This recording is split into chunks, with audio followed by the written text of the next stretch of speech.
Hello.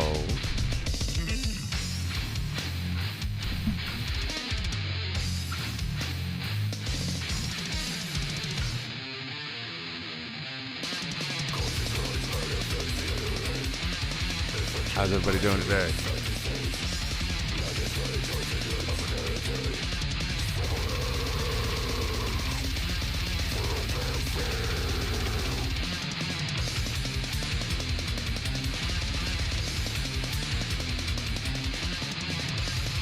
If you're drinking along with today's broadcast, please feel free to crack open your first or third.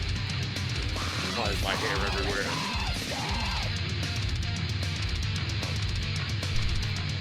A little too comfortable. Which may have a problem with how much skin I was showing.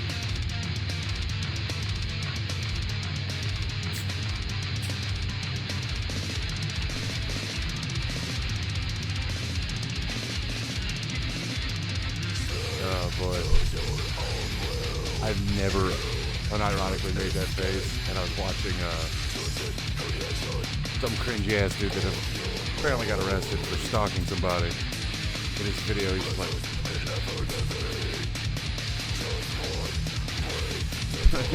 I don't get it. Why does making you? I don't get it.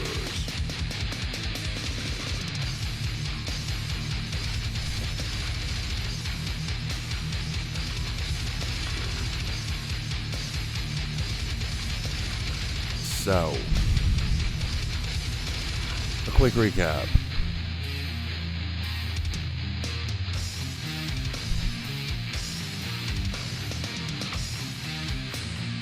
I got nothing. My week has been pretty boring. Outside of some minor stresses that just occur by existing. Yeah, been pretty boring. Just work and work-related non-sensory, and then random streams here and there, just to bide the time. And now we're on our stretch. Me backloading or front-loading your week, however you want to look at it, because it will be today, brief one tomorrow, and then another big one. Call it the stream sandwich. Enjoy your first piece of bread today.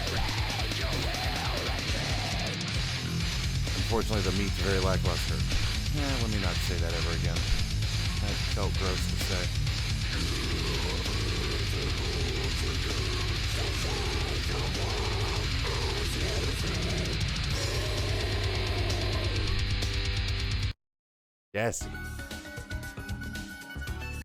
Jesse. My boy. You gotta get with me so we can do some crazy fucking music shit. For real. Between your synth work and your nuts to butts fucking guitar, we can make such beautiful, beautiful music. Angry, violent music. So if you're watching,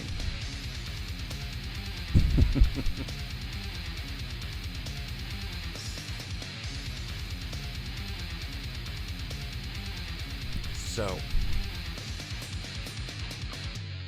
I think we should buckle in for the next 7 hours just playing Disco Elysium, unless I somehow manage to beat it. But I think that game is long enough, just based on the time I put into it already, that there's no fucking shot that I get through it today. Or even this week, probably. Tomorrow, I probably won't play Disco. I'll probably play Stasis, or I don't know. Anything else. Might try some more Hollow Knight. Although nobody fucking watched it.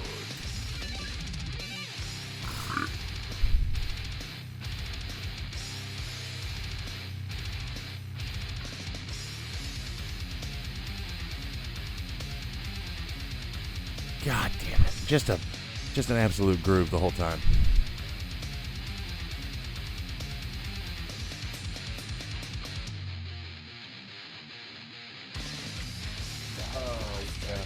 We're freeing the duck. Okay, here's an update. The pants I'm wearing today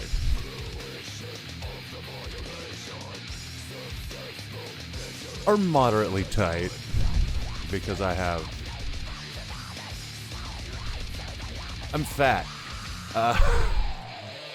But they served me well for the time that they were here. Now, I had forgotten that a small hole had appeared in the crotch from my thighs rubbing together, or whatever. So I forgot that the material had worn thin until I went to go on a beer run. And as I put one leg up to get into the vehicle, just this violent ripping sound, followed by the realization that had I not been... No, we're not... trying to blow up my goddamn eardrums. Yeah. So had I not been contained within a pair of boxers, it was going to be a very awkward trip in either direction. Whether I decided to go back to the elevator to try again with different pants, or go to the gas station to get my shit. It was gonna be not fun one way. You like the candle? It's mood lighting. Check it.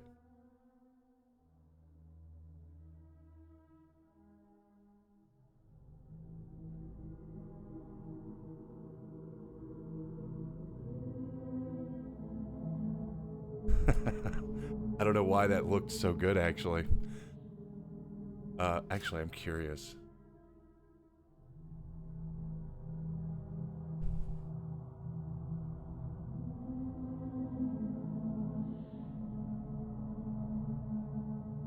Oh, wait, hold on. Let's add to the effect just for fun. Hold on.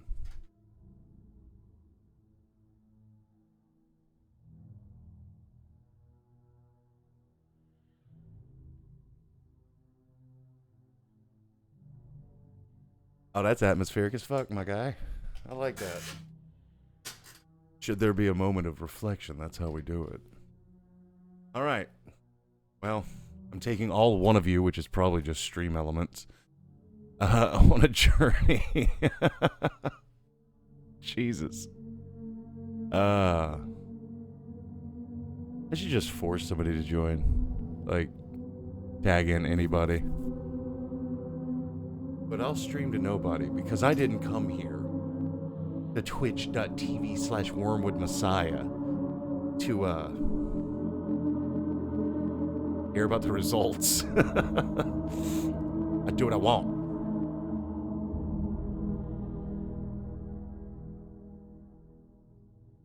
But apparently I just want to sweat. It is hot as fuck in this goddamn shirt.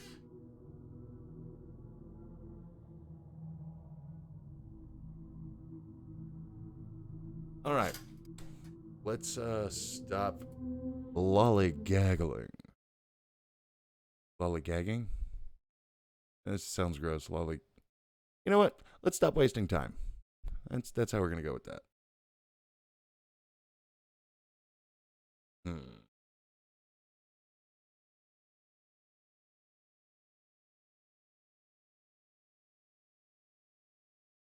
Hold on.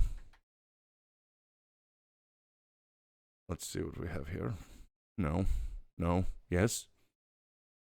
Yes. No. Maybe. Possibly. No. All right.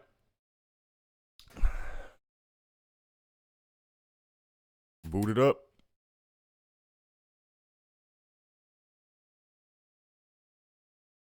Damn you at.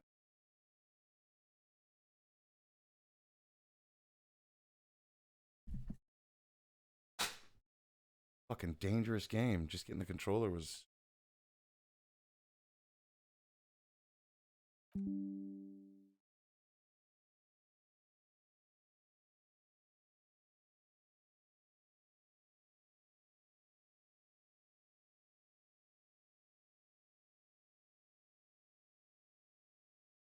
Yes.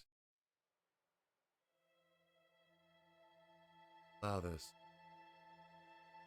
But what the fuck?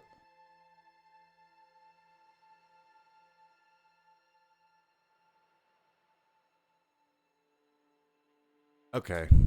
Um, I may have encountered a problem. Allow me a 5-minute recess while I go see if I can figure this out.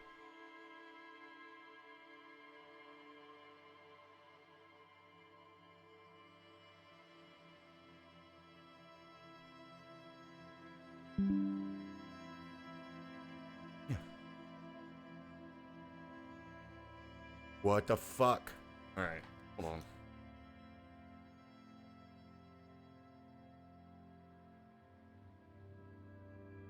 All right, I think.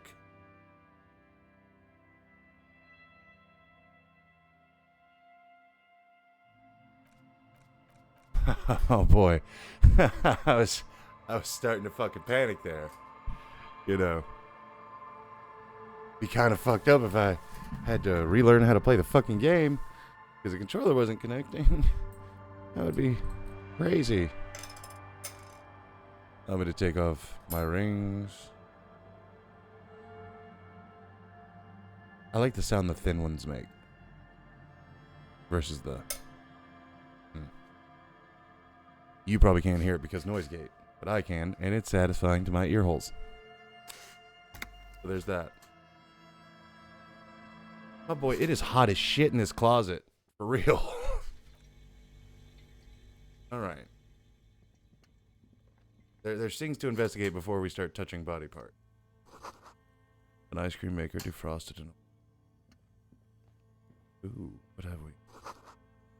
The flashlight casts a strange shadow. Hidden doorway.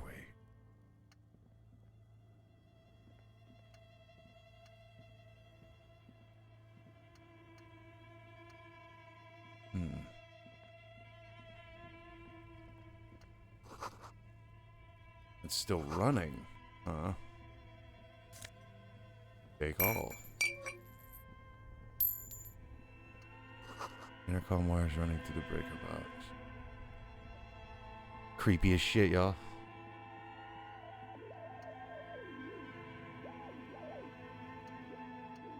I can just go through. Someone has stuck some busted guns beneath the ceiling. What? A few bricks have fallen off, revealing a compartment behind the wall. It's too dark to see in. Where are we? Seems like an old bunker from the revolutionary period. Look at all those rifles. Must be an old weapons cache. Oh yeah, I can actually see. Okay, so the light that allows you to see me is actually distracting as fuck. Okay. Look, there's a hole in the wall. There is, yes. And there also appears to be something inside the hole. Interesting. Do you want to take a look? Okay, I do. Your hand reaches deep into darkness and spiderwebs. Rummaging around, you find rusty rifles hidden away. Rifles, Kim. Are these any good?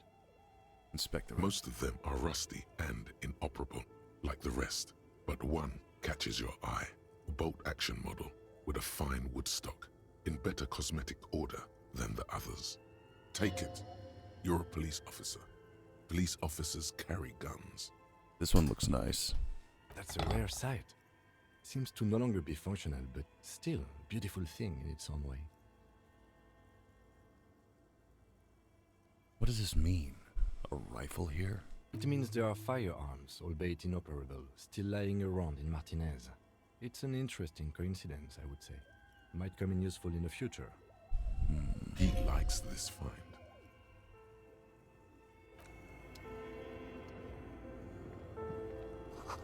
Two rusty rifles hidden above the piping. They look him up. See what he has to say. Okay. What do you think is going on with that computer, chalkboard, and fireplace? Looks like an undercover counterintelligence program. No, that's not it. I think it looks like one of those popular pen and paper role-playing games. Only these people were trying to automate it. make it work on radio computers. Utter madness, he thinks, as a compliment. How are they planning to do that? Through call-in stations. None of the players have to be physically present. Anyone in the world can participate in the game, as long as they have a two-way radio. Anna. Interesting. Then there's the Game Master frequency that listens in on the smaller call-in stations. I think that was supposed to coordinate the stories, functioning as a master of ceremonies of sorts. Has anyone ever done this before? Not to my knowledge. They make automated games in Grad, Messina, Königstein.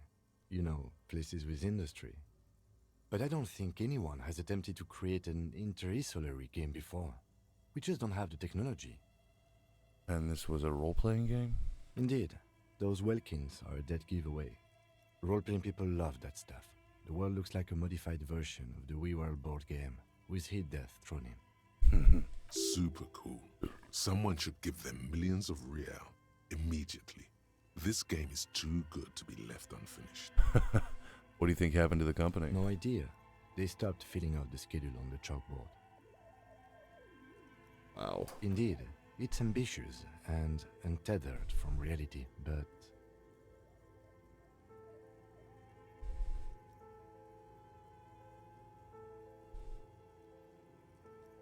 The world is cold and lonely.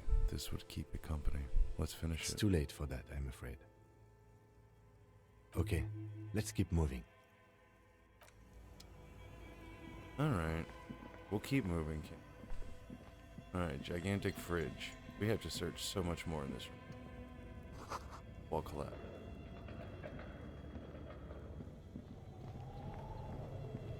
Over here. Where I just came from.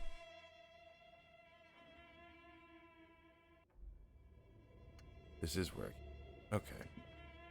So we're going to investigate the body, I suppose. Well, we actually need to.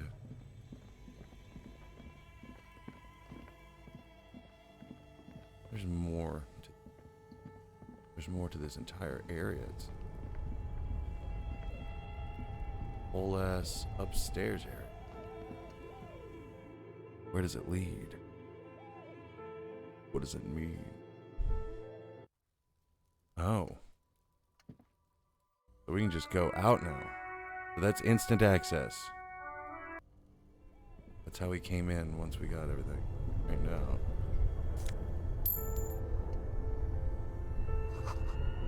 A cellar window, people's feet shuffling by on the street. Two cables are plugged into the breaker box. The red one leads to the ice bear fridge, and the black one to the ice cream maker nearby. I don't see a need to unplug the ice cream maker right this instant. The bear's eyes are still glowing red. It's guarding over the freezing corpse hidden inside its belly.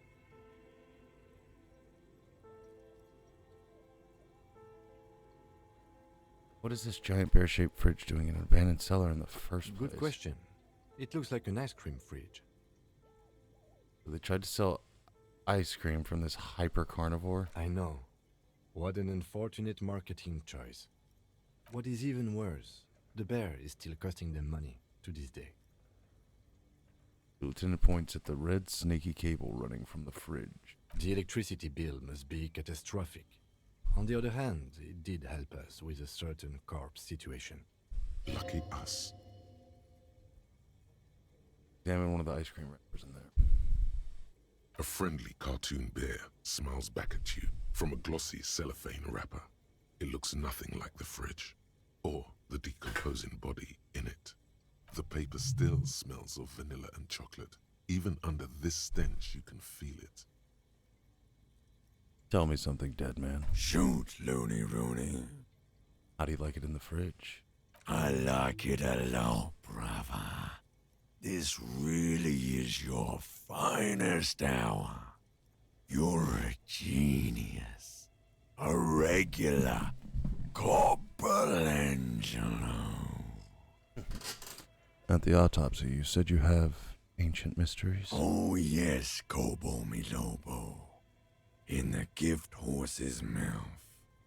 Tracts and wakes and waterways. Ancient materials buried. Yeah, but to where, brother? Just a small gulp away. My beloved Kobo. A small gulp away.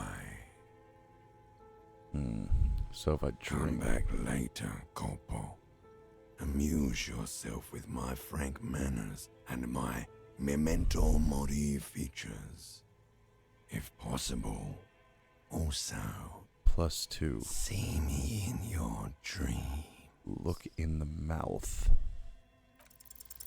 Your arms reach out and your eyes close, as if in an open position.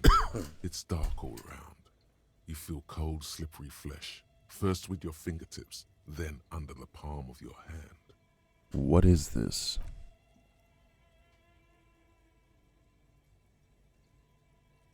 His face, his cheeks, his nose, his fat, swollen lips.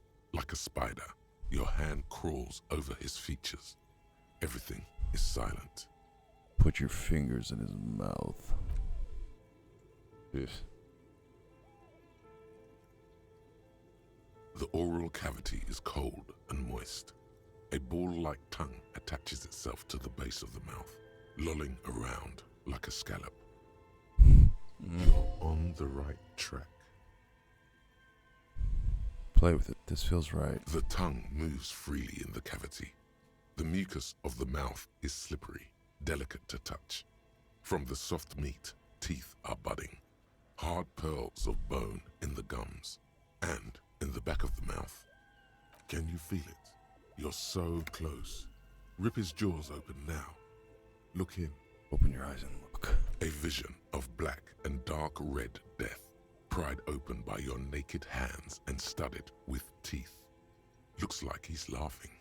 Death fumes rising from the throat, and there, in the back of his mouth, I'm above fucking the in bell it. of the uvula, right in the soft palate, you see a hole, barely visible to the human eye. It is swollen shut, almost vanished. No larger than 0.4 centimeters in radius, the edges appear darkened. An abrasion collar. This is what we're after. Abrasion collar. color. Touch it with your finger gently. A black trickle of liquid runs into his throat from the wound. Put your finger in. Your index fits right in there. A tight tunnel of flesh opens up. Tissue damage. Wide enough for 2 fingers. As you push both in, you reach through his mouth, right into his brain stem. Feel around first. The basal ganglia feels clumpy. What entered here has torn apart his reptilian complex. Oh God. This man will never sleep again. Never wake. Push deeper. Your fingers slide into the remains of his limbic system. There is no resistance. It's gelatinous. The slug-like structures are damaged too. The tearing extends deep into both hemispheres. The ululations of the limbic system have ended. All is quiet. There's a cavity cut right between the The hemispheres. lieutenant answers with the sound of his pen on paper. Push deeper. Your fingers are all the way in now, reaching toward the inside of his skull. The cavity goes further, but the entry wound isn't wide enough for the rest of your hand to follow. Wriggle in. Your fingers reach toward his skull. His cerebral cortex feels like jelly. Cold jelly. Strange fluid streams down your wrist as you push deeper until you feel it on the tip of your finger. Sharp, serrated material. The edges cut right into your skin. The pain is barely noticeable under the adrenaline rush.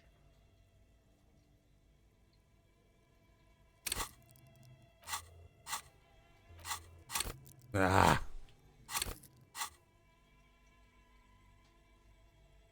I feel a solid object right under the skull. Can you get to it? Inspect the skull There's first. a tiny crack, a protrusion in the cranium, right in the back of his head. Oh, Your God. finger must be pointing straight at it, from the inside. The object that is in there stops just short of the skull, in the encephalus, knocking this tiny fracture into the cranium. We have the makings of a very small exit wound here.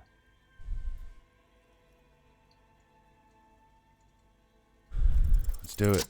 Yes! That was kind of an easy one. You pick the object between your index and middle finger. Feels sharp, like metal. You press your teeth together. Your jaw is clenched. All you need to do is just... I got it. Good, good. Slowly pull your fingers out. The inside of the head feels cold and smooth, like a glove. Sweat dripping down your brow. Careful not to lose the prize between your fingers. With a plop, your hand emerges from the mouth, covered in blood up to the wrist. Between your fingers, a small flower, a blossom made of lead. A bullet. Drop it in. The bullet falls in the bag, leaving a smattering of blood on the plastic. He raises the bag under his eyes and says, A non-caliber. Rifle. Some kind of brittle alloy. Fractured on impact. Can I have it? Of course. You've earned it. We need to add an item to the injury list. Injury number 4. Oval entry wound with an abrasion color. Soft palate, back of mouth. High velocity. Temporary cavity in brain tissue. Small exit wound on the occiput. How does that sound? Sounds about right. Opinion, fatal injury.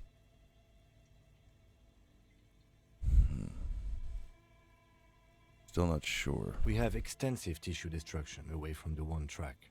We have a bullet. Agreed. And one last thing. We can now fill in injury number 3. Ligament mark.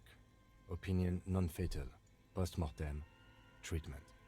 he's proposing the bullet was the real cause of death, and the hanging an attempt to conceal this fact. The ligament mark, the fractured hyoid bone, it was all treatment? Yes, and the belt around his neck. The hanging. Even dragging him to the yard. All of it was done after this man was already dead. Aren't we jumping to conclusions? I've had this doubt since you showed me the tracks, officer. We could not account for why they carried him over. Why not march him? There was no satisfying explanation. There have been other signs too. Small things. We were right not to assign hanging as cause of death, as the perpetrators expected we would. No such luck for them. We didn't fall for it, he thinks. There's pride in there. There is, of course, the very real possibility he was both shot and hanged.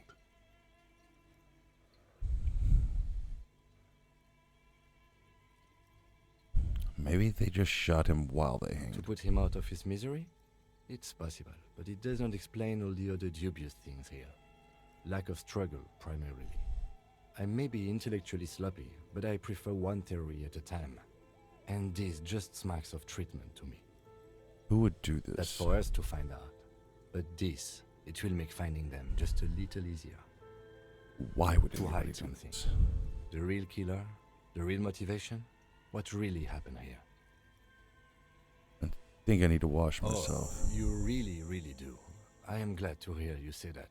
Your room in the Whirling in Rags should come with a bathroom. Be sure to make use of it in the evening. Maybe the bullet holds more answers. Yes, we should take a closer look at it.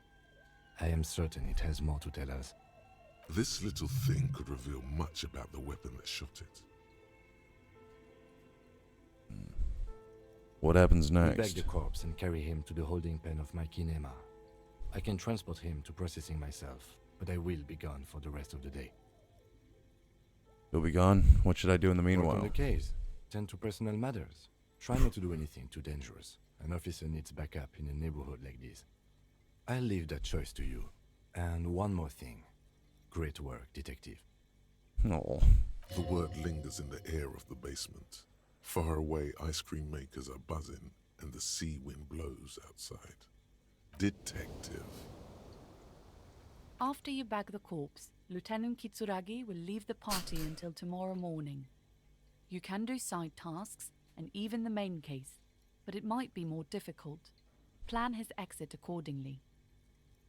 Tell me something. Shoot, Looney Rooney. Alright. Come back later. Let's bag him and tag him.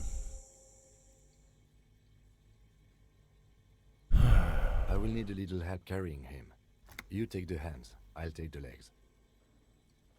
Bag the corpse and drag it to the motor carriage.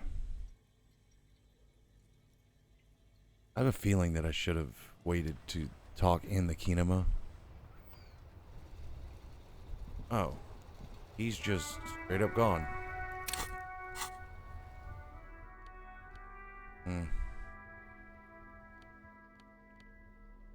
I have so many drugs on me.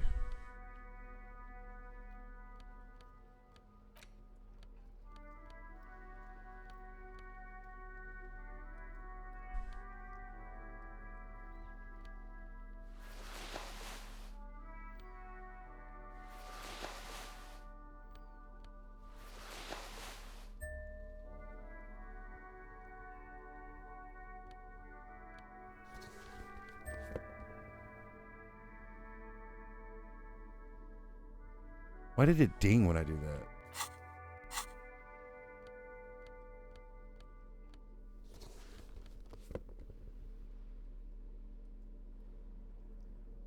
Yes. Got one bullet. Alright. I changed clothes at least. Oh yeah, I wanted to unequip the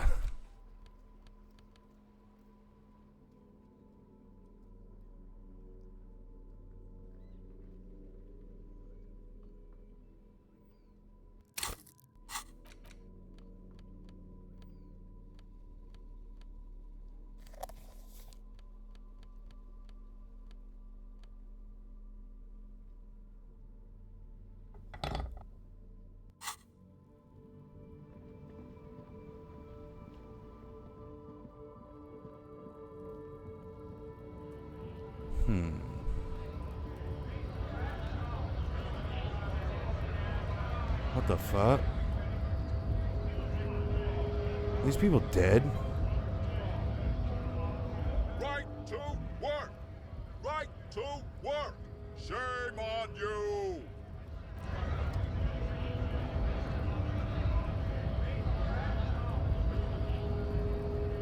I guess they're straw men or something. Hola, Wandering Man.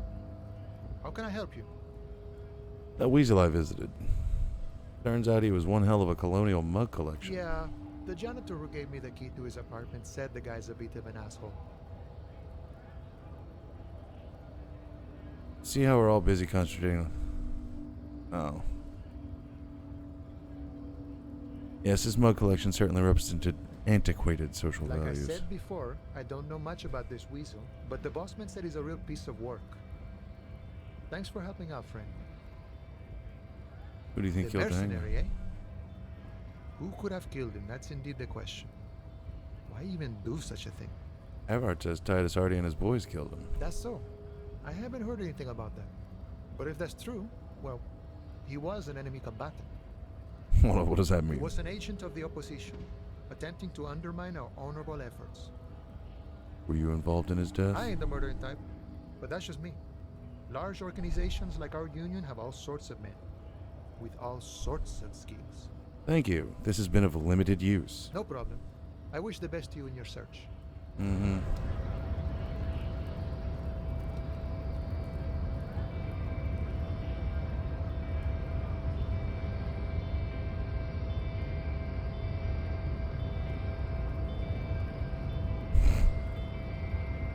Looking monolithic.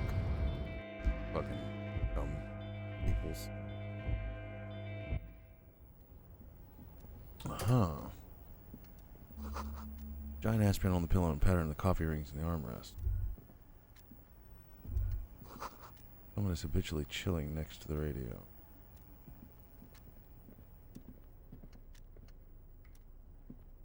The file cabinet stands steady at the drawer. So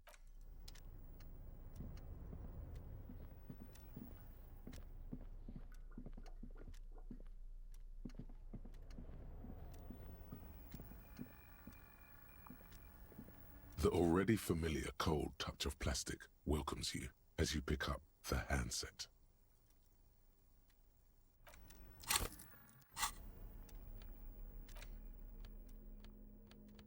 Okay.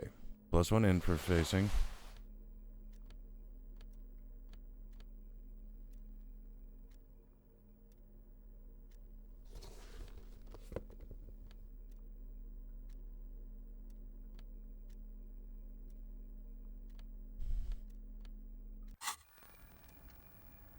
The already familiar cold touch of plastic welcomes you as you pick up the handset. Okay. Let your muscle memory dial a random number. Your fingers run over the dial pad. 005. That's the dialing code for Revachol. 4952. And a moment of hesitation before entering the final numbers. Now calling. Calling. Still calling. Then Video Revachol, 24-hour video rental. We rent 8 and 10mm film for home use. This is Lamy. How may I help you? the voice of a youngster on the other end sounds as enthusiastic as that of a man walking towards the gallows. What is this place? Video Revachol is a 24-hour video rental. We rent 8 and 10mm film for home use. This is Lamy. No, I meant what is this place to me? Sir, I don't know. It's a video rental. Maybe you rent videos here. You know me? No. Why did I call you? Maybe you called to extend your rental period? Do you need to extend your rental period? My name is Harry Dubois. Do you have anything in my name? Let me fire up the machine. Dubois. Dubois. Here we are. You haven't rented anything in 5 years, but you still have a copy of Blue Ocean Hell from November '46. Whoa, not a fun film, that one. What kind of film is that? It's not an easy watch. After the death of his daughter and subsequent divorce, Ziemsk immigrant Egidius Wojcik tries to come to terms with the onset of dementia. Sheesh. No wonder no one's been missing it. Still, it would be great if you could return it to us. We're on the corner of Voyager and Maine.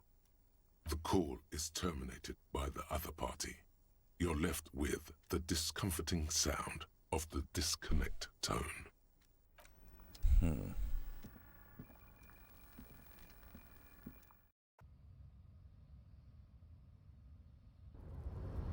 I could probably actually go wash off the smell of death from me now. But rather than chance... This is the Night Watchman's booth. The name. It's busted. I'm gonna see if I can convince that fucking container to open for me. There it is. Because that's a thing I can do. I could just convince it to...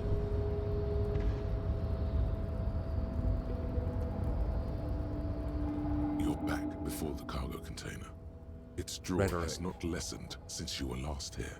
If anything, it seems to have grown slightly.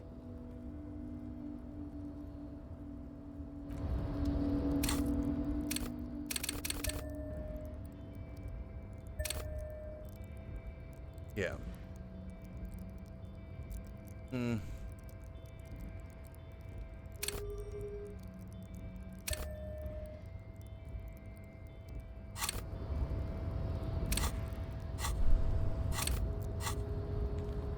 Alright, do I have anything that ups my rhetoric? No, that's a bum brain.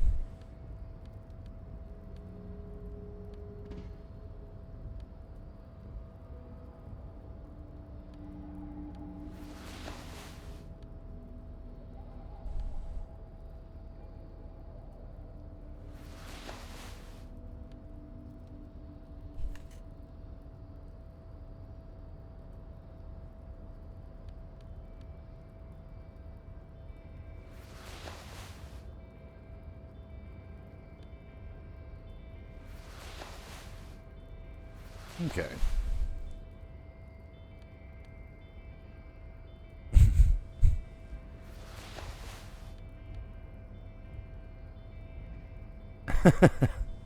Okay. You're back in the cargo container. Its draw has not lessened since you were last here. If anything, it seems to have grown slightly.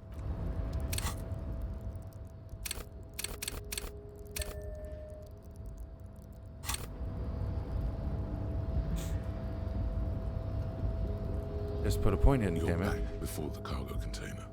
Its draw has not lessened since you were last here. If anything, it seems to have grown slightly. Let's go. Come on.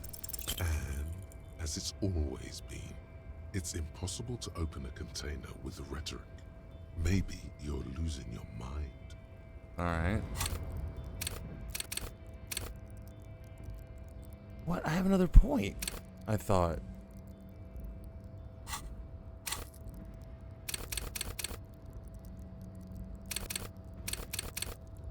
Oh, that's some doo-doo.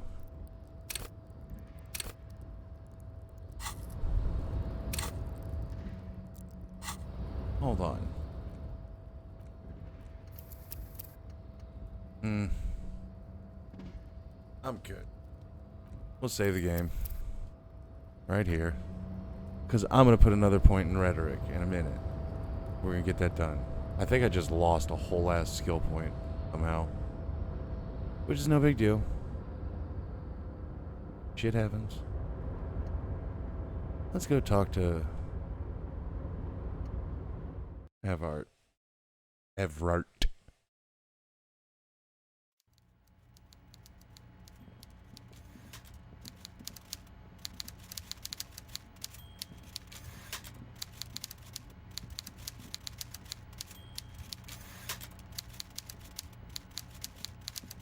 Mr. Dubois, I hear the meeting with Titus was a glowing success. That's such a relief.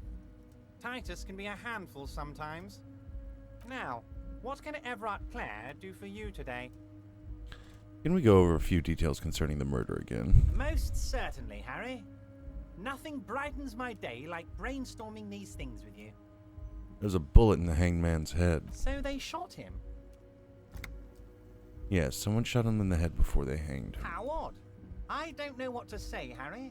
They told me they hanged him. A hanged man is what I saw when I took a look into that yard. What I do know is, the case is in safe hands.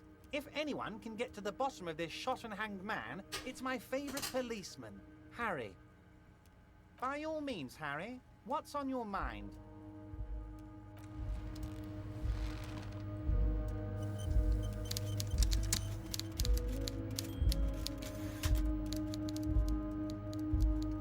Alright. Let's see. A few people I need to talk to.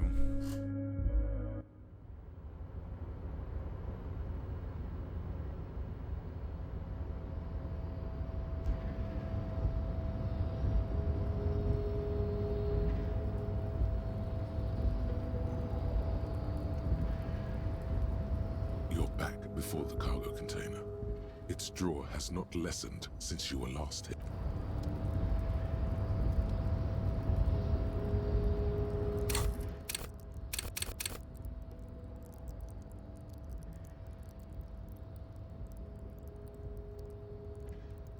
Guess I accidentally put it somewhere else, but hold on. Guess I put it in visual calculus, maybe?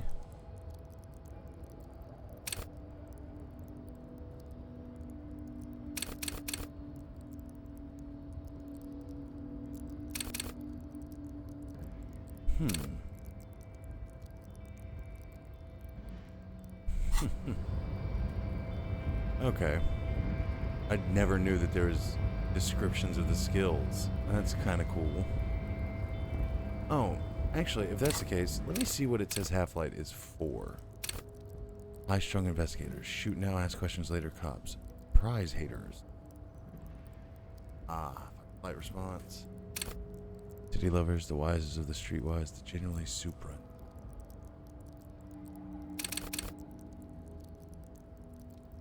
Okay.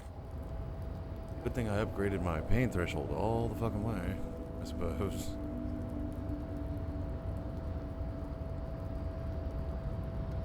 Oh, I need to go back to the apartment.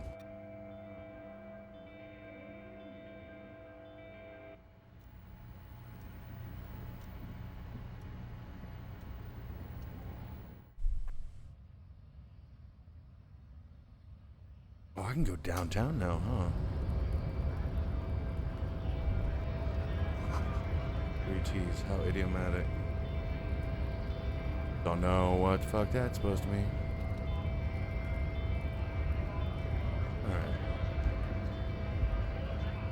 I love how they snap the signs up every time I walk by. Hold on. Line up.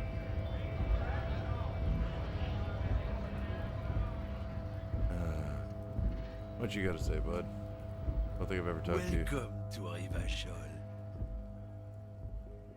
Usually, he says it with derision, but to you, he seems to say it as an actual greeting.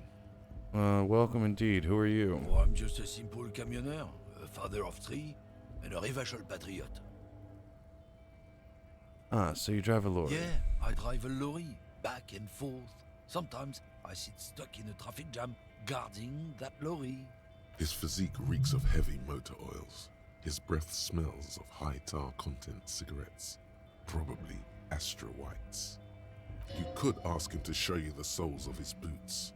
He definitely looks like someone capable of a lynching. Maybe he was present. Found this mug in the trash. Yours? Oh man, that's great. Look at that guy go. Haven't seen anything that funny in a while. Is it yours? God damn.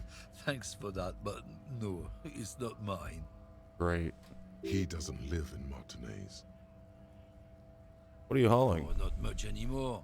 I'm here to pick up some cargo, but the dock workers are on strike, so it's a sit and wait on your ass situation. What kind of cargo are you supposed to be? Apples. Apples is exactly the kind of thing you'd say if you had something to hide. Sounds like a cover story to me. As detective, I come from a long line of lorrymen. Ow. We got ancient rights and privileges. He loses his patience for explaining it. Oh, I'm here to pick up a load of fucking apples, man. Just regular Koiko picked apples. Damn, you're not gonna get more out of him on this. He's put up the wall of racism. Let me see the soles of your Been boots. admiring the stompers, huh? Sure thing. Check them out. On the bottom of the man's boots, you see an intricate tangle of treads with no immediately discernible pattern. The wind howls over the Bay of Rivachol, a cascade of cold air flowing through the city streets. Those same streets have left their share of scuff marks on the underside of your green snakeskin shoes. Is that a map of Revachol? It sure is. Where did you get boots like that? Custom made. Cost me a pretty penny. But why? When the next wave of the invasion comes, the last thing they'll see before the lights go out is illustrious Rivachol. You do understand you're stomping on Revachol every day, don't you? No, it's not like that. You don't get it. It's when I kick them, you know? Oh, fuck it, it's too complex for you. You're a lorryman, right? What's your stance on What? drugs? They're shit, man. I don't let anything pollute my body. You smell of booze and cigarettes. What's different about narcotics? You know where that shit comes from? Sarah Miriza, Safre, Ilmara. They take the money from our local junkies here and then use it to outcompete us in the manufacturing sector. Boy, what a just a lovely They gentleman. know they can't beat us in a fair fight, so they have to get us to weaken ourselves somehow. It's racial sabotage, racial economic sabotage. Mm.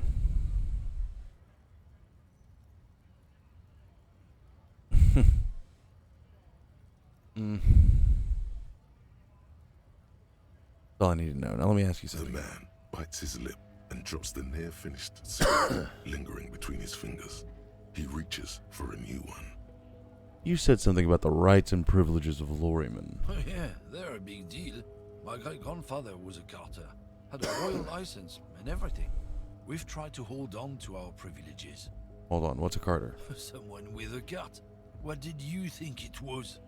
That's how deep into history our thing reaches. Before machines. And that's privilege? Sure fucking is. We have a guild and everything, huh? Very ancient. Very prestigious. So you're in a carter's guild. Goddamn right. They've been trying to fuck us out of our heritage in the name of profit. But when they try to replace us, they'll regret it. Trusting street thugs with their goods is going to fuck them right up the ass. Mark my words. Generations of practice ain't no laughing matter. Okay, you're a Revachelian patriot. What's that all about? It's about biological determinism, natural law, the sorting of the races. Not the most popular topic nowadays, with the coalition in charge, you know. You might want to change the topic. That is, bury your head under the sand like common sheep. Change the topic. The way he says it makes it almost sound like a threat.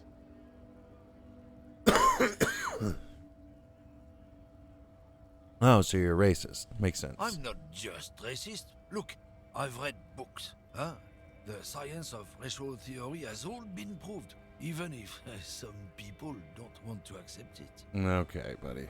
People who've studied these things say that we are superior by design. So, naturally, we Occidentals should be in charge. Obviously, you can see the merits in that.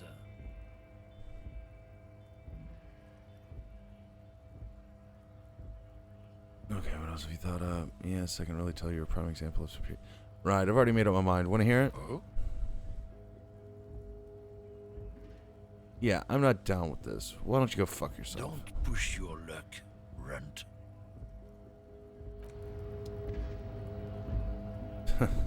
Piece of shit. Fucks him up.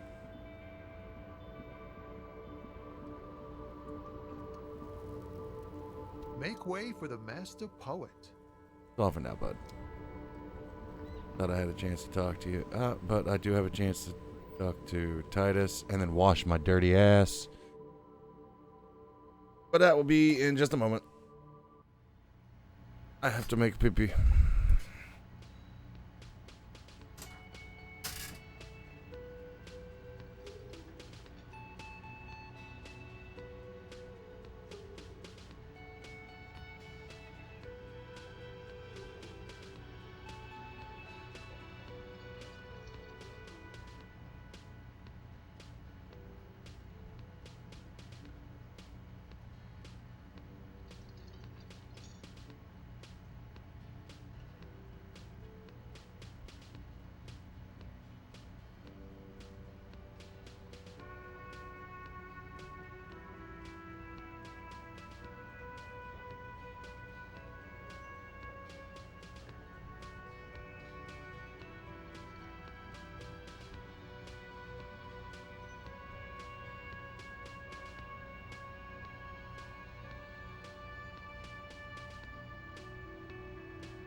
Alrighty. Sorry about the wait.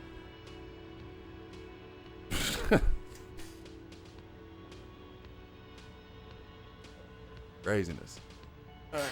So I also thought about another thing. I forgot that I'd read that board last time I was here.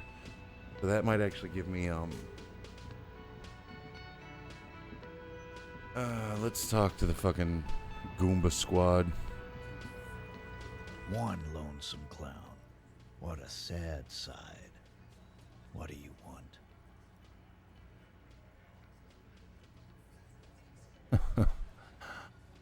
A few more things about the tape before I go listen to it. Yeah? What about it? I'll go listen you to the do tape. that, Lao man. I just found a bullet in the hangman's head. A bullet, you say? That's mighty curious. Truly curious if you had hanged him. How did it get there? Well, there are so many bullets in the world, and so many heads. I guess it's a little logical. At some point, one Logical. of the bullets had to end up in one of them heads. Healed. I guess it's only logical. It's bound to happen again, you know? Just statistically speaking, of course. I'm going to ask you again. Why was this in the victim's head? Wow! He's got it in a real evidence bag and all! Oh, boy. Why don't you go home and log it into evidence? These men have told you what happened. I think this hanging was a cover-up for the shooting. You know what I think? I think he was shot in the head as a kid, and his brain grew around the bullet. Around the bullet, man. That's a good one. They're only pretending to enjoy this. Beneath the act, they don't like you knowing this.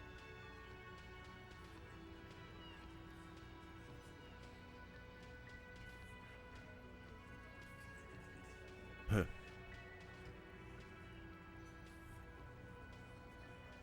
Hold on. Buddy of mine told me that he just got back in from errands. I'm going to tell him I'm defeating racism one interrogation at a time.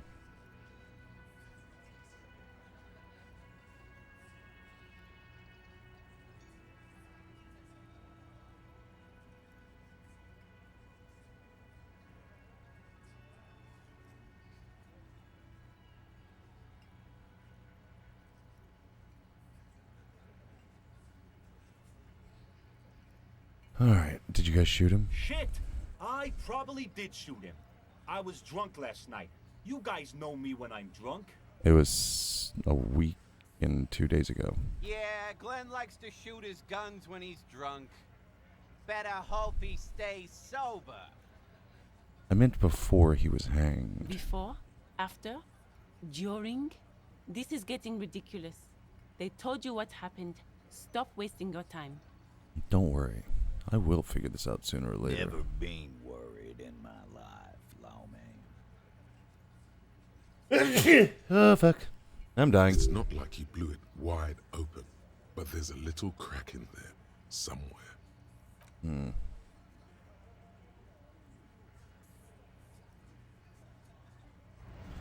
Alright, lawyer punk. You got any new dialogues? I've got nothing to say to you. Why are you... Good thing. I've got nothing to say to you as well. Let's see if he has anything to say about the... The man ponders his cooking utensils and gives you a little nod. I don't need anything else, man. Stay masculine. You good?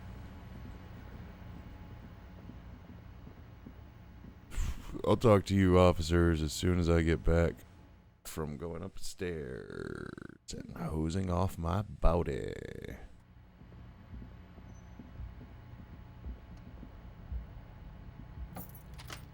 Too early for me to sleep, but I might be able to take... Oh. Words fail to describe how rank it smells in here. They should have sent a poet. This is not the cleanest bathtub in the world, but it's cleaner than you are right now. Ah, that soap scum smell. It smells like life, at least compared to you. I want to live forever with the corpse smell. Memento Mori and stuff. No, The bathtub slowly fills with water. The water beckons. The water is only lukewarm, but still comforting, like amniotic fluid. A few beer cans are bobbing up and down along your flanks, like sad duckies. You couldn't at least empty the... Couldn't at least pick up the beer cans before you... You feel nice and lonely, and so tired. Take the beer cans out now like a human you being. are alone with your thoughts in the tub. But it's easier than being alone with your thoughts outside the tub. Imagine You something. see the corpse. You can still smell the cadaver on you. It's going to take more than one bath to get rid of that stench. Then, houses along a narrow street. A video rental. Darkness on the planet's curvature. Linger in the bathtub Your a little. fingers grow pale and are covered with tiny whirls as the water cools. Get out. The waterline recedes as you stand. You are cold now. Your clothes stick to your still moist skin. End.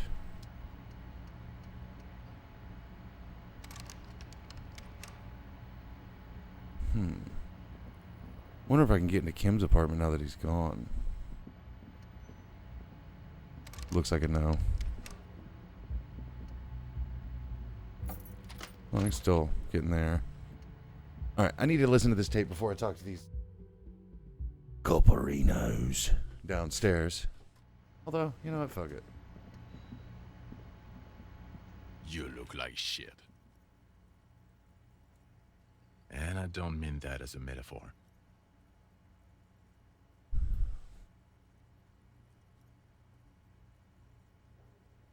I know, it's intentional. Like undercover? Well, as far as disguises go, this is one of the best I've seen. I mean, I could swear you're an actual bum. Oh, come on, Jean. It looks like it's been a rough week on him. It's not just this week. What you want? There's something about this guy that matches with a face in your head. A similar, but different face. Got 83. Let's go. You know what it is. It's like the two of you know each other. Just ask him. Tell me the truth. Do you know me from somewhere?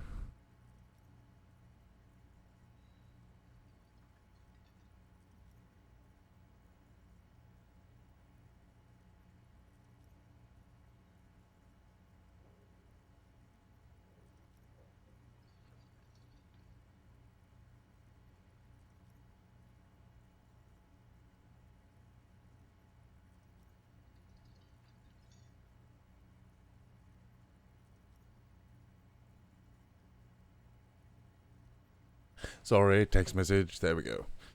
Oh, I definitely know you from somewhere. Another life. From where? From another life? Yes, from another life. A different life. Maybe the life of a police officer belonging to the ranks of the... To what station do you think you would belong in this alternate and totally fictional reality? 41st. Okay. That's plausible. That's entirely plausible. Now we're really getting somewhere. I'm remembered. Somewhere good. Let's talk more about this hypothetical Station 41 you mentioned. Oh, the hypothetical 4-1. Yeah, let's fantasize about that. I'm not busy. You're not busy. Let's just play around. So what would our relationship be in this alternate universe? Let's be crazy. Let's say you and I are partners. How's that for a thought experiment? You seem like a cool guy. Love to have you as my partner. Would you now, or would I be cramping your style? Never mind. Partner. No, you wouldn't cramp my style at all. Okay. How about you stop wasting my time and get on with whatever you were doing then? Do you have a crime to solve? Oh, no. You see, I enjoy watching other better cops solve crimes. And let me tell you, it's been quite a privilege seeing you work. Oh, God. This isn't helping. Who else is in our imaginary police station? You're not going to believe this, but police officers. Yes, sir. Solving crimes, locking up bad guys, and get this, and not getting that drink on at 2 o'clock.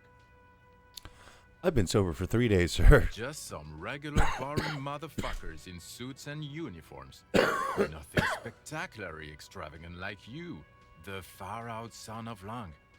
Who is the far-out son of Lung? Oh, it's you eccentric genius. I mean, with your unorthodox approach to police work, it has to be you.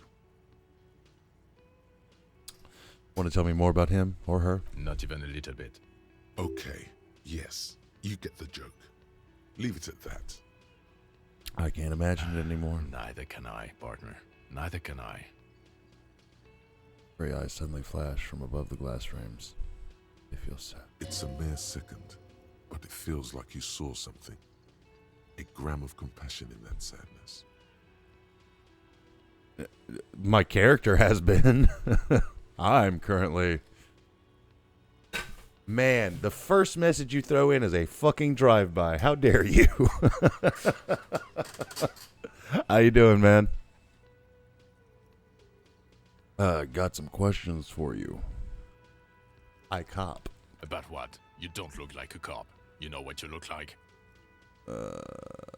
Like Gimlet. No, you will not start blabbering about that asshole. So apparently I'm obsessed with this disco guy. He didn't answer your question. Now, will you answer some questions for me? Don't you have If I to? wasn't clinically depressed, I'd burst out laughing. But I'm gonna go with no right now. If you don't want to answer questions, maybe you want to hear me say things. Hell yeah, man. Actually, I don't want to hear you say things. Come on, Jean. Yeah, Jean. Fucking get with a program. Okay, say things. I want to hear you say things. Goddamn right you Hear do. that? He wants you to say things. Say one. Okay, I'm doing this investigation, and it turns out he was shot and hanged. I know, super chill thing to just enjoy your relaxing, man. I'm talking about murders. You think he was hanged as a cover-up? To hide the shooting? Basically, yes. Okay, well, Oh no, he's wearing a wig. His hair. Hey, why am I telling you? I don't know. Why are you? It's like you felt it would be intellectually stimulating and would lead somewhere. A custom even? Strange. Oh man, I wish I didn't use all my fucking healing items. I would have been getting so much good shit right now. Who knows why we do the things we do? Somehow, bouncing those ideas off the man with sunglasses felt calming, like you've done it before. Oh my god, there's more. You want something more? What is it? Talk about the hangman Okay, again. why not? Let's do the old thing over again. We're not wasting time. There is no time. Man, you are kind of a dick shit. So, do you know who hanged him? Hey, why am I? don't know. Oh Yeah, my yeah, god, yeah. there's... Watch out for yourself, loser.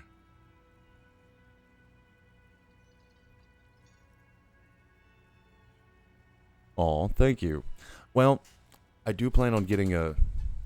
Since you're in audio-only mode, you can't see the fact that my microphone is suspended by a large rubber band hair ties, and the mic stand is held together with paracord, but, you know, we work with what we have. As soon as... To be perfectly honest, as soon as I get enough followers and can hit affiliate and start making money off this shit, I might buy a better microphone and a stream deck so shit goes smoothly. Maybe a light that isn't just an LED lamp that beams into my fucking eyeballs. You know, we're working on it. That voice, so very familiar. Did you hear it when calling to your station and reporting your badge missing? Wait, your voice. I recognize it. Oh really? I wonder where. I would love to do voice acting, by the way. So if you know anybody, holler at your boy. I lost my badge recently when I called in to report it missing. You were there. That's the where you remember me from?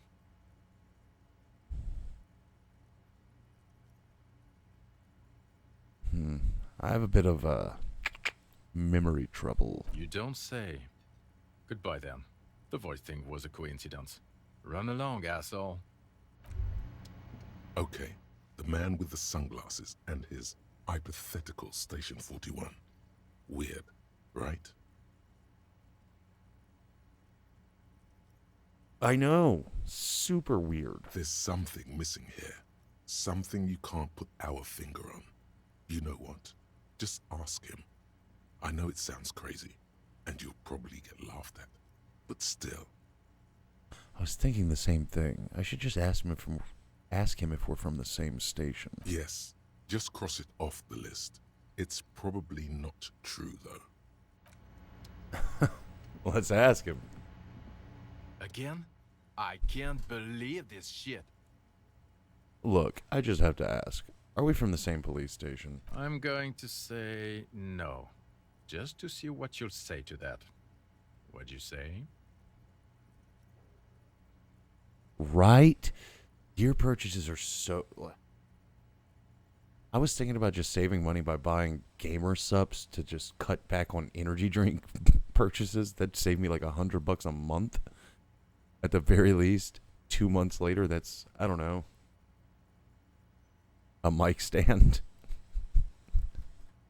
God, why is everything so expensive? And not even great stuff is expensive. Like, cheap shit is super expensive. It's ridiculous. Okay. Okay. Jean, he said okay. Give it a rest. Okay, I was clearly wrong. He is a firefighter, male nurse, animal control agent, something of that kind. Not a cop. Go on with your cop work. Don't let me stop you again. I love that my fucking brain is like, you know what, homie? Like, you're right. This is dumb. The woman in an RCM patrol officer's uniform winces as she notices you. I would really prefer not to talk to you right now. Patrol officer is the lowest rank in the RCM, below lieutenant and sergeant. Is everything all right? Why don't you want to talk to me? I don't know. I mean, why would I want to talk? Shit, you ain't wrong. Astronomical is just... It is just the most appropriate way to describe the cost of any gear. Like, if it wasn't for the fact that the first guitar I bought cost me $10 and all I had to do was spend $50 to repair it, I would own 0 guitars. I don't play guitar. I just own them now. Because talent is not a thing you can just have. I mean, let's see what we got. Why? I would bring word of the end to come. Wait, I don't know. I mean, why would I want to talk to you? Okay. Option 1. Have I wronged you? I've done that to a lot of people. Option 2. It's cool to see another cop. I thought Kim and I were the only ones. 3. God, I don't know why. I'm just trying to do my best. that one is like, unfortunately, the most real. Option 4. Let's just do this by the book, okay? And then option 5. Why? I bring word of the end to come. I think I'll go with the real one. Not trying your best, are you? Yeah. Calm down. Oh, thank you. I'm trying to make it. I try to read the shit that, like, they don't voice act. She says to the man, then turns to you. You know, shit like that. Something changes in her. It's pity. Pity comes over her. Okay, fine. Let's talk. What did you want? Hell yeah. What does one talk about with a fellow officer? All right, we're just gonna... So what precinct are you from? What precinct? Am I from? God, he doesn't know. Fucking deranged lunatic. You're getting an intellectually unsatisfying vibe from this conversation. Maybe you're doing something wrong. Look, something is really bugging me. Are we, or are we not, from the same police station? God damn it, you leave her alone. Keep your weird bullshit to yourself and be professional for once, for fuck's sake. Can I actually help you with something? She looks at you apologetically. Yes, of course. Preposterous. I mean, you would remember if they were, right? Who forgets their squad mates? That's not possible. Are you with him? Point to the man with the sunglasses. Of course I'm with him. Why do you ask? He seems like a cool guy. Well, he's not. He's a sack of shit barely kept together by crazy glue. But at least he tries, unlike you. Please, let's not turn this into another exchange, okay? You're the police, right? Cool. So am I. I don't know what to say. Don't say anything, Judith. Ah, we got a name, Judith. Wait, is he police? Me? No, I'm just a man with sunglasses. I like wearing sunglasses inside. Sunglasses and a fucking wig. Okay. Okay. What are you, the police, doing here? I'm just looking out for... You? No one. I'm just a man with sunglasses. And you are? A policewoman. Yes, a policewoman who just wants to do her job. That's all.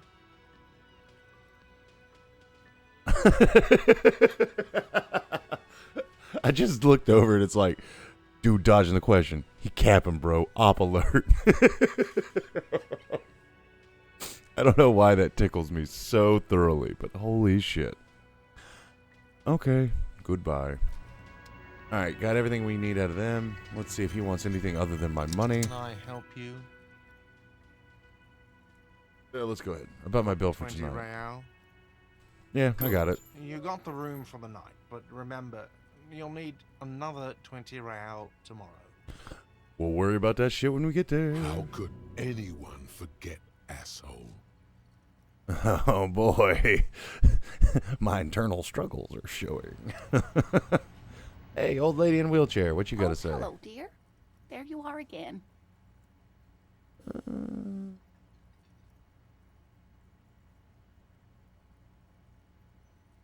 You know, I really don't think I want to do this. Fuck it. So, your husband is some kind of scientist? Oh, yes. A zoologist. A cryptozoologist, to be more precise. Here we go. What is cryptozoology? It's really just a subfield of zoology, one specializing in animal species that are so exceedingly rare that many assume them to be extinct or even fictitious. Like the squatch, the gentle wood ape. Searching for such species called cryptids is difficult and often thankless, and frankly, many scientists are too lazy to do it. Universities these days are rarely interested in supporting real research. She's completely internalized her husband's struggles. They are her own. Oh boy. So I have +2, very high, suggestion 4 to maybe you could convince her to tell you about some cool cryptids. Let's run it. There's Hell really yeah. no point in manipulating anyone. She'd be only too pleased to tell you about her work. Go on and ask. Hey, Lena, I'd like to hear about some of the cryptids you've studied. Could you just tell me about a couple of them? Oh, I'd be delighted. Truth be told, I could really use the company too. Oh, God. What's the biggest cryptid? That would be the giant of Kokonur. She says as if it's common knowledge. The giant lives in the most arid parts of the vast Kokonur Desert in South Sahara, casting a strange light across the barren wastes. I don't know why, but that just sounds so fun to me. Kokonur. Nur. Nur. I can't roll R's worth of fuck. Kokonur. Technically, this is the second meeting. So, I mean, we cool. Like, if she's just like, have you seen a Sasquatch? I'd probably be like, all right, lady, enjoy your coffee. I'm going to go upstairs and continue to be crazy by myself. But me and Lena, we cool. Like, she gave me a pen and everything. Like, we're cool. Wait, what do you mean strange light? Mirage or psychogenous luminance. What the? He does not elaborate the nature of this luminance further. And just how big is it? No one knows for sure. It is like an awful mountain appearing from below the horizon and expanding to cover almost a third of your field of vision. Is it dangerous? The towering luminosity of Kokonur is a bad omen in local folklore. Some say it's a fata morgana, others, fate unimaginable. That's what makes it so peculiar. A species surviving at the very limits of scientific law. The giant of Kokonur must be the largest animal the planet can support. And the Loch Ness Monster is my grandmother. There are limits, you see, to how large a metabolism an ecosystem can beget. Some say a gravity anomaly below the Kokonur Desert might allow the creature to grow to these gargantuan sizes. I just love the way this lady says Kokonur. It's Kokonur. It makes me so happy. Great. This is great shit. You need more. Oh my god. First, let me look at Inland Empire. Hunches and gut feelings, dreams and waking life. What is cool for dreamers, paranatural investigators, mental... Okay. Fair. Continue. Gravity anomaly. Digging it. Digging this parascientific stuff right here. What's the tiniest cryptid? Cryobacter catlensis. Cryobacter catlensis? Yes, a unicellular bacterium that was discovered in one of the northernmost points of Kotla on the Boreal Plateau by renowned geologist Caitlin Mijanou some 70 years ago. What's so special about it? The bacterial colony Mijanou found had remained alive while frozen in ice for longer than anyone could reliably estimate. Certainly from before recorded history. Mijanou disappeared shortly after injecting herself with the bacteria she had brought back to study, no doubt in hopes of prolonging her own life. Bitch, that's crazy as fuck. Wait, she injected herself with it? Yes, the bacteria had survived in the ice since times immemorial. It is not hard to see where she could have gotten the idea. So you mean there's an immortal geologist wandering the world? Yes, and she's quite mad too. After she treated herself with Fuck the yeah. bacteria, she stopped aging, but also became increasingly eccentric and irascible, so that even her oldest friends were forced to pull away. Oh God. Am I injected with whatever the fuck that thing's called? Is that why everybody hates me?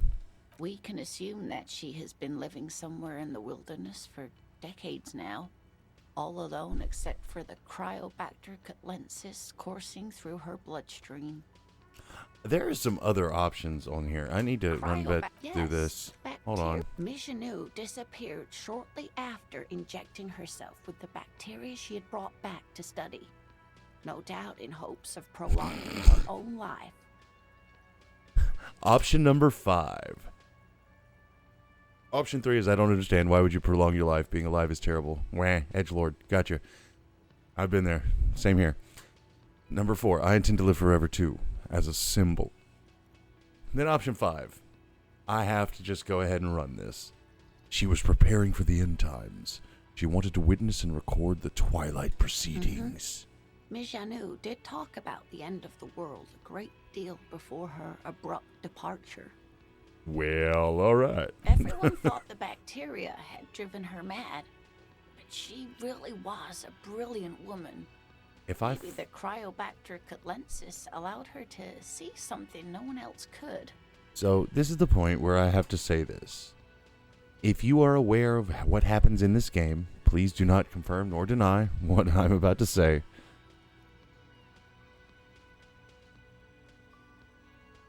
But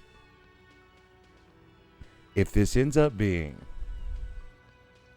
some fucking crazy shit with a goddamn cryptid, I'm gonna lose my fucking mind. Because that means all of the atmosphere and weird shit that's been happening is completely made up, you know what I mean? It's not just like psychosis happening. I will be a little upset. I still will rate this game so far as 10 out of 10, and I have not gotten very far. But I digress. What's the most dangerous cryptid? The Gnome of Jeroma.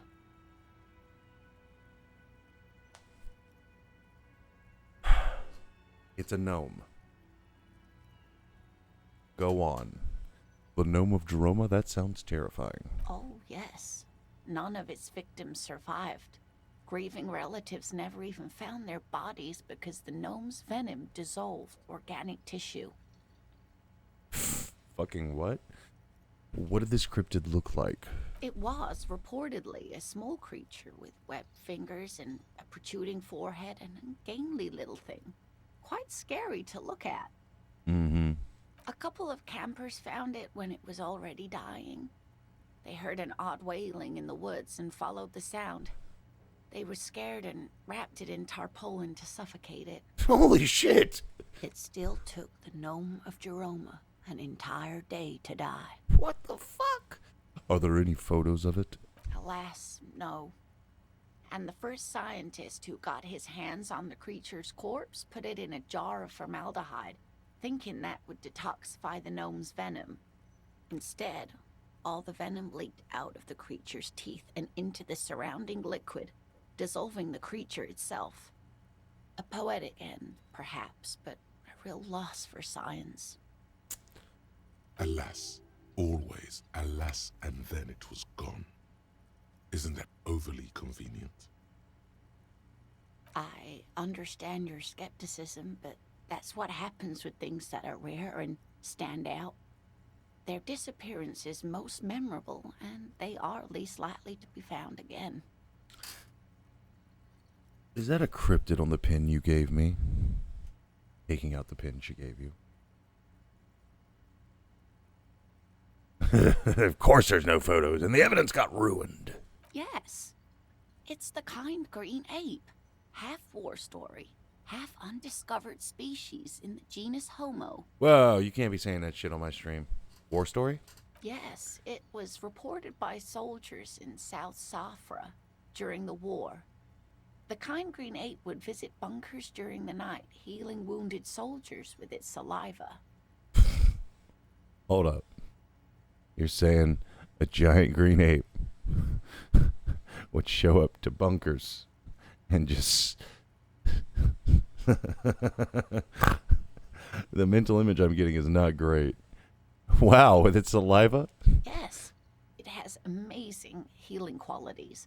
Some soldiers reported growing back limbs, regaining their sight. Yo, homie. So I got my dick blown off. This green chimp came around. Shit, sucked that shit right back into place. What the fuck is... There was something about an undiscovered subspecies of man. Indeed, there is. It's our closest relative among the cryptids. Same taxonomic family, different genus. Which is to say, the kind green ape is a species with which we share a common ancestor, and that evolved parallel to our own. Just like your partners. I think there's a name for that. Racism. I didn't mean to imply that Saolites are in any way inferior to us. In some ways, they are superior. Every species has its advantages and disadvantages. The kind green ape, too, is in some ways superior to us. Such kindness as it has demonstrated is not common among humans. Mm-hmm. Damn straight. Granted, kindness may not be an evolutionary advantage. Is there any invisible cryptids? What an interesting question. And the answer is yes, there are. What's that? The Koldamama Dakwa, or thin whisper of sound. And that's precisely what it seems to be. Self-replicating sound waves, invisible and intangible. It's very afraid of us, which makes it incredibly difficult to track. I just saw your message. Bro, where is this monkey? Oh, man. I need that monkey. Now. Koldamama Dakwa can also be translated as a whisper, light and low. A whisper, light and low. Yes, that's another translation. They're both quite lovely, aren't they? Although the low part is a little ironic. The Koldamama Dakwa makes, or rather is, such a high-pitched sound that other animals, including humans, can't hear it. It could be everywhere all of the time, and we wouldn't know. Now we're getting to the meat and potatoes of this. But how can an animal be a sound? Many scientists have asked the same question. Some have claimed that it isn't itself a sound, but a tiny corpuscle that emits sound waves. But there's no evidence to support this theory. Why is the Mama Dakwa so afraid of us? That is a sad story. A group of university students assisting with the field work in their enthusiasm for the project, and no doubt because they were preoccupied with impressing their professors, nearly drove it to extinction. Extinction? They tried to communicate with it and had no other means but sound. So they started sending out sound waves at frequencies they thought might match the Mama Dakwas. And what happens when a sound wave meets another sound wave of the same frequency, dear? See, I done the music before, so I know that it cancels out. This lady really should be a teacher. She's really good at the explaining things thing. That's how noise canceling headphones work. They cancel each other out. Yeah. They cancel each other out. Exactly. And these tests were performed so recklessly that when they happened upon the right frequency, well, they wiped out most of the population. Yup, phase cancellation, baby. Great regret It washes sounds... over her. A Wending cloth. By the way, noise canceling headphones should be called phase canceling headphones because that sounds so much cooler. I think, yes, saying, oh, they cancel noise, that makes so much sense. I will buy these. But think about it, marketing. Phase canceling headphones, new from Bose. Oh, dude, that's, I'm in. I'm buying 20. After that, the corpuscle appears to have migrated elsewhere. There have been recordings of anomalies similar to those spotted in Ea, but they've been few and far between. It's impossible to confirm the presence of any stable Koltama Madakwa population anywhere. Alright, interesting. What about... What about what? Man, I just can't get enough of these cryptids. I'm glad you like them, but I'm not really one to tell you about all of them. You should ask my husband if you get the chance. He's the real expert. Alright, let's see what he's about. I'm just saying, Raycon had a great celebrity backer. Especially if you're a fan of Kim Kardashian. That shit just lined up perfectly. But we could just be like, phase canceling headphone. Yeah, you're right. Especially if we talk technical and I just put on the deep voice. Oh yeah, we've got it. Tell me more about Moral. Looks, character, your relationship. Oh dear. I'm not sure where to begin. What does your husband look like? Well, his expression is slightly grumpy, but his eyes are always bright and curious, like a small boy's. And his palms are quite coarse from all the field work, but he's quite gentle. You can't go around Revachol feeling grown men's hands. If you want to find her husband, you'll need more concrete information. Sir, this is of the utmost importance. Let me touch you. It's always a challenge to describe the person you know best in the world. Let's try again. Why don't you try describing him as you would one of your cryptids? Oh, well, he's a bit shorter than you, but with a larger frame. And he has longish white hair, usually a bit uncombed. You might say wild, even. One other thing, he'll likely have all kinds of field gear on him, even if he's not out in the reeds, you know, just in case. How long have you been married? We'll be celebrating our 16th anniversary this autumn. Not the most numerically satisfying anniversary, but I like the less obvious milestones even more somehow.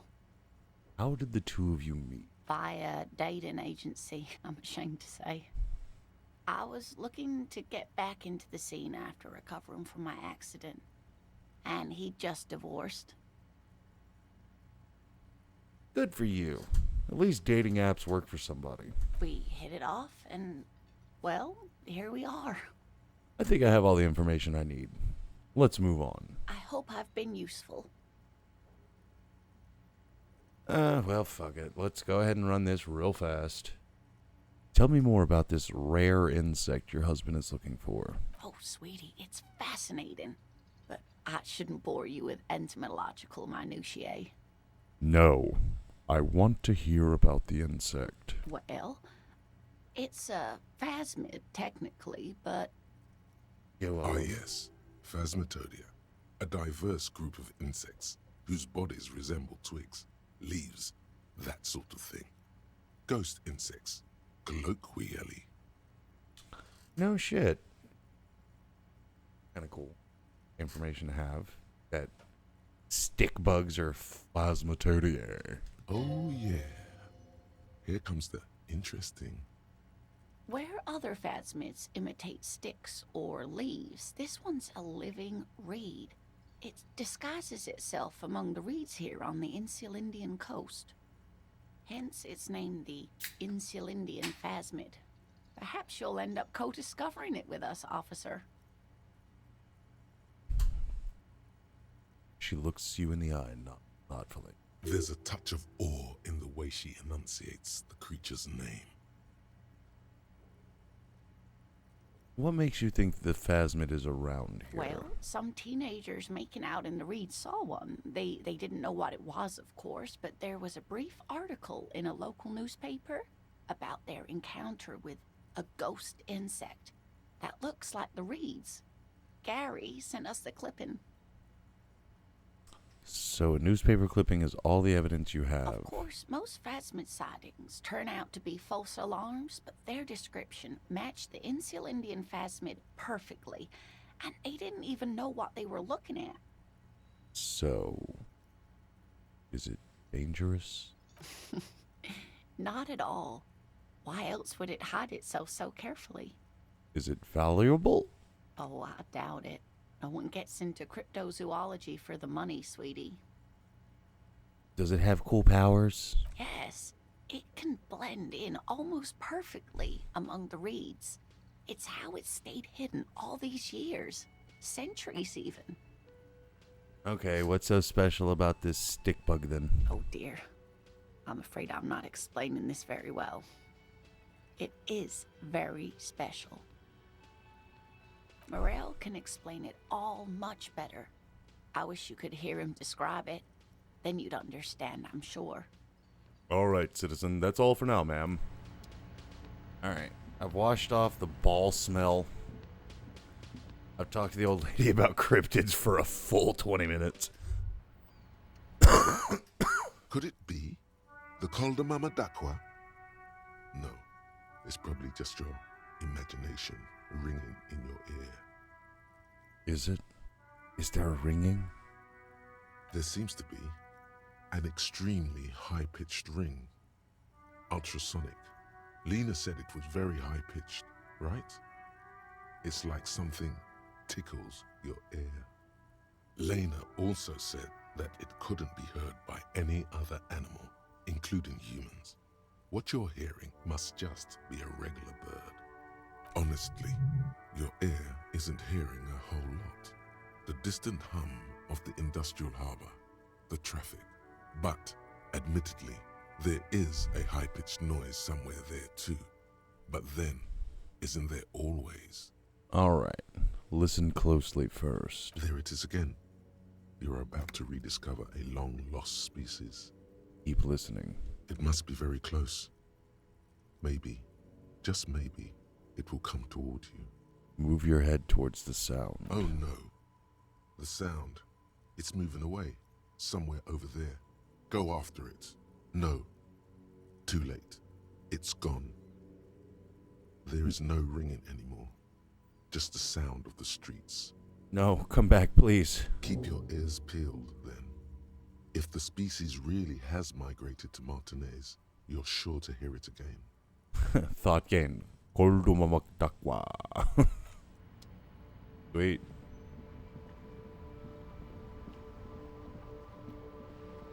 Alright, I'm gonna run directly through their game that they're playing because I'm a piece of shit.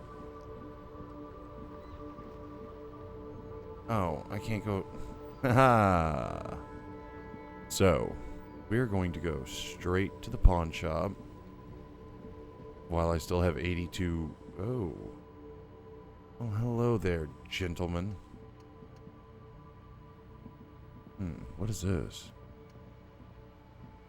A couple of indicator lights are missing from this control panel. Loose wires dangle from the now vacant holes. In the middle is a lever. Beneath it, a small metal plaque. Alright, we're not going to pull the lever yet.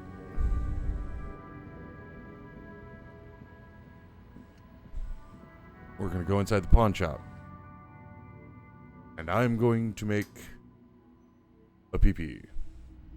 And then we're going to listen to that tape. We've earned that tape, damn it. All right, I shall return in 20 seconds or so. You all in about that amount of time. I'm not going to hit a PRP screen or anything like that. Just enjoy the beautiful visuals. Be right back.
And we're back. I don't know why I'm speaking like, yes. Welcome to the pawn shop. Alright, yeah. Oh, shit. There we go. Hello, hello. Let me know if I can help you with anything. Do you have any recordings of the Col de Mamadakwa? The Col de Mamadakwa? Sorry, I would never have guessed that you were that interested in ultrasonic sounds. Or birds, for that matter. Oh. Well, I wouldn't have guessed that you know what the Col de Mamadakwa is. That's fair. It's been a long time since my Col de Mamadakwa hunting days. Once knew a group of young musicians who decided they didn't want to play music anymore and started looking for all kinds of interesting sounds instead. This was before, lost touch with them after all of that. That sounds so cool. Cool or not, one of them was obsessed with recording the Col de Mamadakwa. And he was one of those passionate people who know a lot about all kinds of strange things. So he got the rest of us to join in his search. And did you ever find it? We thought we did. We got together all these recordings of unusual sound patterns, compared them, cut them up and combined them into the Symphonia Col de Mamadakwa. I mean, write that down. We will be using that later. Can I listen to it? Unfortunately, I don't have any recordings from my old life. None at all. But I do have a tape with some ultrasonic sounds that might be what you're looking for. Spin that bird song. This recording comes from down the coast. Wasn't looking to record anything specific. Just left a recording device there one morning. Keep in mind, I have to slow this one down enough to make sounds well over 200 kilohertz audible to the human ear. It will be strange. He switches on the tape player. The speakers begin to emit a low hum.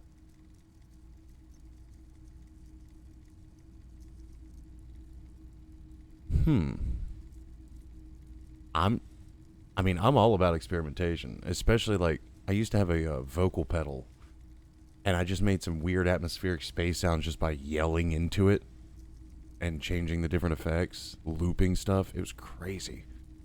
I really miss that vocal pedal. It was so stupid, but so fun. As the hum grows louder, modulating but always unnaturally uncomfortably low, like it's coming not from the speakers, but also from inside your chest. Breathing is becoming difficult. There's a growing sense of dread. The sound is coming from inside you, but also surrounding you. It feels as though someone is standing just outside of your range of vision and watching you, doing this to you. That's like every metal show. All of a sudden you hear sounds, but also have to poop. It's just, I'm not the only one. All right, I know that's a real thing because I've gone to see a show and it's like, and I'm like, oh boy, that's rattled something. True brown note. He nods to you reassuringly, just as more diverse, higher-pitched sounds, some random, some appearing to form patterns, hit your eardrums. Seabirds most likely, gulls and such.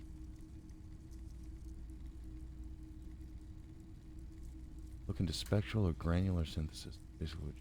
Yeah, I mean, Gulls I don't know and much skewers. about the technical aspects of anything. He raises a pointer finger and inclines his head towards the speakers. A new, very high-pitched, shivering sound emerges amidst the others. That's it. The signal in the noise. The thin whisper. A low range of sounds is easier to handle with a focal point, but still troubling. You are mesmerized by the sounds, but also feel nausea welling up as the motif continues, then begins to recede, dissolving in what must be the sound of water lapping at the bank. You know, now that I've listened to it on these new speakers, it's not the cold Mamadakwa. Wrong patterns, wrong photons. Probably some insect trying to sing higher than its predators can hear. Still, fascinating, aren't they? Early morning sounds. I'm looking for something that plays a tape for police business. A tape? We have boom boxes for sale that will play it. Check the shelves. Okay. Shelf. You see rows of toy soldiers guarding the rest of the trinkets displayed on the table. Some on horseback, others in rags, others yet in bright blue uniforms. All are stern and unyielding in their duty. Try to find something pretty and cool here, then use it to win her back. Win her back? Yes. Buy something nice. A figurine. This sounds off. You shouldn't trust this guy. What the fuck?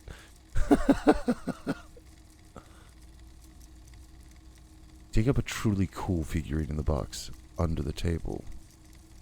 I have a standard Weirl die, which is just a D&D dice. Go for it. Why? What's this? A headless man riding a horse. A headless man wearing futuristic tracksuit trousers that say found. What's this? Show it to the shopkeep. Oh, that's the Headless Phone Rider. Who? The Headless Phone Rider.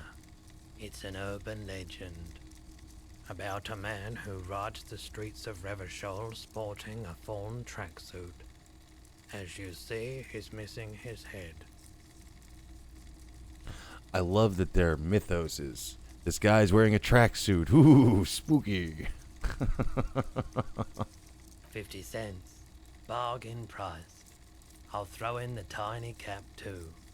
I think he's looking for it, or something. That part of the story has many interpretations. He lost his cap when he lost his head. Perhaps he's looking for the head. Okay, I'm gonna buy that. Did I mention that this figurine is supposed to be lucky? Always carry it with you. Alright. That was a very smooth salesman's grin that almost comes off as earnest. You should learn from him. Okay, inspect the figurines and rags. This set of soldiers isn't meant to look impressive. A few have rifles, but most of them carry pistols. Some even shovels and tall sticks. Depends on what I need them for. If somebody comes to me in a tracksuit and says, "Listen, bro, this party is going to be a blowout." I'm assuming blowing and out is definitely happening. But if he's like, hey, you want to buy this car? It's perfectly fine. Probably not. Probably a little less trust. You're probably talking about the revolutionaries, yes? Yes, they are soldiers, revolutionary soldiers. I think their poverty has been exaggerated for effect. When you place them next to the royalists, it doesn't seem like they could possibly win.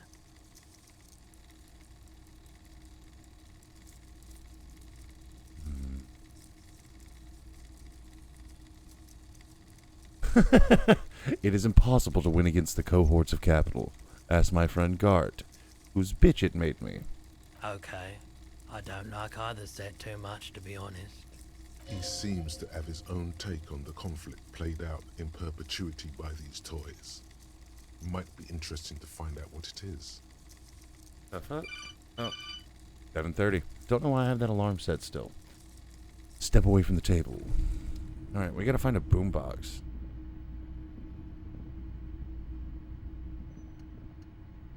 Ah, clothing Wow, it looks. A very large red t-shirt with an impressive print stands out from the other garb. Oh god. Oh yeah? Oh yeah. The print depicts a muscled man striding toward you, a giant sword in each hand, encircled by burning embers. Behind him is a cluster of cabins engulfed in flames. Beneath him are the words, Hjelmdal burning. We're gonna get creepy. Sniff the t-shirt. Smells like worn cotton and a little old sweat there. Worn cotton with a side of flea market or trash bin. Sniffing is okay, but please don't try anything on. Can't have you leaving your photon emissions in the fabric of things you're not going to buy. I'm gonna buy it. You're not imagining it. Photon emissions? What is he talking about? That's a rad Man of Heimdall t-shirt you've got there. Hell yeah, man. I don't usually carry printed tees, but this one was just pure exemplar.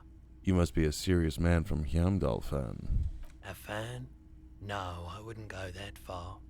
But I do think the Hjelmdalaman saga is an integral part of our shared reality.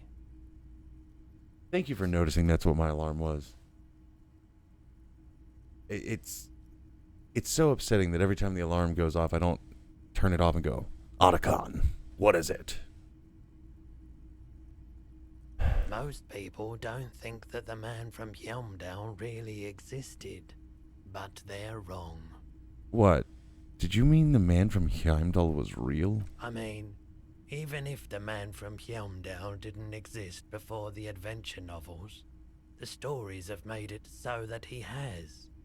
It's simple, really. I'm totally with you, man. Reality has a way of bending back on itself. Exactly. Cause and effect work in both directions. That's something I really want to do on stream. I want to start and go through all of the Metal Gear Solids. But I do know there will be a hiccup once I hit Metal Gear Solid 3 because I used to fucking... Oh man, Metal Gear Solid 3, when that came out on PS2, I played that for 6 months. I played it on easy, normal, hard. I did pacifist and fucking, well, let's just call it what it is, murder runs. I eventually would just get to the point to where I'd beaten the game, but I just enjoyed it so much, and I couldn't buy another game, that I would just, there's this cabin in the jungle that you can crawl underneath, and I would just fire off random rounds so that a bunch of soldiers would come, and I'd set up claymores in weird places just to watch them explode and then freak out and try to look for me. Because they never crouch. Besides, I've been to Kotla, though not quite as far north as the Hjelmdal. And that's my serial killer story. Northern lights travel across the sky. Very unique, energetic tides there. Dude, absolutely. His theory isn't exactly incoherent, but its logic does suggest some unusual neural activity. Interesting. The fact that, like, you would get random cutscenes from performing, like, triage on yourself or eating stuff just to survive was so crazy. Like, the first time, like, it showed me tearing a snake's skin off, I was like, whoa, what the fuck? Very, very unique energies indeed. Geomagnetic ley lines, one might even say. I never really played. I played some of 4, but to be fair, the PlayStation 3, even though it was one of my favorite systems, that game was a little too big for the PlayStation 3. Like, the loading and the fact that it would just bog down every once in a while was just rough. How much are you selling this t-shirt for? 2 real. That's very cheap for a printed t-shirt that's still in pretty good shape. That's unusually cheap, isn't it? It should belong to anyone who is ready to wear it. Couldn't you just give it to me for free then? But why? Because I'm a broke cop without a cent. Perhaps I could repay you in some other way. I deal in goods, not services. Worth it. +1 physical instrument, +1 shivers. Welcome to Hjelmdal, officer. All right.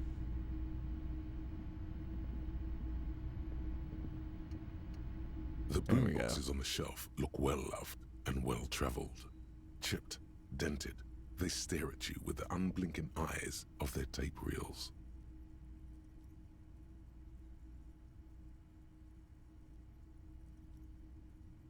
Yeah, that's why I think I'm just going to try to run it all PC. Just go super nuts to butts, sweaty mode, and play through all of them at like optimal fucking levels because, you know, computer good. Well, good enough. It's a gaming laptop. We work with what we have. They know the tips of your toes to see more. One especially catches your eye. Deep gold and amber plastic with a big old handle on top. A classic boombox that says Stereo 8 approved. This is you. Golden orange. A sunset suite. Just make sure it works before you buy it.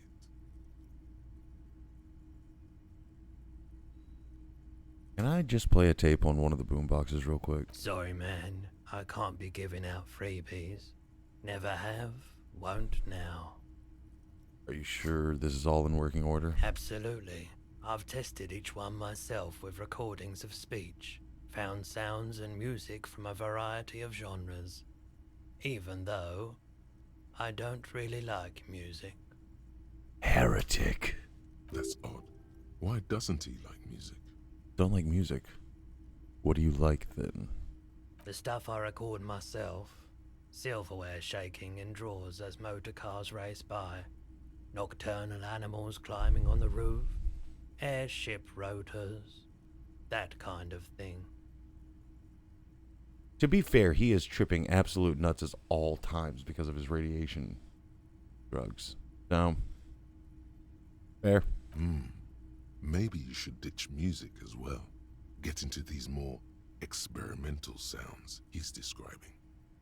Oh shit, I just realized one of the fucking tips on my controller fell off. Hold on. Just realized that. Asleep at the fucking wheel, man. Been playing this whole ass game, not realizing that shit's missing. Gonna have to look for that later. Shopkeep, the Stereo 8 approved machine here. Is the Harman Welsh W2. Made in Vespa. Designed in Seoul. Plays all reel-to-reel formats. 2mm, 8mm, 12mm. It's even got a little radio in there. It'll set you back 12 real. Alright. Can I get a discount on this boombox? A police discount? A discount? I do have to keep the lights on, man. It's 12 real. Remember, he doesn't like music. He likes sounds. The Doorgunner Megamix is his type of tape. Certainly, he'd give you a discount if he knew you'd play something so experimental. I'm not just doing any police work. I've got the Doorgunner Megamix here. An era-defining work. Let's do 4 real. 4 real is offensively low. But just this once. For the music, concrete, cop. Thanks for the discount, man. Here's the money for the boombox. And here you are. quality sound reproduction on the go.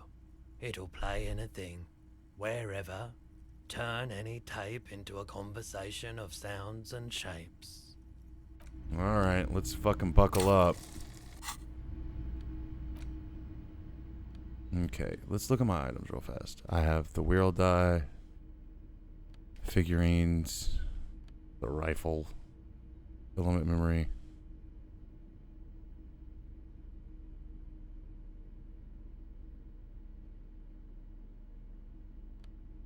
That's Lieutenant's handkerchief. Green ape. Haha, hell yeah.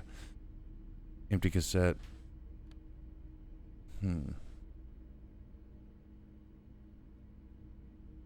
Ah, okay.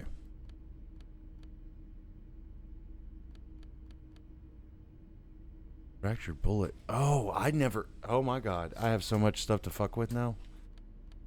Interact. The bullet is safely sealed away in a plastic bag bearing the RCN stamp.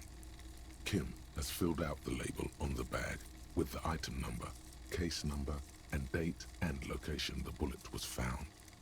Beside his orderly handwriting, the bullet looks especially sad, like a tiny, shriveled head of cauliflower. What do I do with you, bullet? The squished little thing has no idea. I know. You should find the gun that shot this bullet. Find the gun that shot it. That sounds like something a police detective would do. First, you should learn all you can about this little guy. Then find the gun that shot it and the person that gun belongs to. He used it to kill your victim. Neato. Neato. Feel the bullet through the bag. The squashed bullet has some sharp edges where the jacket has split open. It feels cold, even through the bag. You wouldn't ordinarily have cause to handle jacketed bullets. The citizens' militia uses cast bullets only. Little pebbles of metal loaded from the muzzle, usually in a cartridge.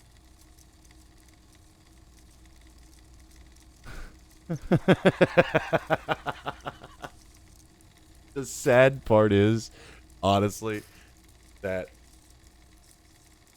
cult black metalheads, if it's recorded through a speak and spell, a toaster into a fucking like Sony Walkman, it's way better somehow.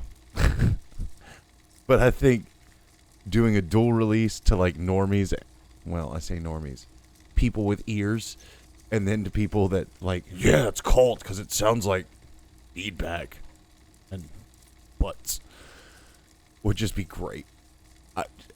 You have my blessing. You have my backing. Take my money. Like, we'll get this done. What do you need? Inspect the bullet closer. Wait, hold on. You wouldn't ordinarily have cause to handle jacket of bullet. Yes. Oh. So it's a cartridge bullet. The jacket of the bullet is made of a yellowish metal. It has blossomed out to reveal a dark grey core.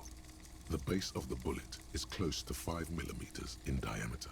I keep forgetting that you can do this in this game. Look at the jacket. You can just about make out a few striations near the base of the bullet. Little hairlines, linear. It feels standard. And the core? It's quite destroyed. Some of the fragments are still lodged in the wound. Far away, Lieutenant Kitsuragi is flipping through stations in his Kanima. He is not here examining the bullet with you. He should be. He would find this very intriguing. Mention it to him later when he's here. The bullet has nothing more to say. Put it away. Handwritten note from the fridge. Alright. Interact. The note is written with a blue pencil on a piece of lined office paper. The kitchen magnets have left spots on its surface. Read the note. Someone has scribbled, S. I can't believe the off-site copy is still here. The illiterate ginger kid keeps stealing stuff from the studio, so I had to hide it somewhere safe. Off-site copyist. You'll find the filament memory with the off-site copy in the frozen ice cream maker. Please take it home, ASAP. It's important. I'd do it myself if I lived in a civilized place with a freezer. Take care, Suliswaf. Who wrote that note? According to the note, someone named Sulislav. What's a filament memory? The note doesn't specify. It's part of a radio computer. When not in use, filaments are stored at temperatures below zero.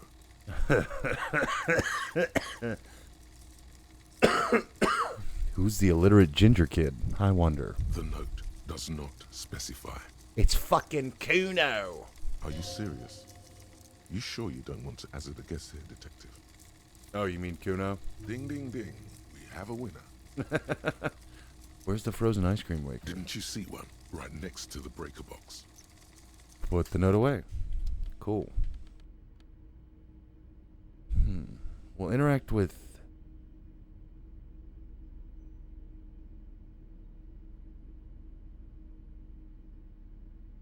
Interact. Take the legal documents out of the envelope.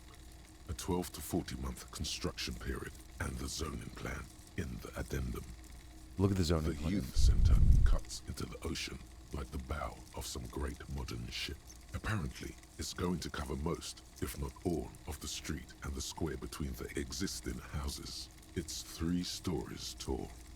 It's going to be awfully close to the already existing buildings, almost wall to wall, practically integrating them into the youth center. This is either an ominous or cool architectural choice. Hard to say. My money is on cool. Looks like a cubic pyrite. +1, center's very close to houses. +1, ominous shape. -1, cool cubic pyrite.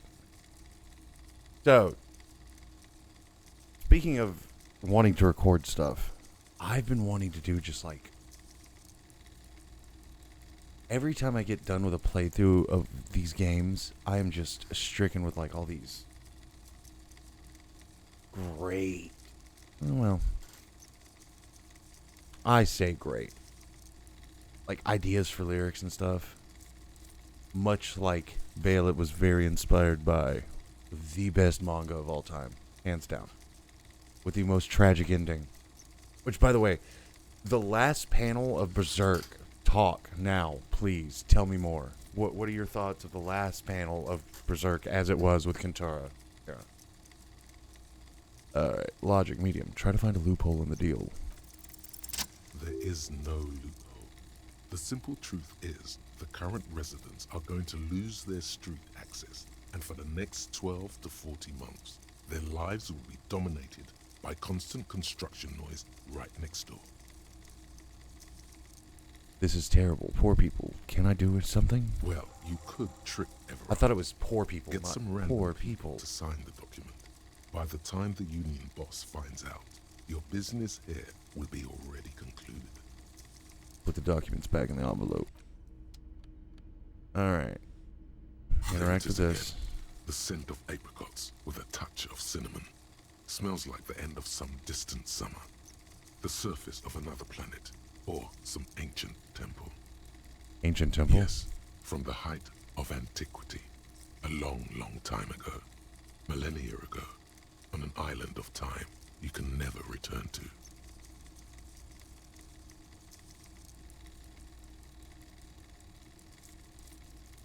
Yeah, okay, so fuck it.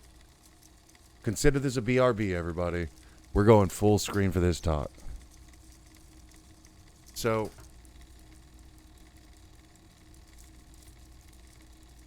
the last line... Spoilers, by the way, for what it is. And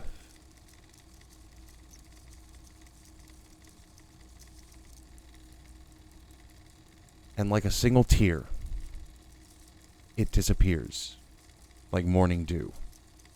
That is a lyric. Hands down. Like, that's fucking poetic as fuck. And with the visuals of the Moonchild turning into who we knew it was.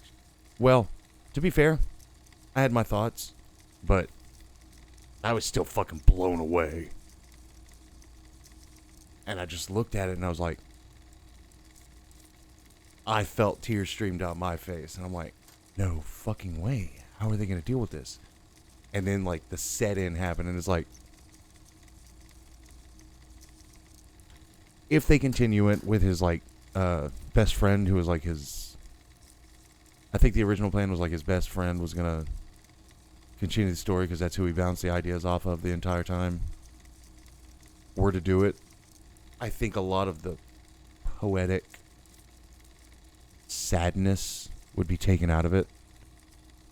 Because it got to this point where, like,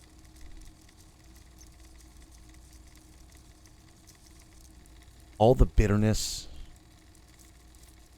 they are actually, because I kept getting different. Really? Coming from you, all doubts are seated. I mean, I liked Berserk before I met you, and then we hung out. Really? So it's like, it's there. It's like that shit. It's about that life. Oh my God.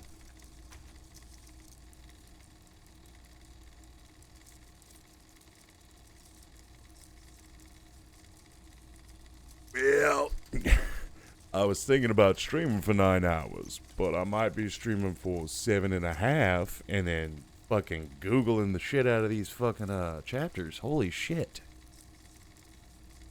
Oh my God, I'm stoked. Because a part of me just didn't want to go back to it, because, like, honestly, if you want to look at it from beginning to end, being the Mura times, that moment, like, and with a single tear, like, it disappears like morning dew. And then the series ending, yes, it sucks. But also, some of my favorite movies end with just depressing nobody wins endings.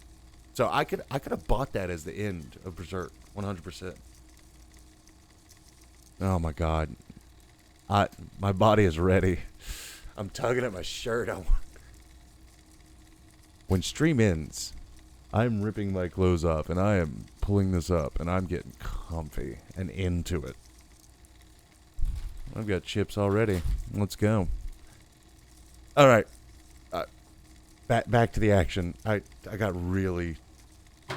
God, I'm so stoked.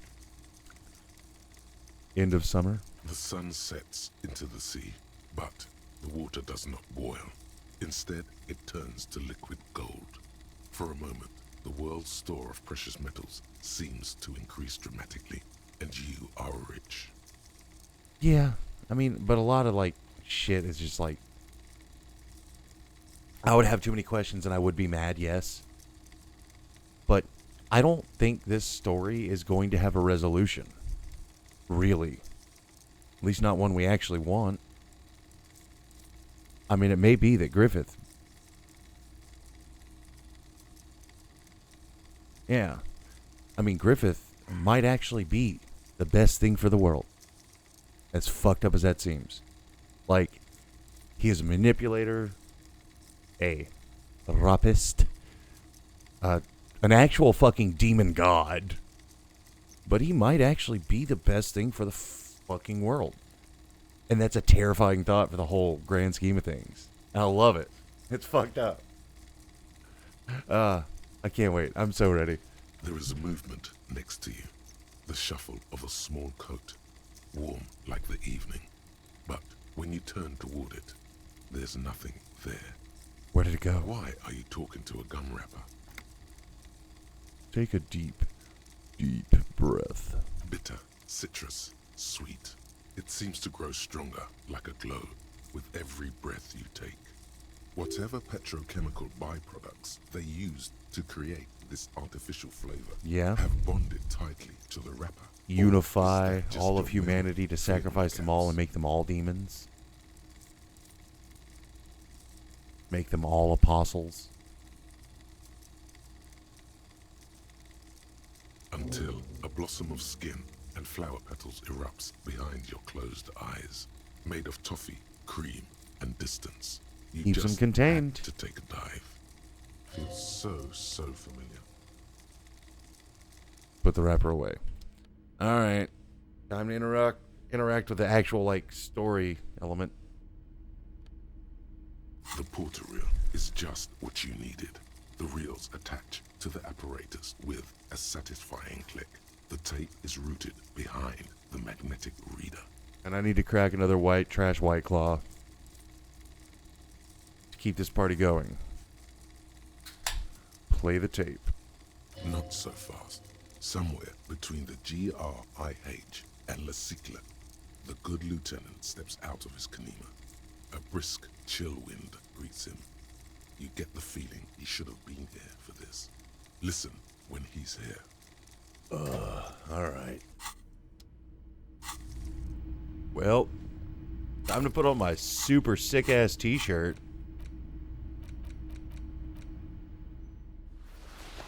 Oh, boy. I don't want to unequip the necktie, but I also want to unequip the necktie.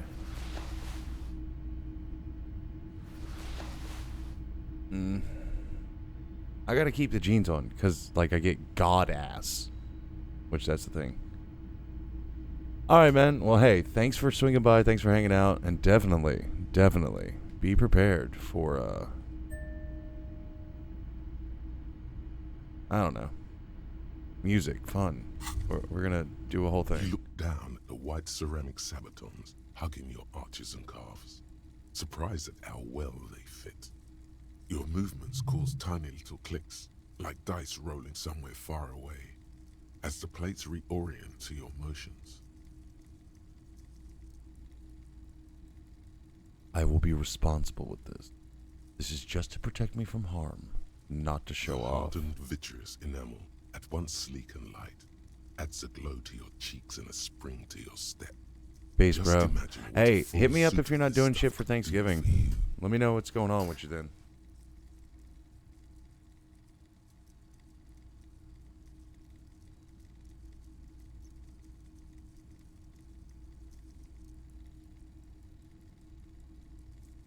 I want the full It may suit. be a while before you have all the pieces. In the meantime, you should analyze the armor, figure out its vulnerabilities. Vulnerabilities? Remember, this is a highly specialized kinetic redistributor meant to stop bullets. Wear it, observe its properties, see if there's a weakness in the design. For the day you have to fight someone covered in the same material. Ah, that's why it dinged every time I put it on.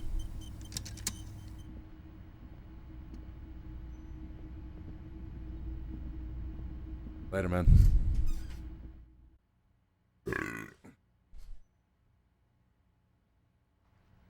I smell food, and it smells great.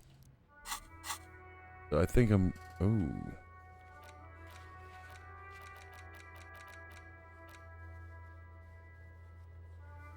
You need to find the firearm that killed the hanged man. How do I do that? You need to find a firearm that killed the hanged man. Something tells you it will take some time. You could start by identifying the bullet.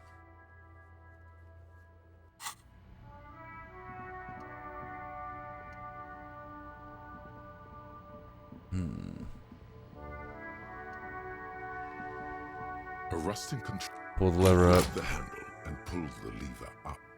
As soon as the metal connects against the contact pins, you hear a loud clunk. Then, the water lock starts moving. Well, I found us.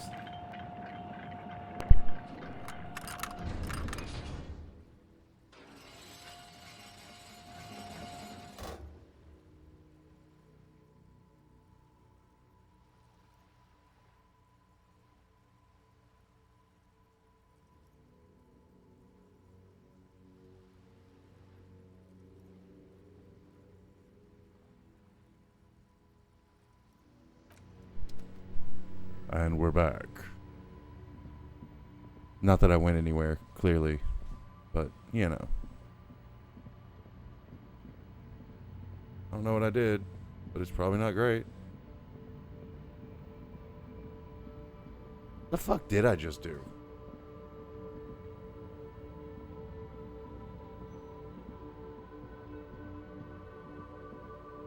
Well, whatever it is I did, it is what it is. Oh, hey. Plastic wrap macaroni stamped with a humanitarian aid.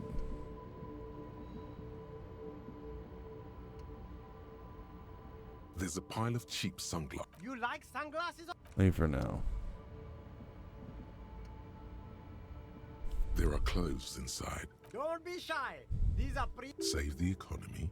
That sounds off. Browse through the You box. find your hands deep in tattered and faded garments made from weird polyester blends that make your body itch and sweat in all the wrong places. The box smells like cat piss or like an old person with no money. Just that delivery. The box smells like cat piss.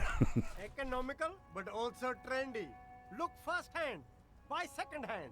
Keep the economy moving. Alright. No good. All you can come up with are some treated wool pants. You can tell they're too tight around your thighs and too loose around the waist. Discard the woolly No pants. luck? Why not take another look, officer? Keep supporting the economy. No, thank you, boss. I forgot you were there. Probably on purpose.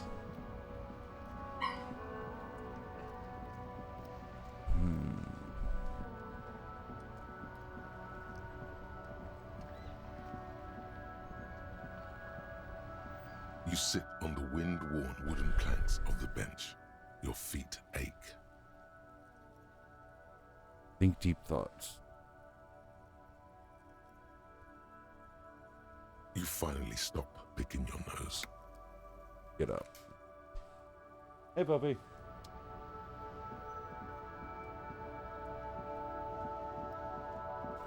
So, we need to go this way. Oh.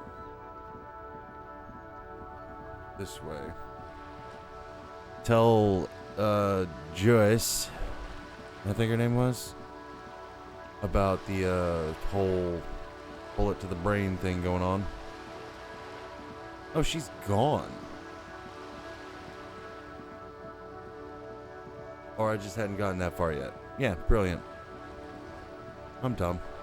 I'll admit it. You're back. Good. What can I help you with? Absolutely nothing, thank you.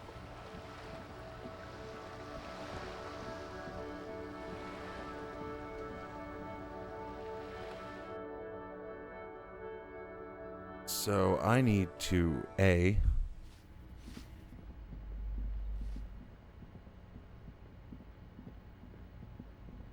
run through here,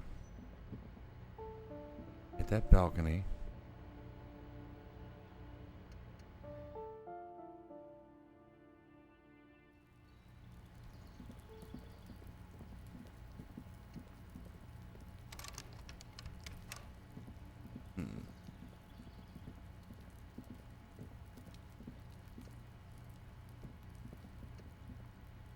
This door is made of metal and appears to be reinforced. Watching.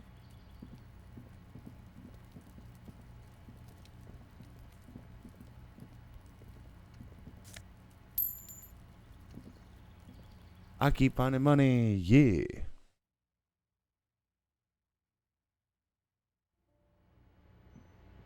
So after this, I need to, after going through here, I need to run back inside that building.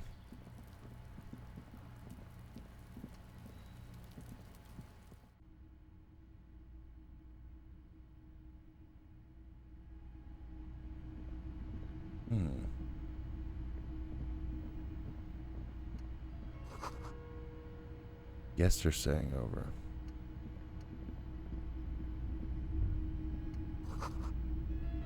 Smells like chemicals.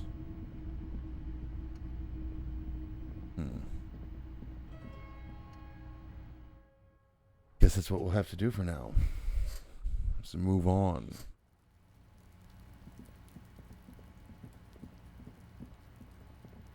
Okay, so we're gonna continue this way.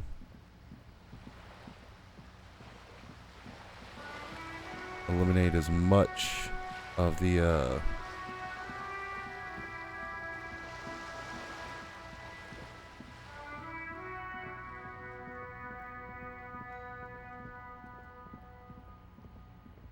Okay, so we're gonna get the filament memory.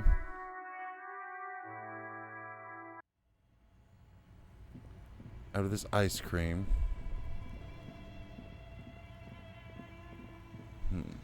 The bear's eyes are still glowing red, watching over all the ice cream wrappers hidden inside its belly.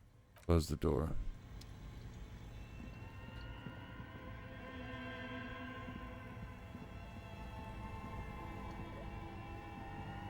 This orange machine is buzzing like an old submarine.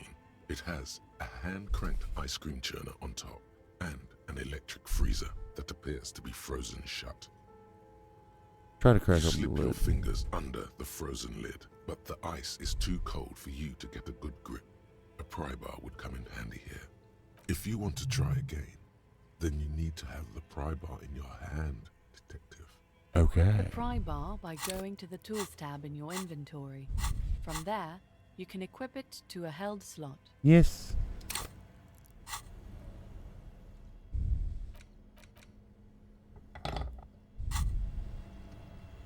This orange machine is buzzing like an old submarine. It has a hand-cranked ice cream churner on top and an electric freezer that appears to be frozen shut. Turning the crank feels oddly satisfying, like stirring your childhood dreams. In the distance, you hear water dripping. It's all gone now. You'll never become a poet or an entrepreneur. Okay. 2 cables are plugged into the breaker box. Something close to you dies with a soft electric purr. This orange machine is dead still. It has a hand-cranked ice cream churner and an electric freezer. The ice around it slowly melting. Let's see what we can do. The ice squeaks beneath the pry bar. You think you've got the bar jammed in there pretty well, but the lid simply won't budge. What is this? You see the pry bar's metal handle bending right before your very eyes. That's a good pry bar, but this ice cream maker is frozen shut. It takes an advanced tool to get it open, some kind of super pry bar. You have no idea where to get one. Sooner or later, you will stumble upon a tool mighty enough. Then we will know what's in this mysterious ice cream maker. Fair. For now, that will have to work.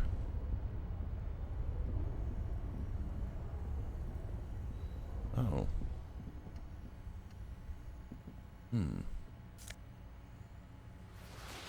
Insane mesh tank top. Okay, hold up. Where did you even get that one? No, really. Who put it in that drawer? No further comments. Wear it on your own risk.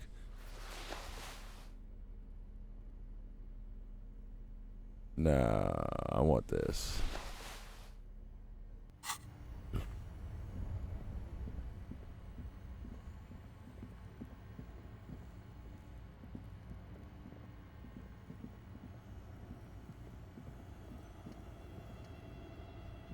Can I do something else in A few here? bricks have fallen off, revealing a compartment behind the wall.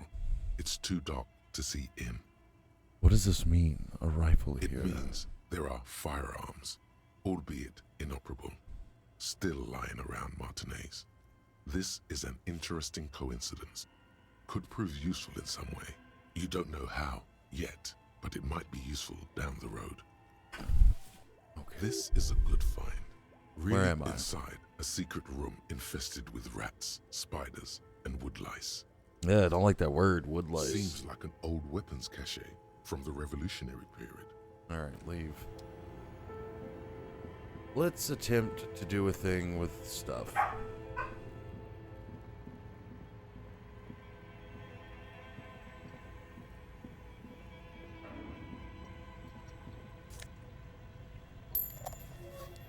Got magnesium. Just take me outside again? No, it does not. We need to... Yep.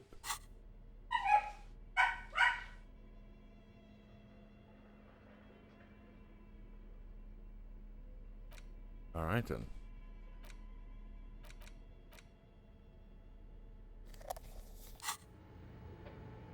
Okay.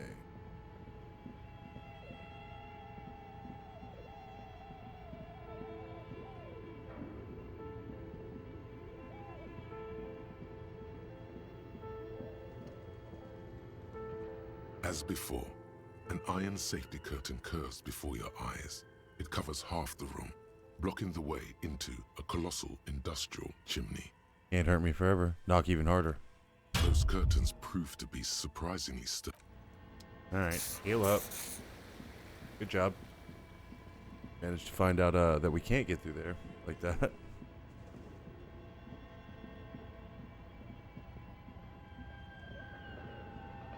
Gotta be some more stuff. Because I did kind of scan over some of it. Perhaps in the room before. See if we missed anything.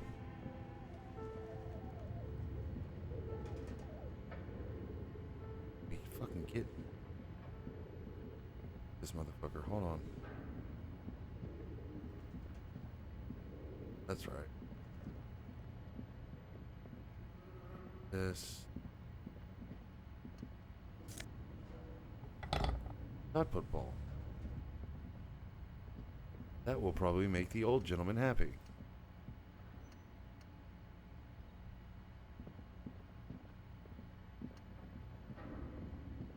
Can I do something with this now?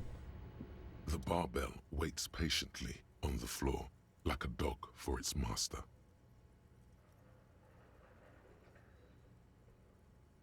We shall leave. Alright, let's attempt. God, it's so creepy. Like all the mannequin silhouettes. Alright. Open you up. Tiles on the cube are still smoldering, casting the framework in a soft glow. Fluorescent play and print keys shine on the keyboard. Insert the production Like a schedule. smooth draw, the filament slides into place. On the keyboard, the play key starts blinking. The Press speaker play. comes to life. Static seeps through the machine's planar magnetic driver. An old lady greets you. Her voice sounds 100 years old. Good afternoon. Fortress accident en rue de Saint-Ghislaine. This is East Insulindian Repeater Station 1. Please repeat. Is this the production schedule? Let's try the password for the production schedule. Good. Please repeat the password.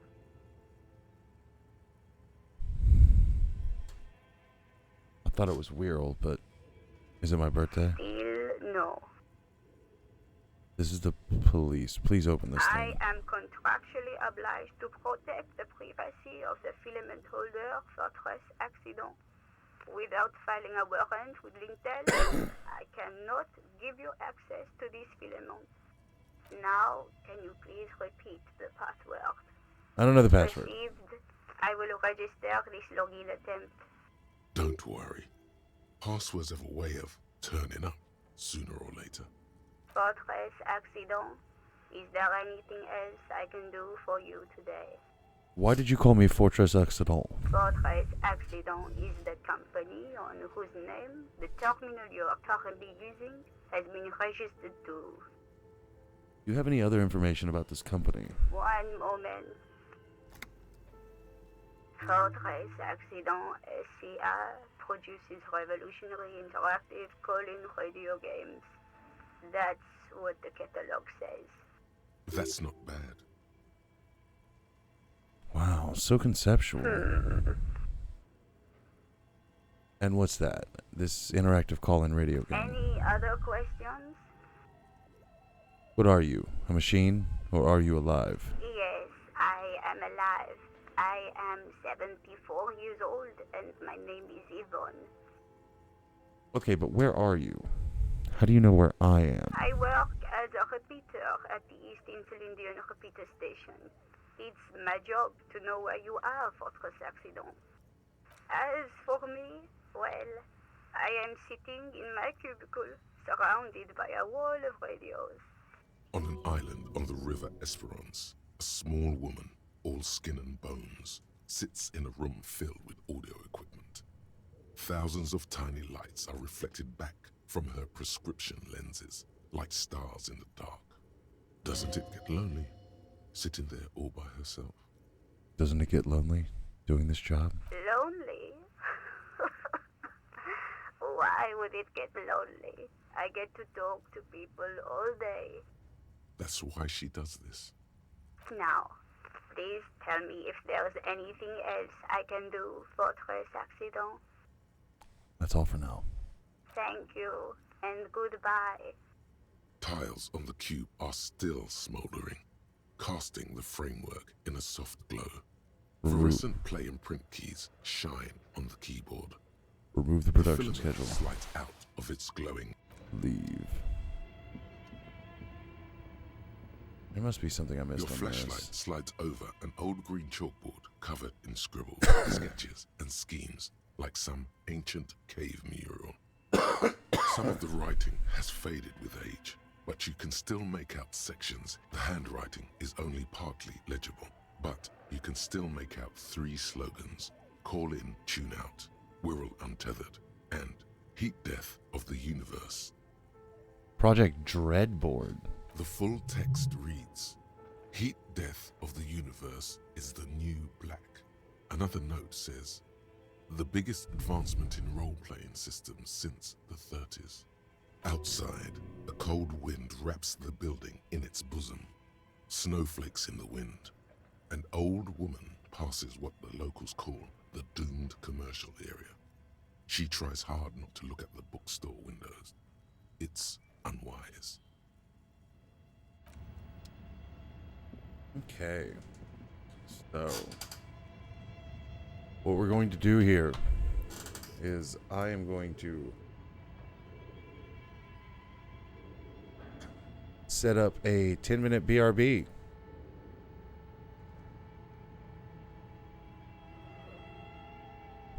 Because I need to A, use the restroom, B, grab some food, because I've eaten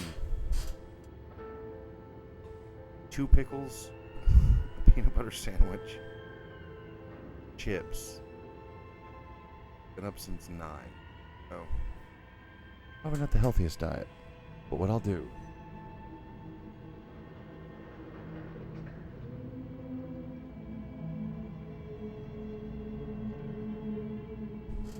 and I'll return shortly.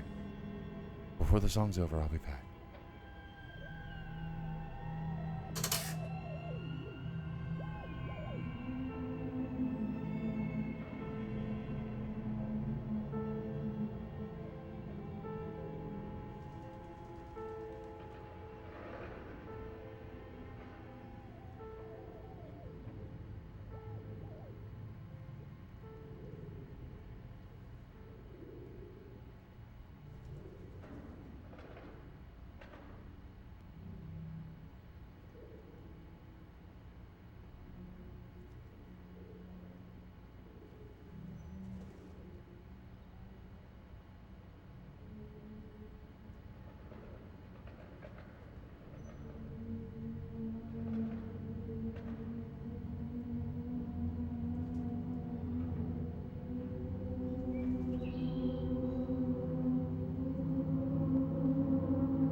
I told you I'd be back.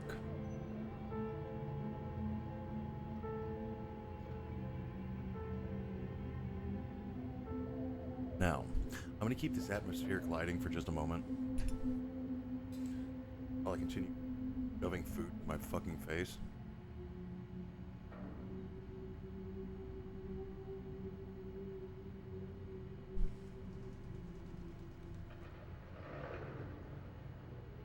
I also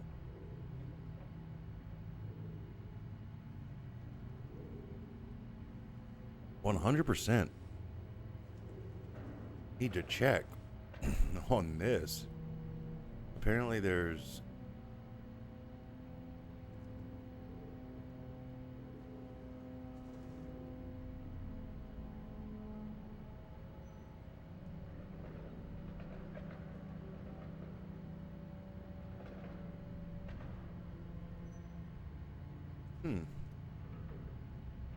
well, that's troubling.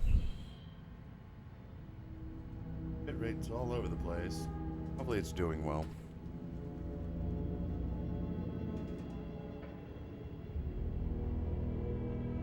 Refresh in general. See what happens.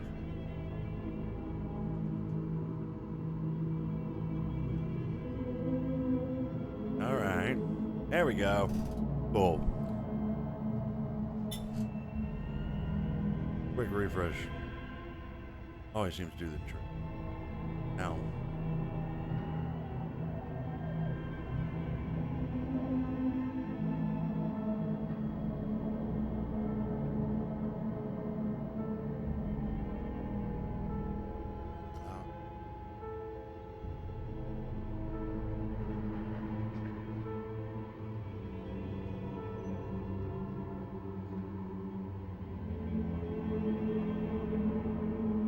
Sorry.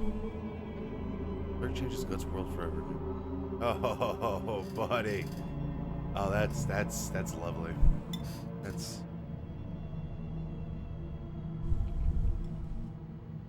that tab open for me later.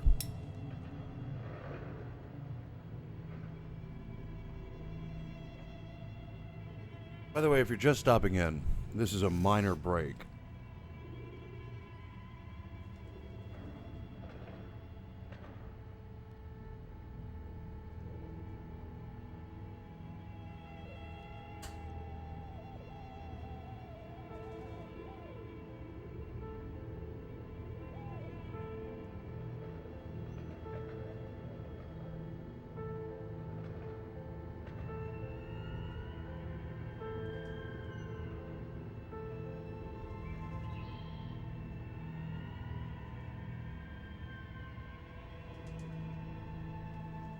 There we go.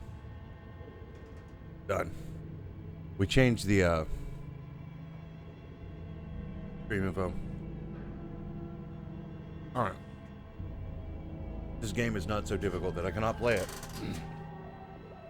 Hey.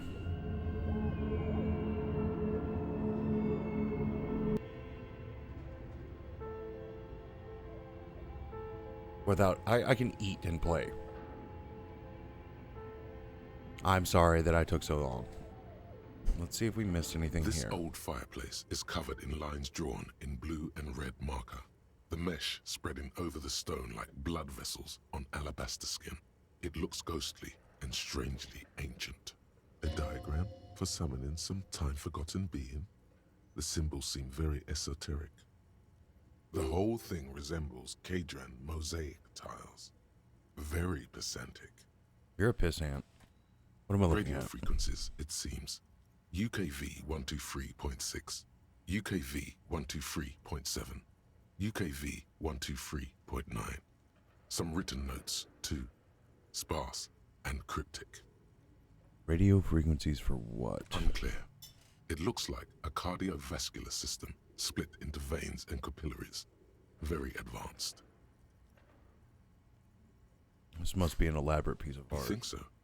The web is comprised of radio stations, all lead back to one red heart, titled the Game Master Frequency.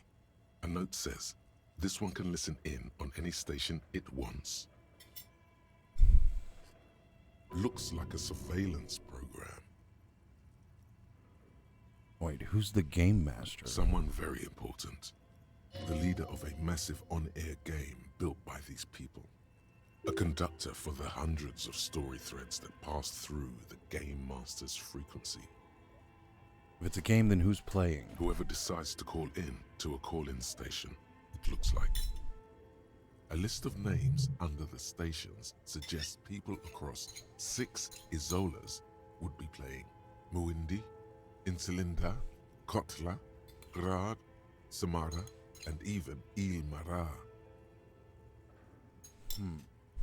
All of this is gone, left unrealized. There's no way a little basement studio working here could pull anything like this off. What else? Nothing. It's just lines on marble. An echo from times long gone. No one has used the fireplace in ages.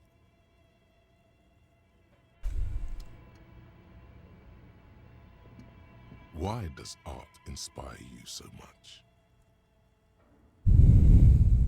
It does, yes, but what is art? Excellent question. Art is a diverse range of visual, literary, auditory, and performative creativity. It's an expression of imagination and technical skill. Additionally, it's history, criticism, and pure enjoyment. In short, art is the highest form of human communication, representation, narrative, emotion, and agency intertwined. Would I fit into the art world? I mean... Have you looked in the mirror lately? You have the exact features of a savage art critic, with that beard and those clothes, disheveled and prophetic. Perhaps you should try to critique architecture too. Hold on. Is architecture also art? Of course not. It's autism, box drawing, masturbation with a ruler and a sextant or whatever they use. You should demean and criticize the genteel institution of architecture while extolling the virtues of the pure arts. But wait, what about music? Is it art? Only the most experimental kind. I guess I have been feeling critical lately. Yes, you seek substance. No vapid representations and reproductions of social mores as made manifest in stuffy biennials. We're talking real, living art here. Become the art cop. Half art critic, half cop. Okay, if 50% art critic is what's needed to free me up from rote repetition, so be it.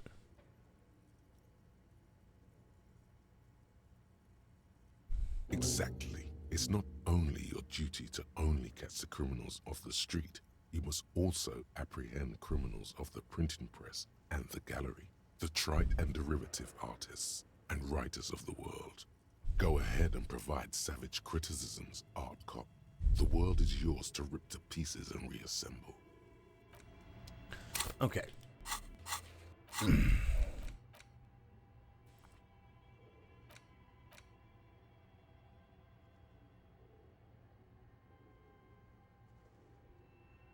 Okay. So we can forget this.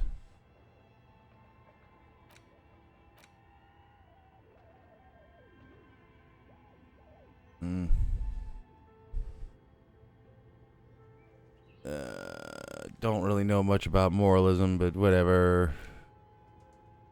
I can forget.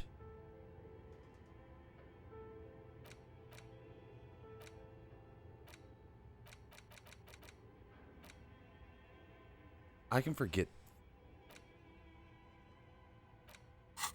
Oh, I can't just... I have to have skill points to forget shit. That's crazy. Wait, do I... Am I dumb? Hold on.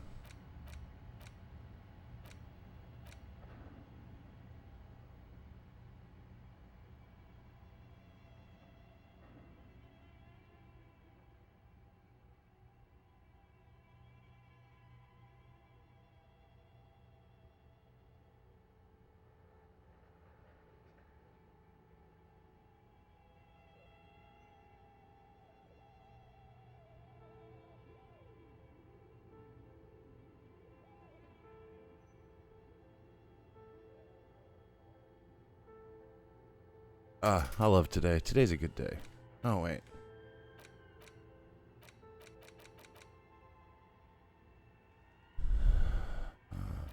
This one's Savoir Faire.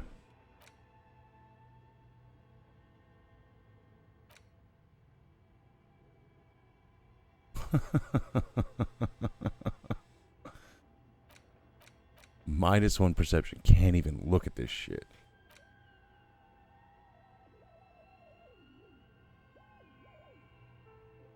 Bullet would bounce right off. Still, there must be some flaw in it that would allow you to stand your ground against this dangerous enemy technology.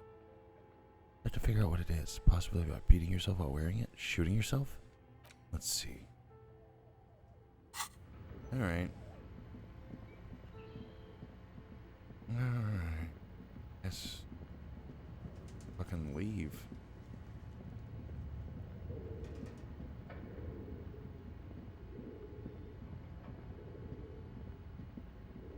Come back to that later. Now that we've, you know, thoroughly done what we need to do. Oh, let's go talk to old lady now that we've busted her shit up. You broke down the back door, the wards, the door. It's all gone now. Dark psychic energy leeching onto my shop. Sometimes it's necessary to resort to extreme measures. I suppose it's all over now. I guess there's no escape. What are you talking about? It's just a door. Just a door? This place is cursed, Detective. They don't call it the doomed commercial area for nothing. Just look at the sheer amount of companies that have failed in this house. I hope you're happy now. Happy that you've ruined everything. Now that you've broken the door, the curse is coming to get me as well. She closes her eyes and starts mumbling something to her pendant. Host Almighty, she prays.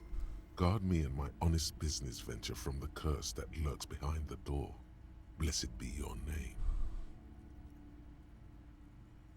Cursed? But I thought the cursed wasn't real. Of course you didn't. You're nothing but a policeman. All right. You know what? I'm willing to let you investigate the doomed commercial area. We are set on the path. There's little else to do. But before we go on, tell me, did you encounter the malignant entity?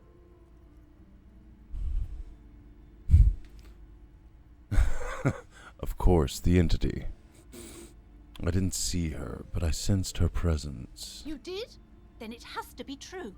I've suspected that this woman-shaped energy must be connected to the curse ever since I first saw her. Did you see that she lives inside the chimney? You mean the chimney that's hidden behind the metal safety curtains? I knocked, but I couldn't get in. Yes. I've heard that she's barricaded herself inside. It's connected to the central furnace in the basement. Oh, God. You should go and Fuck find yeah. it. God knows what she's doing there. Some unnatural magic, I assume. You should go find the entity and ask what happened to all the companies in the building. And do return to me after you've talked to it. I'm quite anxious to know what she has to say about the curse. That's all I can say for now, book peddler. Well, now I have a reason to go back in. That sounds fun.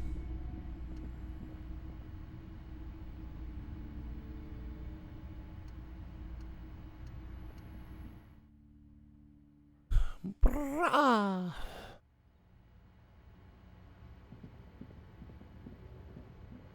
Okay. So.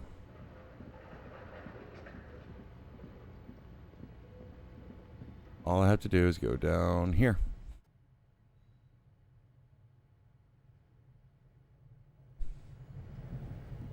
And right over here.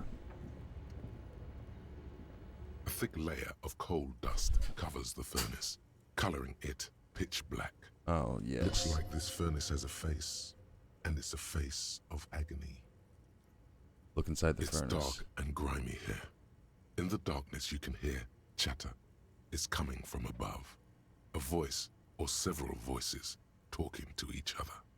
Near the smoke chamber, upstairs. Oh my god, if it's Kuno and Kunoise, I'm out. The echo is so prominent, it's impossible to discern what the voices are saying, or what's producing them.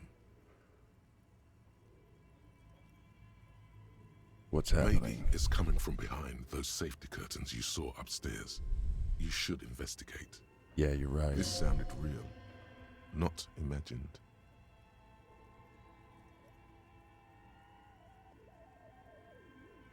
Yell hello into the furnace. Something breaks loose in you. A mighty bellow echoes throughout the chimney's depths. The chatter of tiny voices above suddenly cease. Then, Hello? you've awakened the entity. This is the police. Who's there? Hello? Did you say anything? I can't hear you. Please come upstairs. There's a safety curtain on the second floor. I'll open it. You hear a low rumble upstairs, the sound of a curtain being pulled aside. A lush layer of coal now covers your skin, sinking into the wrinkles. Your hands look ancient. You feel the spirit of Ramut Karzai, ancient hero of Grad, pulsing through you. All that's left is to cover your face in war paint.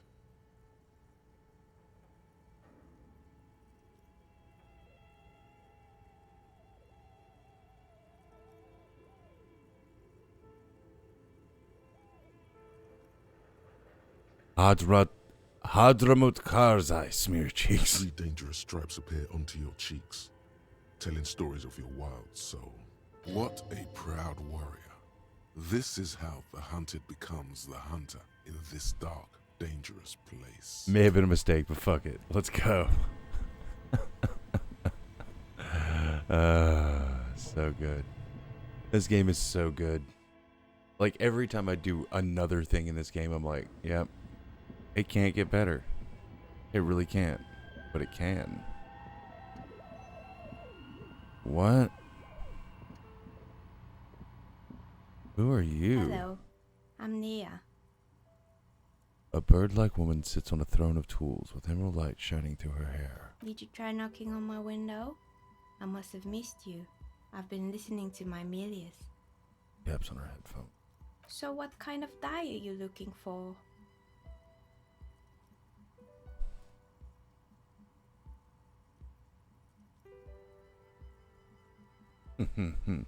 Hell yeah.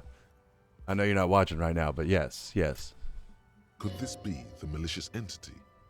Perhaps it's wise to go along with this masquerade for now.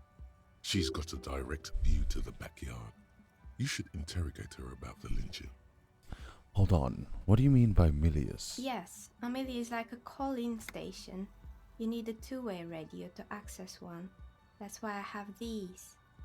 He pats on the headphones on the table. Mostly, they just teach you to swear in different languages. But some of the stations can be quite interesting. I was so absorbed, I must have missed you knocking.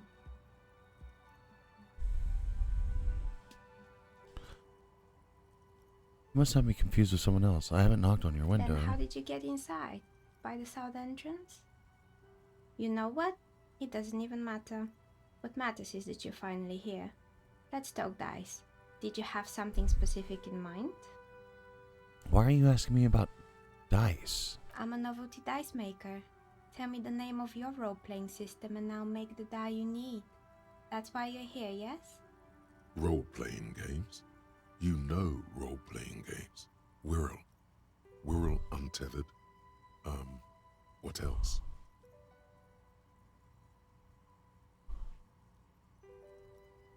Sure, I like role-playing games and I need some dice. Very good. My rate is 10 real per set, unless you want something really unusual. Take a look around and see if there's any particular stone you want to use. The walls around her are covered with rows of precious stones and minerals. It almost looks as if the stones and dice are a natural part of the room, growing out of the shelves like stalagmites. This person means you, or no one else, absolutely no harm. She will answer freely and honestly.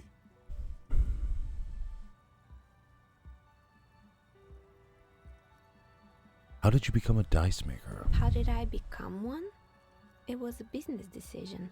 I was a regular jeweler at first, but that's an unfocused field with too much competition. Some of my friends were role players. They asked me to make some polyhedral dice out of cobalt. That was my first order. I grew it from there. You like role-playing games yourself? Not especially. I like working with rare materials and a steady pay. And role players as customers? They're nice people. Oh. Some of those nice people have big bucks to spend on novelty items. Ah, good thing I had rhetoric boosted. She's thankful for the security they provide her. I'd like to order a dive from you. Of course. Tell me what you have in mind. You know the Wirral untethered setting? I want to dive for that. Ah, yes. Fortress accident. It's too bad they never finished their game. The Wirral untethered die is a variation of a standard role-playing die. Only, instead of plants, it uses motives of ice and death. And loss, of course. Ice, death, loss. Sounds like you. I'm thinking something made from alligator jawbone, cast in black resin. The reptile bone is as white as ice and dead as, well, death. For 7 real, I could have it ready in 8 hours. What's a standard role-playing die? It's an icositetrahedron, a 24-sided die that can produce results for 2-sided, 3-sided, 4-sided, 6-sided, and 12-sided die with a single roll. Technically, you can also use it for many other sizes, but you may need to reroll results. Loving it. So nifty. Well, why do you need to cast it in resin? Untreated bone is porous and prone to chipping. Cast it in something hard like resin though, and voila, it's perfect. The deal. Great. See you in 8 hours then. Was there anything else? What do you know about the man who was lynched behind the whirling in rags? Nothing really. I didn't know him. Who cares about the dead body? We might be dealing with a malignant entity here. Seriously, you've got a great view of the courtyard and you didn't see or hear anything Sunday night? I'm sorry, detective, but as you know, I usually have my headphones on when I'm working. It shuts out most of the daily ruckus behind my window. What do you mean, the daily ruckus? Well, there's always something going on in the Whirling's backyard. During daytime, there are usually those kids. And lately, I've been seeing a lot of drunk workers hanging about. Must be because of the strike. She's not sorry to disappoint you. Informing on someone in a murder investigation would intrude upon her focused existence. But I never saw anyone during that fateful Sunday night, I'm afraid. And you never took your eyes off the work to look out of the window? I might have, but in this case, all I would have seen is my own reflection staring back from the darkness. It's light here, but dark in the yard at night. It's really hard to make anything out in the yard when it's dark outside. Besides, I rarely get up to look out the window when I'm in the zone. Do you often work Sunday nights? It's an odd profession, making dice for people. But I like it, and I prefer doing this to sitting at home. I see. Thank you for your answers. She nods. Anything else, officer? Hey, where are we anyway? What is this place? We're inside the chimney of an old central furnace. It's strange, I know. She looks at the ruddy bricks that make up the walls. Even though they've been repainted, there are still signs of coal-black soot here and there. But when I arrived here, all the other rooms were taken, so I had to build myself a makeshift home. Besides, I don't really have to pay any rent here, so that's a plus. Plaisance was right. There's an entity living in the chimney. You should ask her about the curse. I've heard this place is cursed. Did you know that people call it the doomed commercial area? I've heard the stories, but I don't think those stories are true. As wind howls in from the furnace shaft above. Wait, how do you explain what happened to all those companies then? It's just capitalism. We only hear about tales of success, so it's often surprising to realize how many ventures actually fail. Plaisance is the one who sent me. She's convinced that the place is swarming with malicious energies. Plaisance, the bookshop lady? I've heard that her business is doing rather well. Have the energy spared her somehow?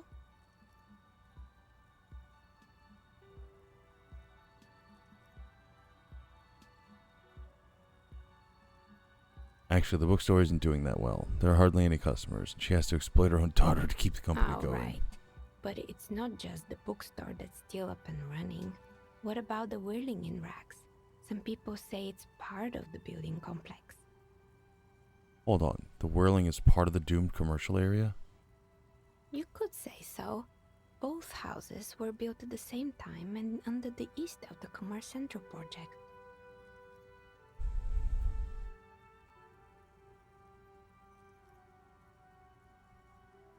No, the whirling isn't doing well either. Its waitress just took off and the customers have trouble paying bills. And then there is me.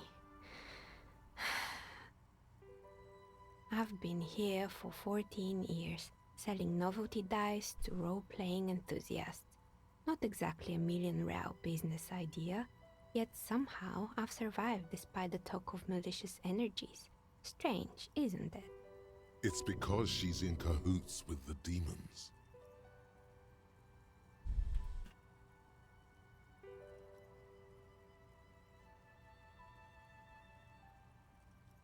Because you're competent. I'll be the first to admit there are many inconsistencies in this so-called curse. I was just about to ask, what do you think? Do you think the curse is real? The jig is up. The she-demon knows you've uncovered her true identity. God damn it, Half-Light. Time has come to face the source. Fear not, for the forces of the universe are supporting you in this psychic quest.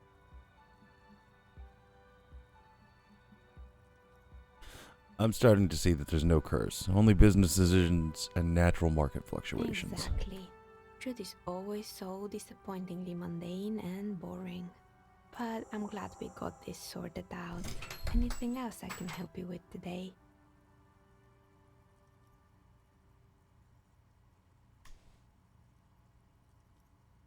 Throw that cord up there so I don't kick that again. Blaisance is not going to like what you have to tell her. Oh. Do you know what happened to the other tenants? Everyone else is More or gone. less. Are you interested in anyone specific? Oh, quite a lot of them spring to mind. You're damn right. Rats scuttle in the dark rooms, under the abandoned blow dryers and dusty mannequins. Cobwebs cover rotors and radio computers alike. So much failure. There used to be a hair salon here, right? Yes, I think it was called Androgynous Orlando or something similar. They weren't a big hit around here. Turns out that working class men don't like genderless haircuts. They're scared of that word. A bit of experimenting every now and then isn't bad.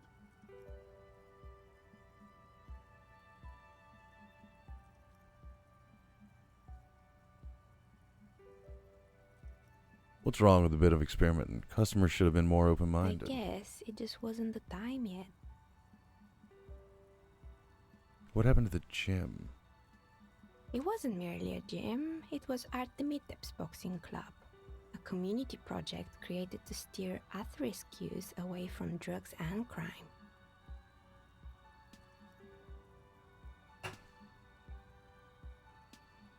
Who was Armitep? A kind man from Zemsk.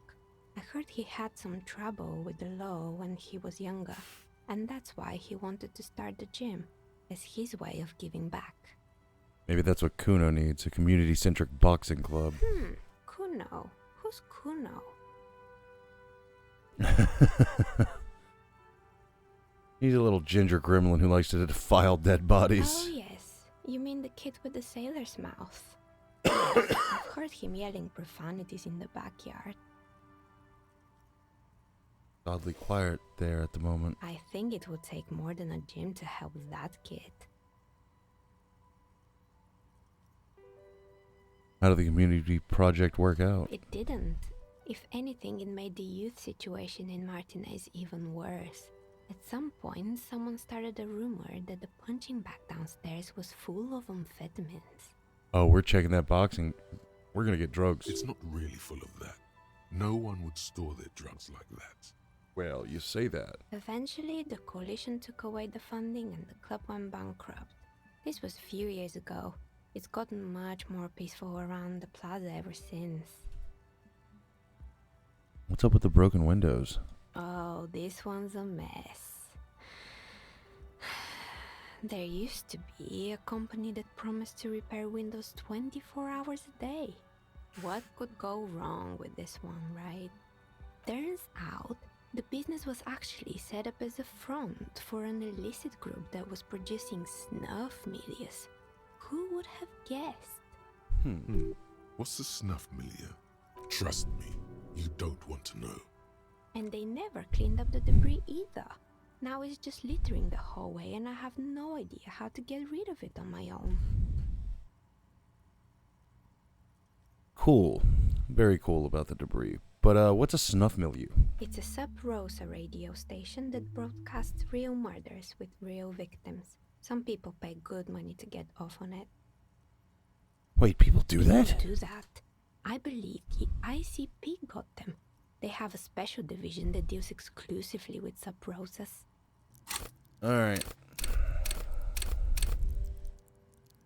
I think I need another rhetoric. It's the Copperpedia reporting in. ICP stands for International Collaboration Police. In any case, I don't think it's your job to worry about what happens on Milius. I probably shouldn't have even mentioned it. Things like that are better forgotten. Did someone here make stuffed animals? I saw mounts lying You around. mean Mr. Fabron, the taxidermist? No, he mostly just did drugs. Hell yeah, brother. Anything else? I found creepy mannequins. There used to be a fashion atelier here, but I have forgotten the head designer's name. They were doing well for a couple of years, until the insect rights activists came. Insect rights activists? What in the name of... The atelier produced a certain collection that used chitin among the materials. Apparently chitin is made in the Occident, where it's extracted from beetle wings. And you know how all kinds of political movements are big in the Occident. The activists shut down the biggest chitin supplier, which of course caused the price to skyrocket. And, naturally, all the most fashionable tastemakers refused to be seen in chitin from then on. The atelier went bankrupt before they could finish the collection. But insects don't have any brains or Actually, feelings. Insects do have brains, but yes, I understand what you're saying. I think the protesters took it a little too far. As she shifts around, you notice several dead flies on the windowsill in front of her. Legs up. They're not moving. Anything else? There was a terrifying taxidermied bear in the cellar. Oh, wait. What's with the rotor blades and skis? They were made by a company called Slipstream. After they pivoted from making rotor blades to skis, their chief executive took off on a vacation with all their money. She rests on her chin with a hand on her an impish smile. Honestly, I think it's quite funny. I think he's still sending out holiday transmissions from Tulula or Tiumotiri or Hashtkor or wherever he is. Interesting. What do these transmissions The say? usual, I imagine. That he's been thinking up all kinds of new business plans and can't wait to get started on them just as soon as he returns. She laughs and turns around in her The chair. Slipstream is history now. All their remaining assets got seized by the bailiffs in 47. I have no idea why those keys and blades are still lying around in the house. They were just props. Why return them? Found a strange machine. Fortress Accident, the radio game studio. Oh, yes. Please tell me the password. She liked them. They were an interesting bunch. We talked about role-playing systems every now and then. Once, I even saw two of them get into fisticuffs over Wirral. They certainly took their work very seriously, even if they seemed to be chronically liberal with their schedules. What do you mean liberal? What happened? The usual. They ran out of money and couldn't get the project done on time. What went wrong? Well, I did hear them talking at times. She looks at the hallway as if she can still hear them chit-chat behind her curtains on a cigarette break. They seemed to believe they were historical individuals on some grand quest. From what I've seen so far, the project did look quite impressive. Yes, but when the money started to run out, they just began to complain a lot about capitalism. You know, how the markets are rigged to keep out new businesses and so on. In the end, they just didn't get it done. They didn't have enough willpower to produce something truly historic, and to show up to work on time. She's right. Showing up to work on time is important. It's too bad. I would have supported them. The project looked great. Not the wisest decision. You would have lost all your savings. He tosses a pair of dice on the table. One of them stops near the edge of the metallic desk. The result is 1 on a 20-sided die. The dice is black and filled with little silvery flakes, like snowfall. Anything else? There was a terrifying taxidermied bear in the cellar. Oh boy, the fabled Revachol ICT. You're in for a treat here. She smiles and leans closer, hands on her knees, like a stand-up comedian ready to tell a story. The place was owned by 2 guys who had some rather innovative ideas about marketing. The bear was one of them. Now ask me about their other ideas. Indeed. What were the other ideas? Alright, what about the other ideas? There was really just one, and it involved picking out the prettiest girls in the neighborhood and paying them 20 cents per hour to man the booth. And by man the booth, I mean slump behind the counter with a face that could maim you if you ever dared to disturb their bored magazine browsing. Sounds like she really didn't like those girls.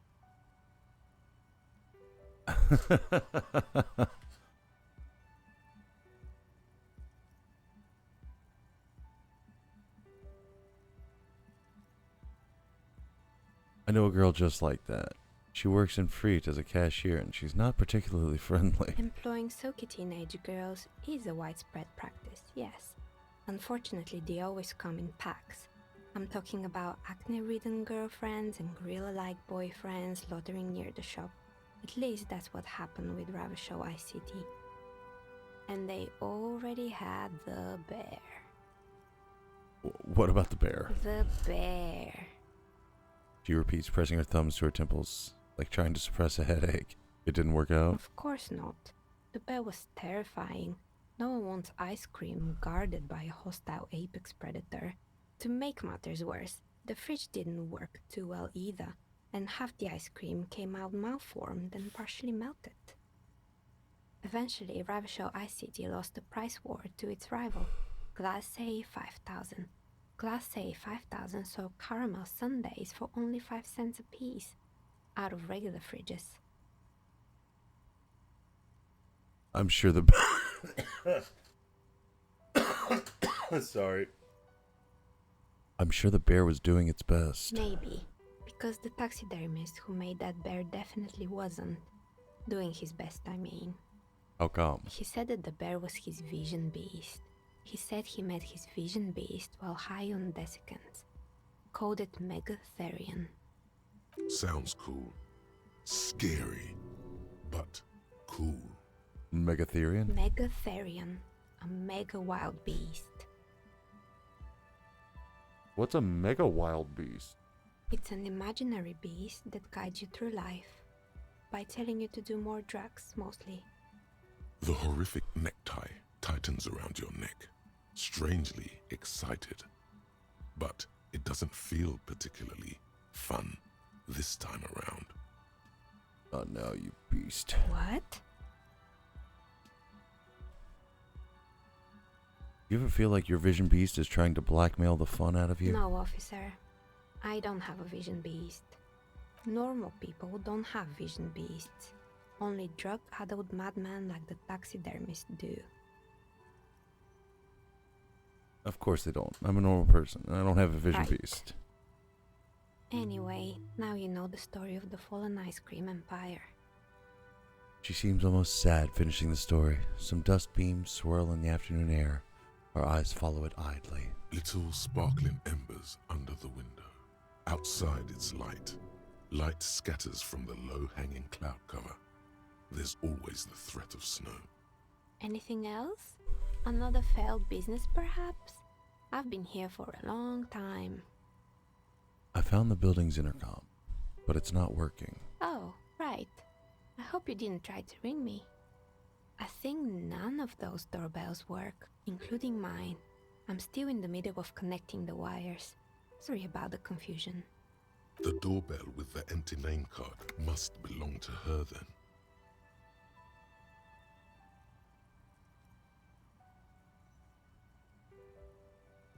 So you're telling me that the doorbell with the empty name card was yours? That's right. I haven't even written my name there. As I said, it's quite useless right now. It doesn't work yet. I was wondering about the Whirling in Rags. Is it part of the same building complex? You could say so. Both houses were built at the same time and under the East Delta Commerce Center project. That explains why you can call the whirling from the intercom, albeit I doubt that anyone responds. If the Whirling is part of the same building, then it's part of the doomed commercial area. The darkness of this place is there, too. East Delta Pinball. Is that now the Whirling? Yes. I've heard it used to be a gaming arcade. This is an ancient failure. Before my time. I'm not surprised, however. My advice, don't base your business on a fad. Hypnotism, floriography, trick track, especially pinball. This means the Whirling is part of the doomed commercial area. Guard is gonna love this. I don't know this guard, but something tells me he won't. A strange thing happened when I tried calling a company named Slipstream SCA.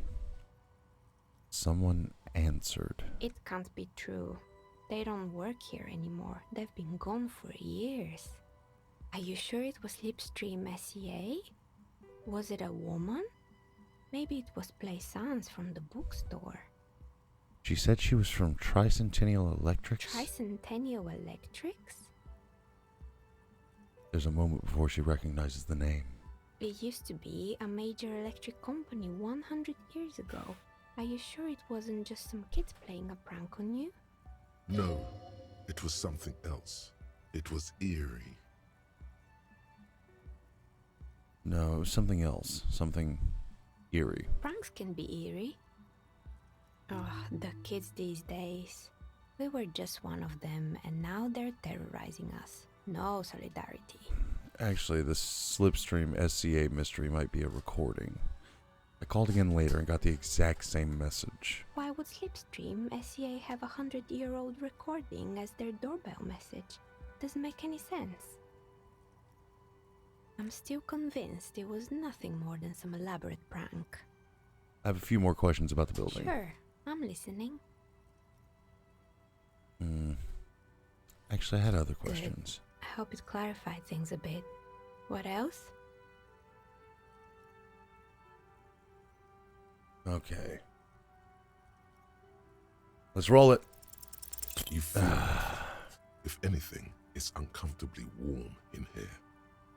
Leave it at She that. has begun to idly clean one of her carving tools with a dirty kerchief. The tool's sharp edge shining in the light of her desk lamp.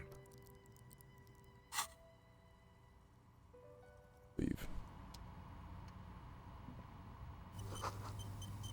Candy dispensers may be purchased to contain thousands of dice. Trays full of dice. Colorful polyhedral dice. Hundreds of them.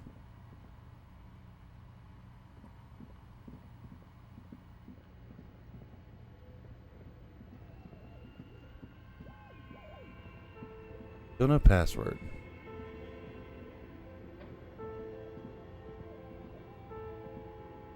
Now we have to look around more.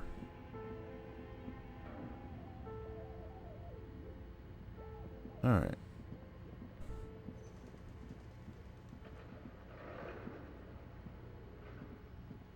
Gotta have some more drugs around here.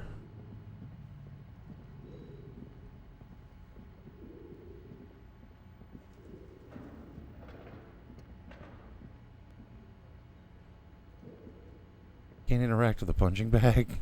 Damn it. Alright, let's go tell Plaisance that she's crazy as shit.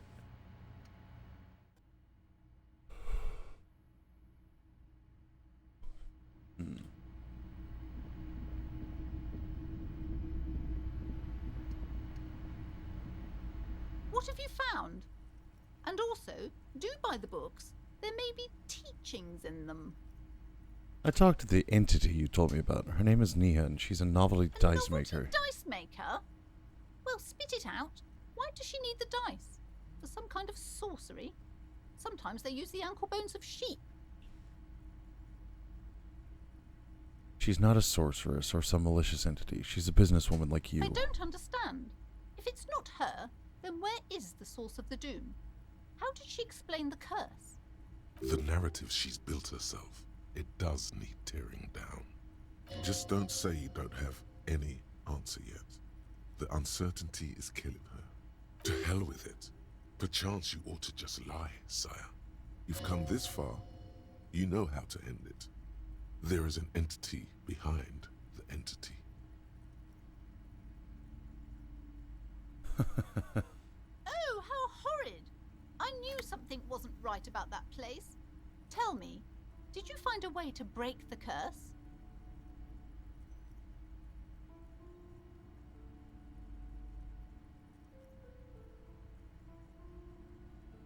Yes, I performed the ancient Simonese dispelling rites. This commercial area is doomed no more. Of course. I trust my Simonese wards and charms kept you safe while you perform the ancient rites. All that matters is that the energies are retreating. I can already feel the curse lifting. It will be a long time until we're fully free of it, of course, but still. Thank you, officer. Truly, you've brought a better psycho-emanation to this humble bookstore, and that's no small achievement. She so badly wants this to be over. She would have believed anything. It will only last a day or two, a week tops. Then her mood will sour and she will feel the curse again. Okay, but please, only a few questions. You wouldn't want to disturb the spirits. How does this curse manifest itself? The curse is so much worse than you could imagine. It's a disease, eating at the very foundation.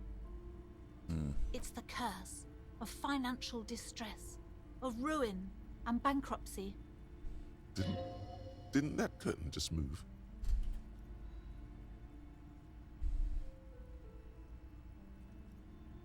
Wait, that's it? I was hoping for something more But paranatural. officer, there's nothing natural about entire companies declaring bankruptcy. I'm talking about cacodemons feeding off bad business practices and disappointing income statements. There's something wrong with this building, I can tell you. Ever since I arrived, I've sensed an eerie lingering presence, as if I was unwanted here. Sounds familiar. Strange. I feel unwanted too. What does it mean? Truly so? Perhaps the dark energies are leeching off you. You shouldn't stay in the store too long. It may be dangerous. Never mind. The woman looks aloof, her features much softer. Occasionally she glances at her daughter's silhouette. Bye. Talk to Nick. She's like normal and shit. Hi, Ace Detective. Are you here for more books? Okay, bye. It's a new one. Where do you get this one?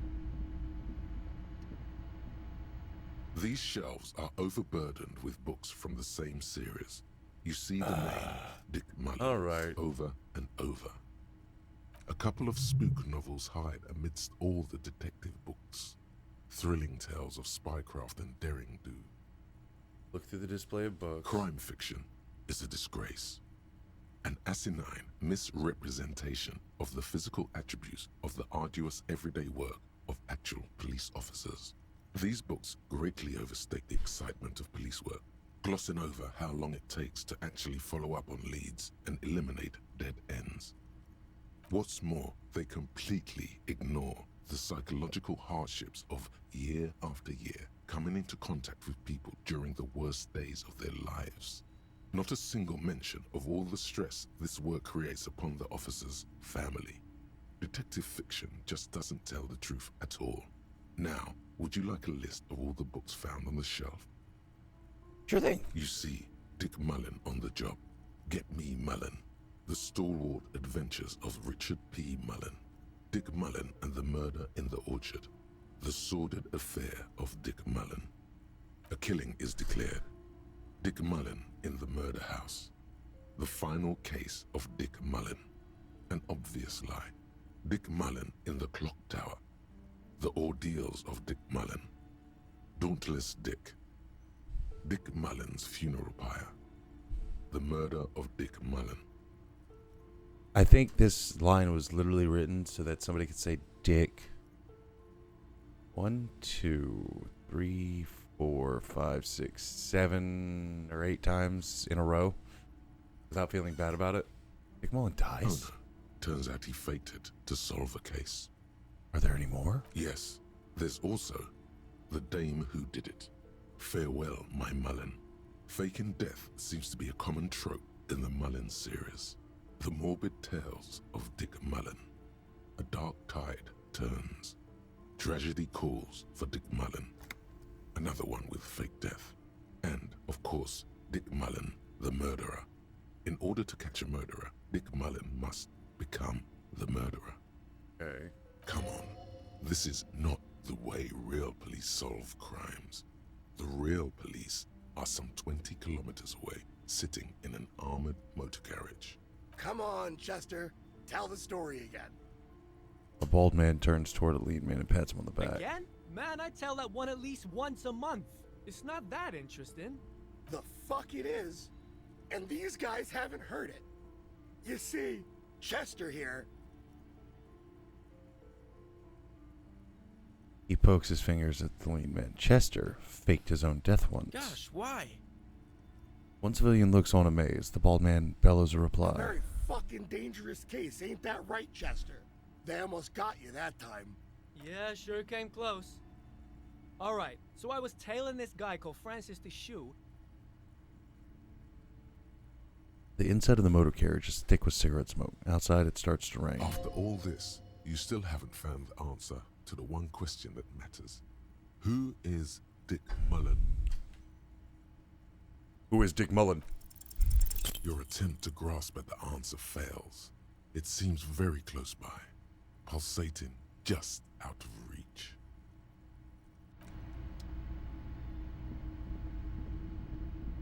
I gotta come back in 8 hours. 8 hours from 1423. Alright, well. The dented yellow mailbox greets you with its graffito and bullet holes in the front.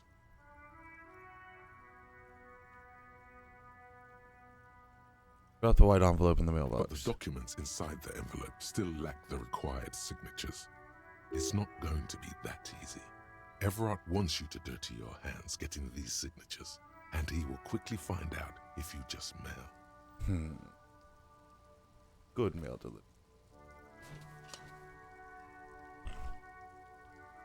The box seems happy. Good. I want the box to be happy.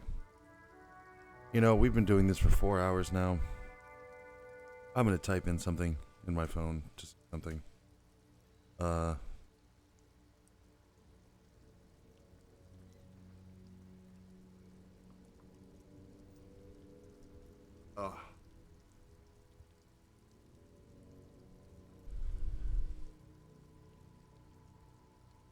Okay, so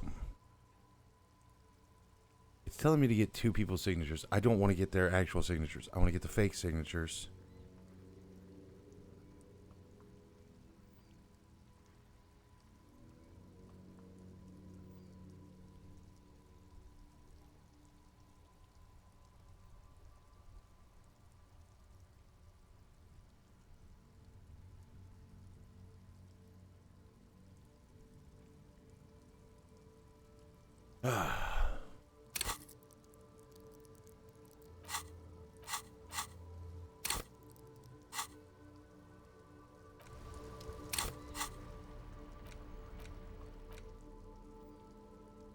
Take the legal documents out of the envelope. A 12 to 40 month. The youth center cuts into the ocean like the. All right.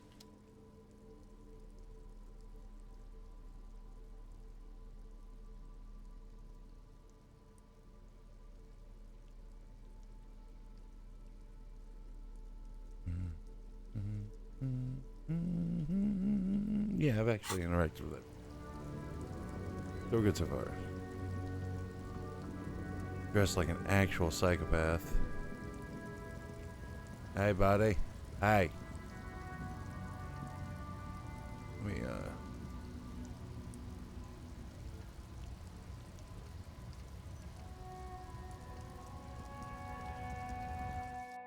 So I need to go ahead and make sure that I have certain things. Yellow roses in the window. Those aren't flowers that were left for Pasha.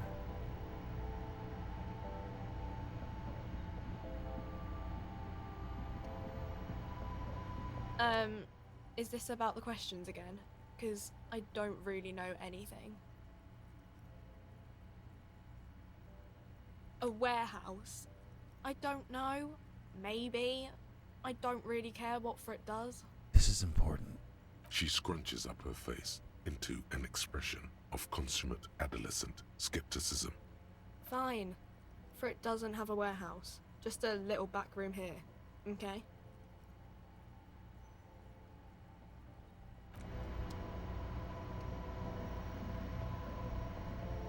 A small cabinet on the wall is filled with various medicine bottles, nasal sprays, and blister packs. They all bear. Okay, here. I hope Saint Baptiste makes you feel better or something.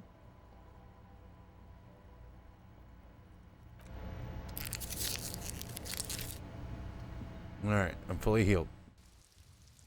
Made sure of that. It only cost me 90 cents.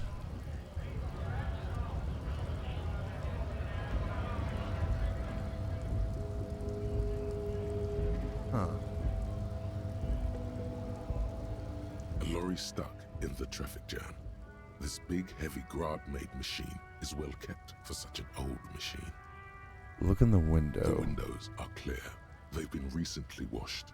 You can see a lorryman's cabin with personal belongings, stickers, insignia. What kind of stickers and insignia? The driver has adorned the side walls with a substantial collection of racist paraphernalia. Proclamations about honor, strength, and purity are glued Wonder to who the various fuck that could be. panels. A large metal pendant hangs from the rear view mirror. The pendant features a sun crown with wavy rays. What about the back seat? The back end of the cabin has a small perch to sleep, large ashtrays. There are several suns and wheels sewn into the curtains. A book with ragged edges catches your notice. The front cover features a large, muscular man. The title reads, Man from Eamdal in the Lost City of the Pygmies.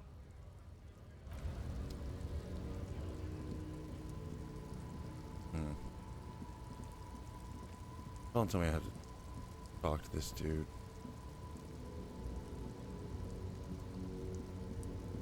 About him, dollar man. Lowman, you caught me at an out. Sorry, bro. Didn't mean to fucking harsh your vibe or whatever. I can clearly see you're in it to win it by just sitting there in the fucking rain. That was lucky that we got there. Let's go talk to the racist again. Looking for something odd?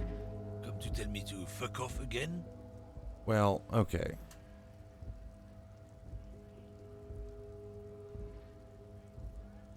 What was it all about? Not the most popular topic, no. Change the topic. The way he says it makes it almost sound like a threat. I get it. Someone has to be the unpopular I'm guy. not the only one. Look, I've read books.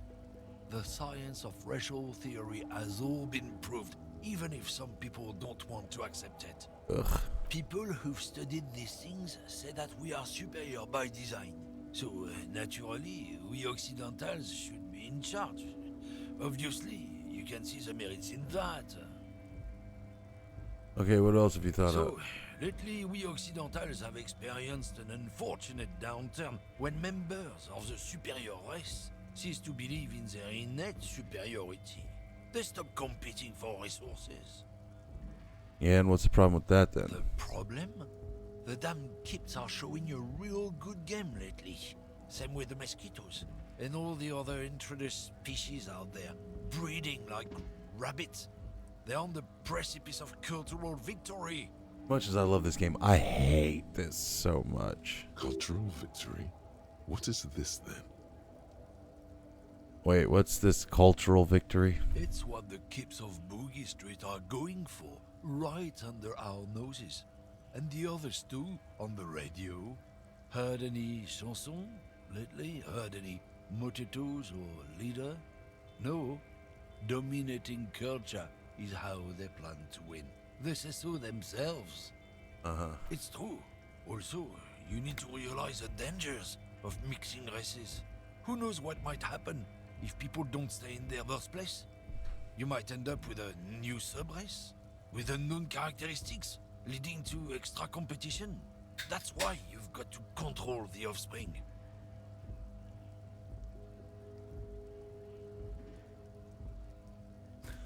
Now, I don't know if you can tell by my pale skin and ravenously curly hair in the middle of Louisiana. I am the result of said, how did he place it? Mixing of races. So fucking stupid. But I'm going to take the dialogue tree. Good. If we, the evening people, pull together, we can form a bulwark against these troubled times. Root out the forces that seek to undermine the well-being of our people. Okay, you're around. I thought I was going to get more information. I'm just sad now. Oh yeah, hold on. Forgot.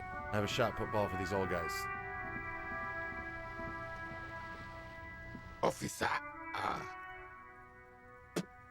God damn it. Pull yourself together, René. What do you want? I found you guys a new bull. What is this? Are you mocking us? This isn't for pétanque.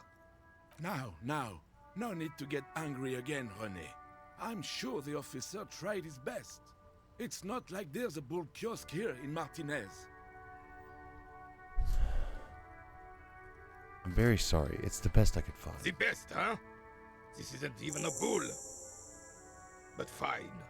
I guess you did attempt to right your hooliganism. Consider it forgiven. You need to be playing in a crater.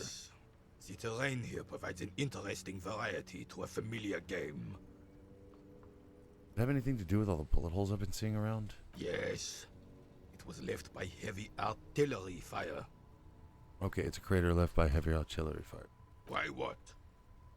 Why was heavy artillery used? Because that's what happens when communards hijack your country, execute your supreme leadership, and turn your capital into a slaughterhouse. You use heavy ordnance to clean up your home. Wait, who are the communards again? Commies, communists, socialists, anarchists, call them what you like. They just chose a name to feel special. Senseless sentimentality. Did you use artillery fire against them? Sadly, no. It was foreigners who brought them to their knees.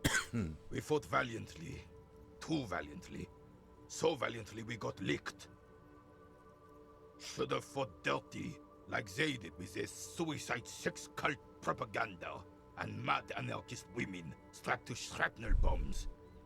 We didn't so, and we lacked caliber.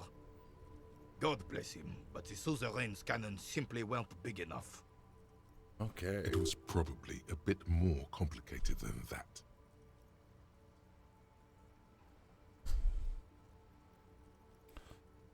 I understand. I'd bomb this place too. This place is a damn beachhead, son. They didn't do it because they didn't like it. They had to soften the commies up first. The beachhead? Yes. The military coordinated amphibious landing to take back Revachol. He finds your lack of historic knowledge troubling, a sign of mental deterioration in the preceding generations. Martinez was used as one of the 3 footholds in Revachol during Operation Deathblow in 08. The other 2 are off in Stella Maris and the Delta. Deathblow? This here is Blood Ground, where Coalition boots first made landfall and cleaned those rabid dogs out. Most likely, we're playing pétanque on their mangled corpses. Blood ground. You got old Rene going there. Like he isn't hungry enough already. That explains all the war damage. Damn right, son. They laid the fire of hell on the city before they stormed it. And it worked, too.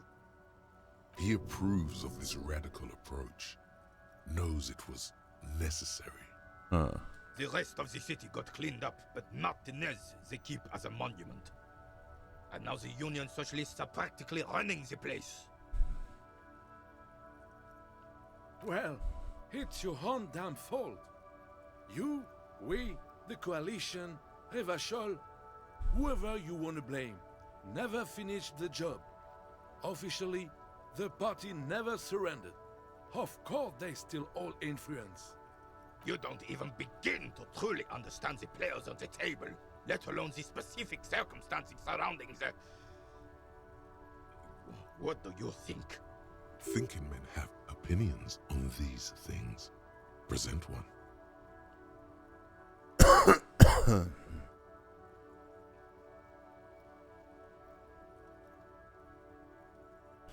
Foreign powers cleaned up our mess and now they rule us.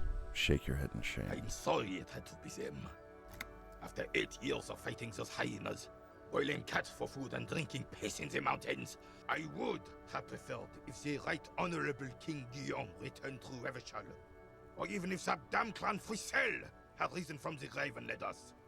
Sadly, that was not the case. This royal failure weighs heavily on him. Instead, all that is just, holy, and beautiful in the world was wiped away, and now it's neon signs with toothpaste ads everywhere. Foreign influence peddling garbage and stupid music on the radio. This is just what the commies wanted. This was their plan all along. This is what they wanted to replace the role of the suzerain with. How does Philippe III factor into this? It doesn't. That was 100 years ago. Ain't got nothing to do with anything. You mentioned Guillaume. A true king in both blood and mind led Revachol before Frissel. He would have been better, but the damn commies drove him into exile. Exiled? Joyce said Guillaume ran and his nephew, Frissel, was shot in his place. Commies didn't drive Guillaume out. He left when things got bad and left Frizzle to take the shit. Communard propaganda. Guillaume would never do something like that. He is Le Lion. There is not a shadow of doubt in his mind that this is the truth. Who was this Frizzle? Damn Frissel. He was the king we couldn't protect. The Carabineers failed him, and the crown. He died in the hands of the Hyperlay, in a very public execution. What exactly is a suzerain? The suzerain is the king. Has everyone forgotten already? They forgotten already. Soon, they will forget everything. Him too. Then he chooses anger over melancholy. It's no use talking to you. You were still in Daddy's balls when it happened. When we took our last stand against the filth and rode the cavalry straight into gunfire. Oh, there we go. Anything you can tell me about this rifle? It's a Belle McGrave. 4.46 caliber. Breech loading. Revachol made. Good weapon. Accurate and reliable. This one's inoperable. The bolt spring is missing and the mechanism is jammed shut. Still a beauty. Where did you find her? In the basement there. I'm not surprised. There are probably lots of forgotten wartime weapons lying around here. Back in the day, everyone had something stashed away. As for the rifle, I don't know what else to tell you. These BM-446s are an antique. No one uses them anymore. The ammunition is impossible to find. I want to try it. All you observe is a veteran refusing to let go of the past and his old uniform. This is not uncommon.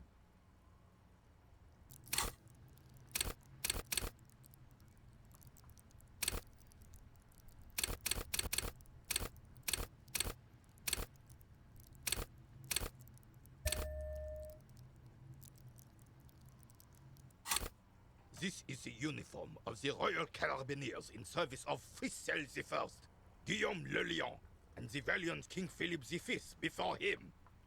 Don't you mean Frissel the Fan? You do not speak his name, Craven, although he was a clown.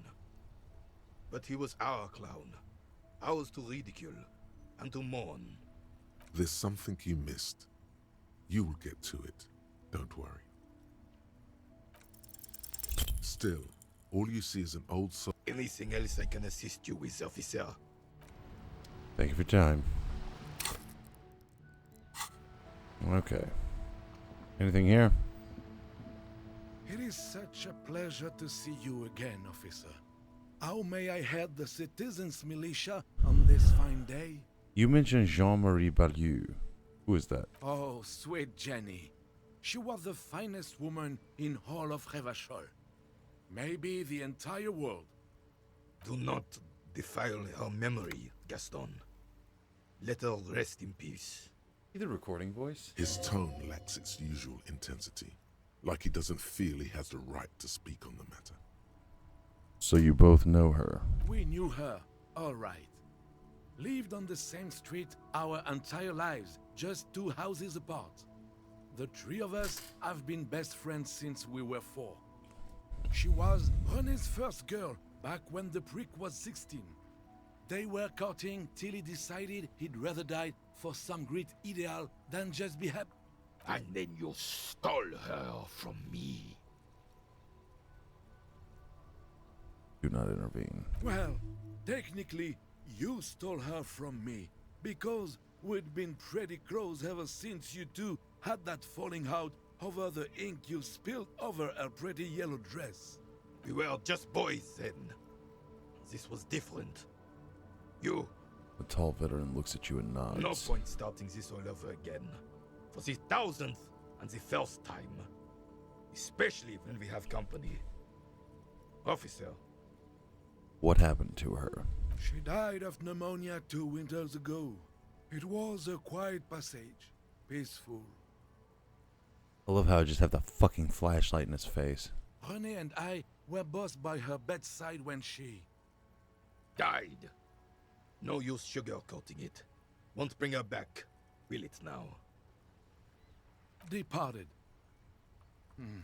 Until the very end she couldn't decide between us.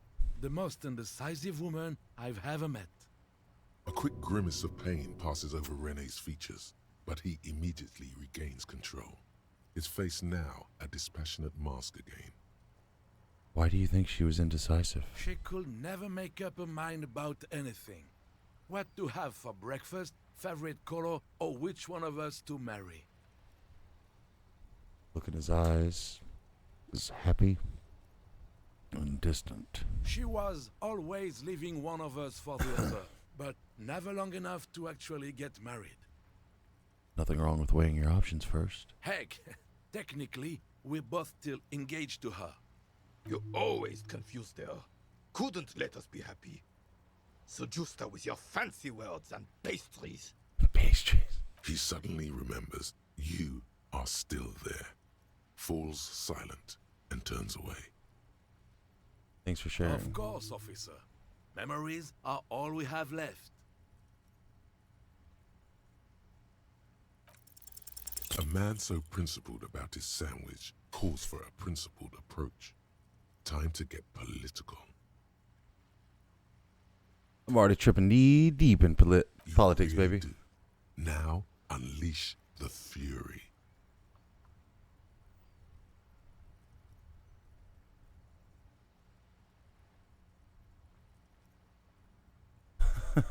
Say one of these fascist or communist things or fuck off. Whoa, easy there, Goldmouth. He doesn't have to say anything. Re-engage cop mode and bail out if you like.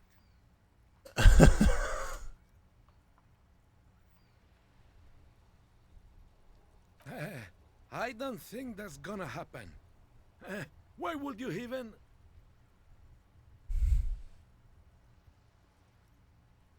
First they take our jobs, then our women, then the sandwich is all you have left. The Antichrist will come for that He too. won't kill. As long as there's food in his fat belly, he'll lick any boots that's kicking it to him. Good. Rene's on board too.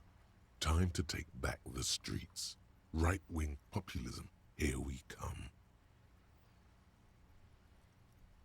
Revachol is calling. She needs us. Not tomorrow, not soon, but right now. Let's take our home back. Now you are talking sense, son. All three of us working as a group. We can make a difference. And what am I doing? Whatever you're selling there, he's buying it. In bulk.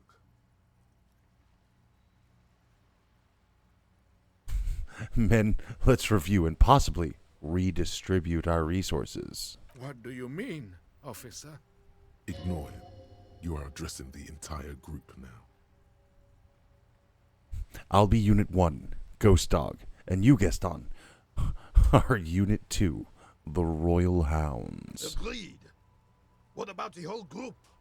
I propose a pair de la couronne, swords of the crown, in honor of my old unit. I'm sure we can come up with something with a bit more oomph than that. Oh, really? Oh my god. Stop this scheming and just demand the sandwich. No, that's too old school. How about... How about what?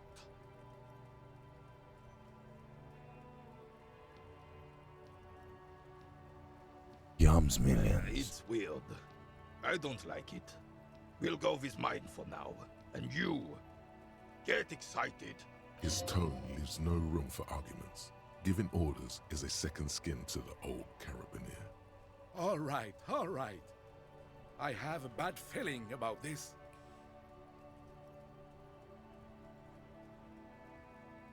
It's okay, Gaston. Just please give me the sandwich Oh, now. you went through all that trouble for my sandwich. I'm flattered, officer, but my answer is no. Now, how else can I help you? That went everywhere just for a sandwich. As you turn, a bright light catches your eye, making you squint. Cool. So cool. Where's it coming from? From a distant sunset, a stage light, flash photography, nowhere in particular. It's just what superstar law officers do. They squint at lights and they solve shit. Yeah, that's me. I've been establishing my superstardom hard lately. Yeah, you have. You're a big dick cop. Dick Mullen. Salam Rocky Baye. Badass on the edge disco cop. Time to recede into a ludicrous fantasy world. Here we go. Camera. Lights. Action. With a sudden flash, the world freezes around you. And you along with it. In an iconic monochrome solution, a black silhouette against a rasterized orange world. It's on. Hell yeah. Alright. So there's one more thing I want to do this day for sure.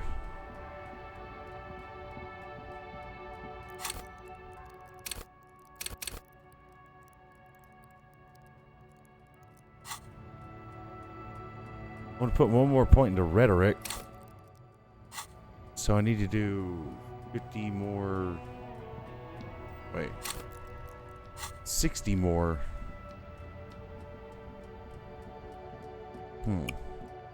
Those guys are gone.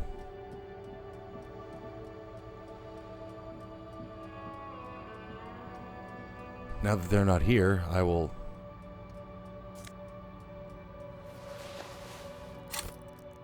What do we have here? Gasoline stained fingers filled as a name for blue. They've been warm. Red pair, but being made of wool still provides them. Yeah, there we go. More electrochemistry. Let's go. Should I just save and then do a bunch of drugs and try some shit? A typical Martinez streetlight sits among assorted floor and table lamps. Let your gaze run over the The streetlight. light pole has been carefully cut, and the wiring has been redone and attached to a standard indoor plug. The light buzzes faintly, but persistently. This would make quite a statement in your living room. Is that a streetlight? Yes, officer. As you see, it's in perfect working order. Where did you get It was this? brought to me to be altered. The light's buzzing resembles the purring of a cat. It seems very much at home here. How much for the streetlight? 700 real. A bargain, I dare say.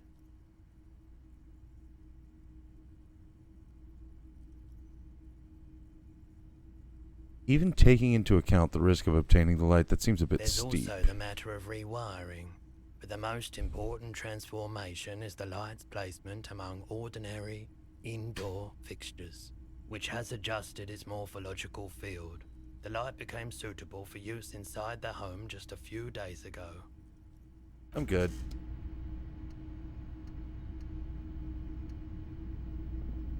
Alright.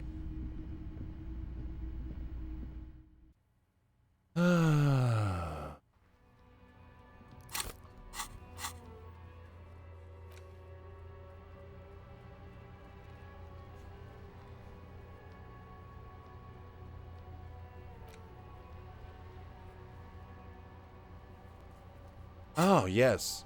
Perfect. A perfect waste of time. We'll get a couple hours out of our way. I keep wanting to walk past stuff. You know what's great about this stream is that it is killing my average viewer count. I don't... Can I help you? God, I saw another thing at Another Whirling. thing. Great. I love those. Plage in room 3. She nicked the phone Why? line. No, fuck it. I don't want to know. I don't want to know why these degenerates do what they do. I thought we had one good guest in the building. He really doesn't like it being classier. Yeah, I bet you didn't want it to be her. What's that supposed to mean? Fuck you, buddy. She's not my taste. Good thing she pays for her stuff on time. I'll forward her the bill and be done with it. Wow. She really isn't his taste. Her spell hasn't spread here. Now, was there anything else? I have like 4,000 coasters to stack. And then I need to wash dishes because it turns out I have to do that too now. Gart, what if I told you I got into the back room behind the blue steel door? Oh, okay. Well, I did hear you make noise back there, so good for you. It takes a lot of willpower not to ask. Obviously, he's been wanting to know what's behind the door. Aren't you going to ask me what's back there? Okay, what is back there? Pinball machines. I knew it. I've always wondered where those machines by the door came from. And they told me there was some kind of pinball thing here too. I knew it. Were there any back there? In working order, I mean. Why, do you want to play? Because I might be up for a game. No, I was just wondering if you found pinball machines there.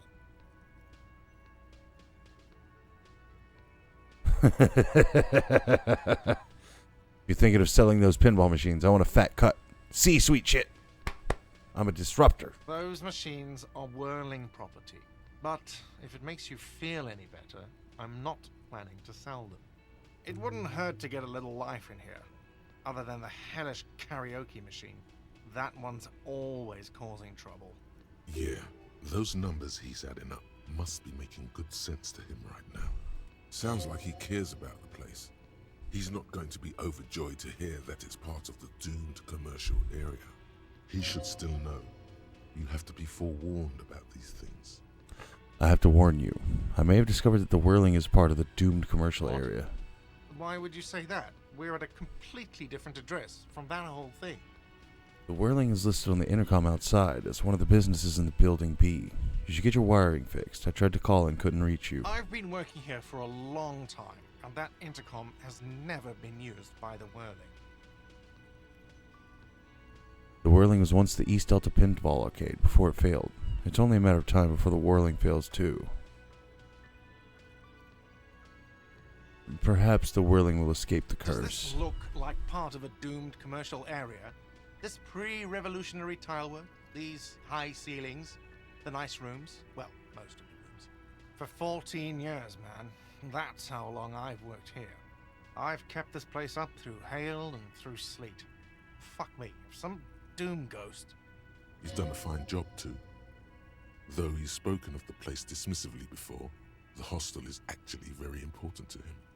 You really care about the whirling, huh? Yeah, it's slowly growing on me again. It's beautiful in its own way, especially for this neighborhood. I've been trying to keep it that way, even if it is part of the damn doomed commercial area. You shouldn't be so worried about that label, you know. I don't place much stock in the curse and so on, but the label frightens the clientele. Who wants to stay at a doomed hostel? Everything's doomed enough without that. Who owns this place? Some real estate management company. They never come around here, just collect money from afar. Honestly, I think some money laundering might be involved.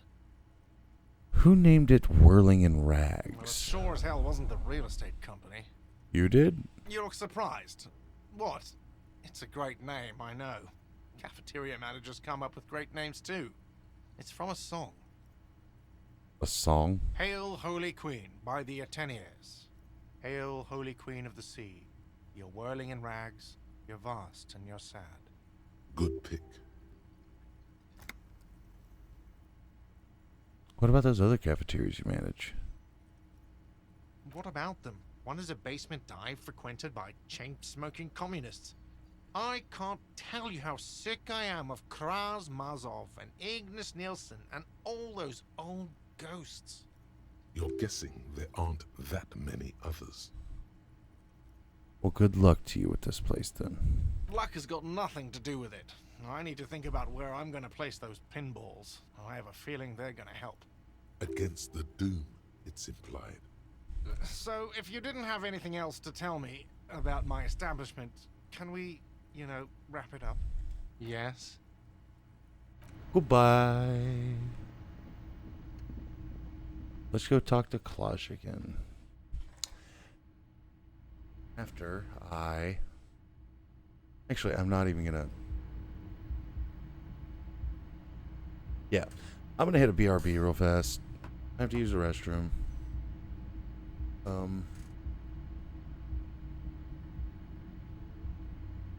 And we might change games after I hit 21 hours in game. I know it's late, but clearly this isn't doing the trick tonight. I do plan on finishing it, but if no one shows, no one shows. Sad. But yeah, I'll be right back.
All right. Sorry about that. And we're back. Talk to Klaja, see if anything... Klaj, whatever the fuck. If she's alive.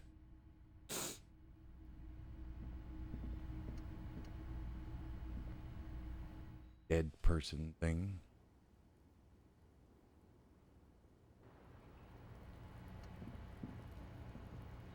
Officer, it's a fine day for questions.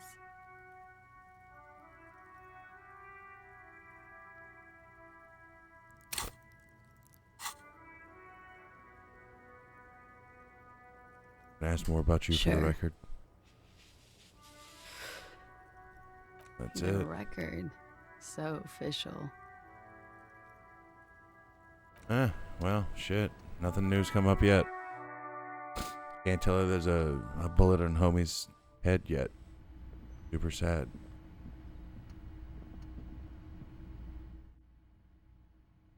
Alright, let's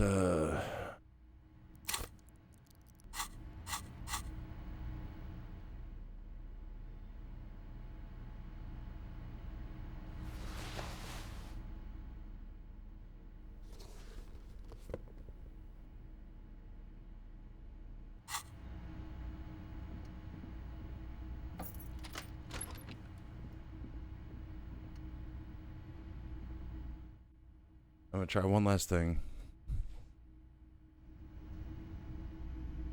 If it shall work.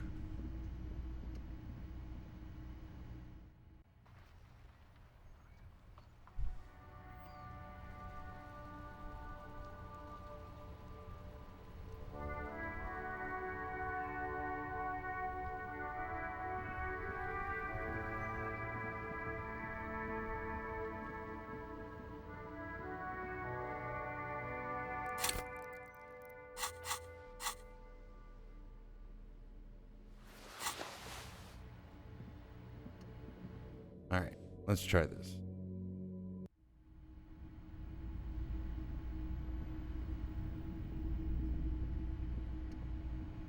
Shelves filled to the brim with crime novels featuring the supposedly stalwart Vespertine detective, Dick Mullen. Who is Dick Mullen? Your attempt to grasp at the answer fails. It seems very close by, pulsating just out of reach.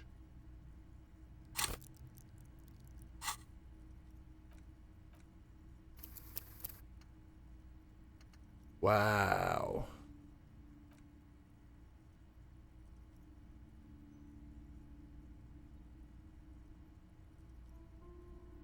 So we're gonna put another point in reaction speed after this.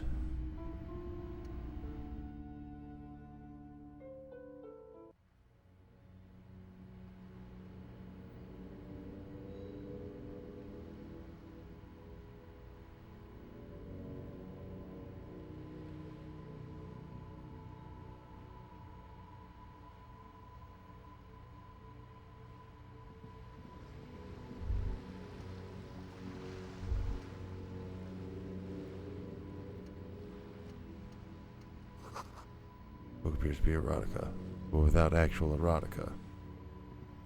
Okay. Cool. I don't know where else to go. So I may wait for...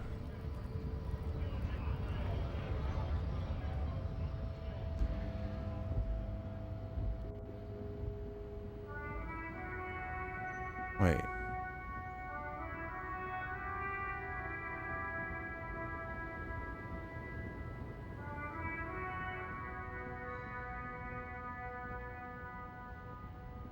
Yep, we're gonna wait for a couple hours, it seems.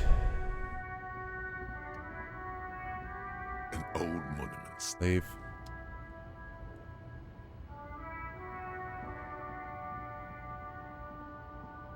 Oh my god, I had to run all the way around the statue, son of a bitch.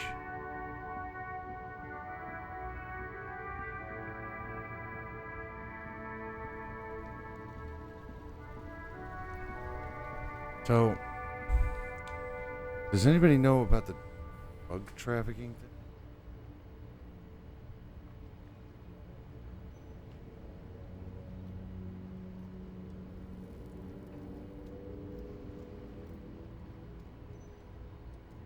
This is all fine and dandy. Well,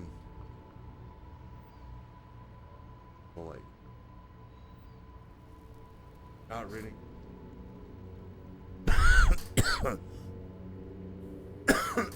Speedrunners.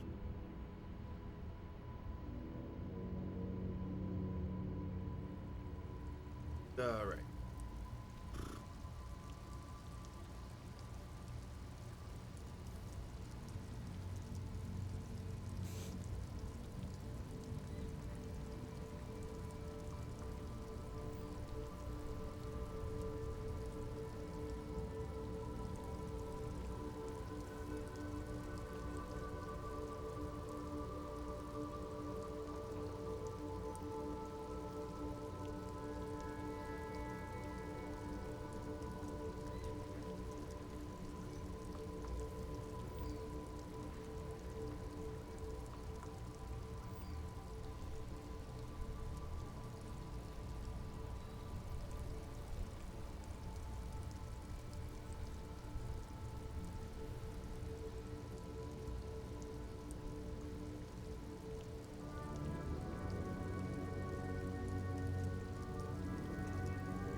All right, well, I got nothing, so I'm gonna waste some time.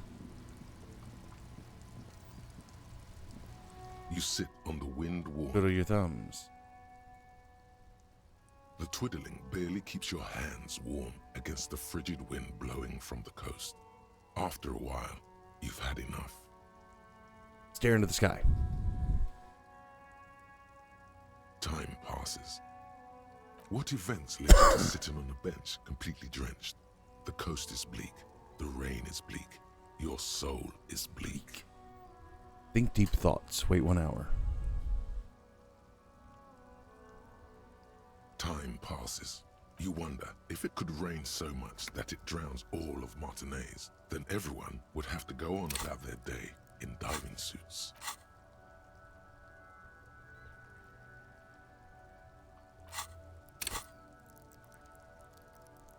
Alright. Think deep thoughts one more time.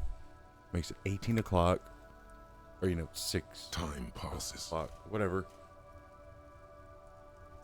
You wonder, if it could rain so much that it drowns all of Martinez, then everyone would have to go on about their day in diving suits. Get up. Do I have a flashlight? Because, I'm a cop. And uncomfortable flashlights are my jam.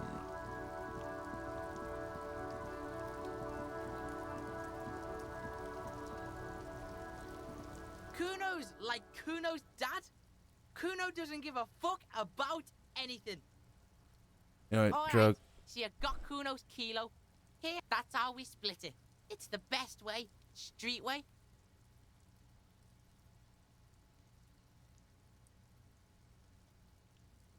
The fuck are you talking about? Yeah, Kuno doesn't fucking care. Alright, we're gonna save. Right here. Because this is gonna be funny one way or the other. Kuno's like... Took care of the drug That's how we situation. split it. It's the best way. I'm keeping street it. way. You don't need drugs. You're 12. All right. Kuno knew you'd try that sneaky pig shit on him. Tell him, Kuno! Kuno's got brains. This shit doesn't surprise Kuno. So Kuno's gonna give you one more chance. Know this, pig. Shit is major. Major fucking choice, pig! Kuno won't take this shit lightly. The pieces are moving, pig. This is fucking domino shit. It's hard to see how not giving a boy a bag of amphetamine would cause some catastrophic cascade response. Tick, tick, tick, tick. Decision time. What's it gonna be? You gonna fuck the Kuno? This is staying with me. All right. You fucked the Kuno. Everybody, Kuno got fucked by his pocket pig. Just when we getting our business on, the pig throws it all away. I told you he can't be trusted! I told you. I told you he'd steal the shit. Relax, see? We got plenty of Kilo underground, in the tree. This ain't about that. This is about you and Kuno. You mismanaged this shit. Now everything is fucked between us. Again. How are you gonna make this up to the Kuno, huh? Kuno believes in second chances. Kuno doesn't believe in third chances. In truth, Kuno doesn't really believe there's anything you can do to make up for this. The damage is irreparable.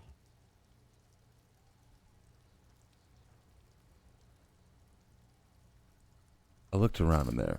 It's not an easy life you got going on in that apartment. The fuck do you know about Kuno's life?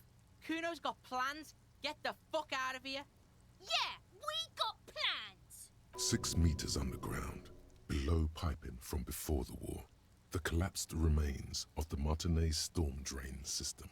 There are 2 stolen flashlights with piles of batteries next to them, beside 2 bedrolls, in the dark and opening into the lower tunnels. Kuno, I met your dad. Yeah? How the fuck are you still alive, pig? Kuno, your dad is a half-dead alcoholic. He was sleeping under some clothes. What? Fuck right. Kuno's dad was sleeping like a bum. Kuno told ya. Kuno's dad doesn't give a shit about anything. Fucking breaking and entering shit. That's nothing to Kuno's dad. You got lucky, pig. Kuno knew this. Kuno's fucking violent fiend dad's been drinking hard lately. Kuno knew you have a way in. Narrow window. Kuno window.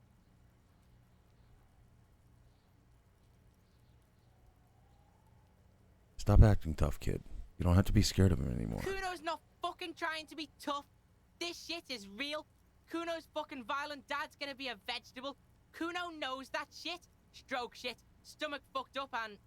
Kuno's gonna go out like that too. Gonna be just like Kuno's violent dad. Speed shit, crime shit, fucking on the bed.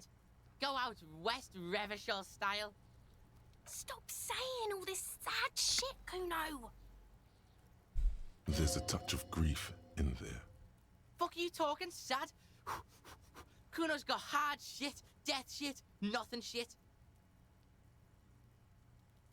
You don't have to turn into that. Get your fucking nun-ass out of here before Kuno fucks it dead.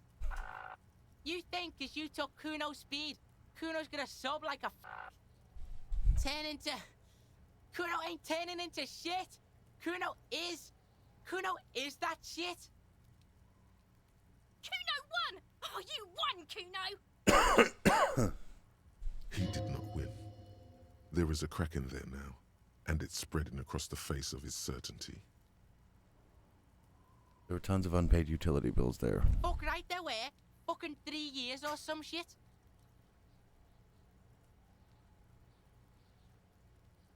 Let me guess, Kuno's dad doesn't give a shit about them? Yeah, that's right. Kuno's dad doesn't give a shit about that electricity and light shit. Just wants to pound on people and drink. There's no place to live in. You have to find somewhere else. That's right. It's a shithole. Kuno's gonna move underground, Leroy shit, ancient shit. Kuno's gonna live in a fucking catacomb. Yeah, in a tomb, Kuno! I did right not to give you the drugs. Let's conclude this. That didn't change shit, pig. That only made things worse. Fucking social worker shit. It doesn't work, pig. It doesn't work, Kuno. Only our shit works. She tries to bind their fates together. She needs him. Bad. Okay. Kuno doesn't fucking... Hit him with the pry bar. Yeah. I'll show Kuno. Kuno doesn't know shit. I'm that real violent shit. You know, perhaps Kuno has a point. Maybe a violent fucking foray into drugs. Trying to sneak up on me again? Trying to snuff me out? Get away, pig! Alright. Good talk.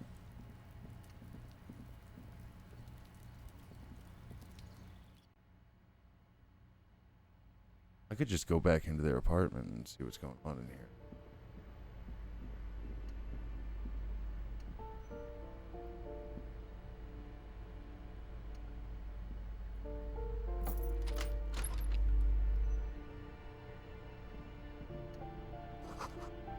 Moss crawls on those bathroom tiles. Actual moss.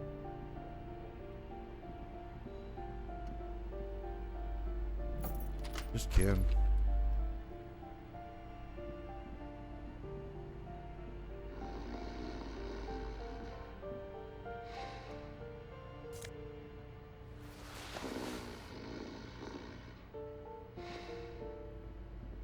I ain't scared. Fuck it. Look.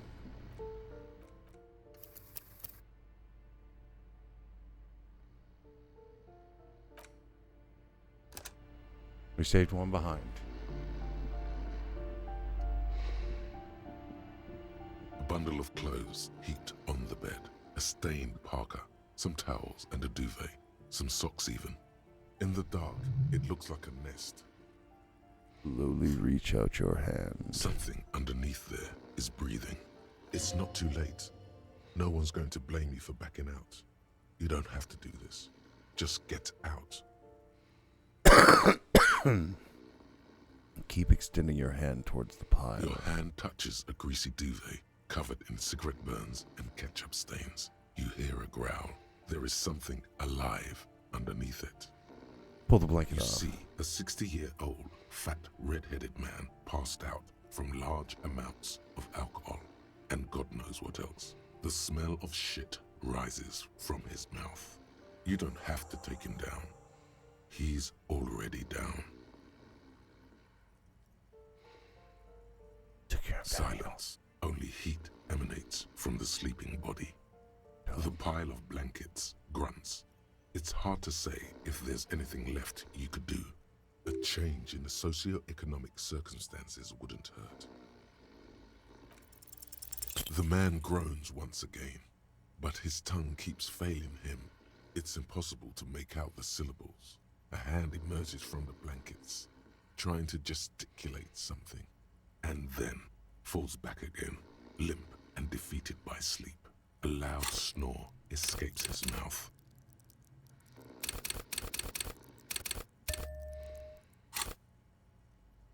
Amphetamine, old man. Only You the need part help? a change in the socio-economic circumstances wouldn't hurt.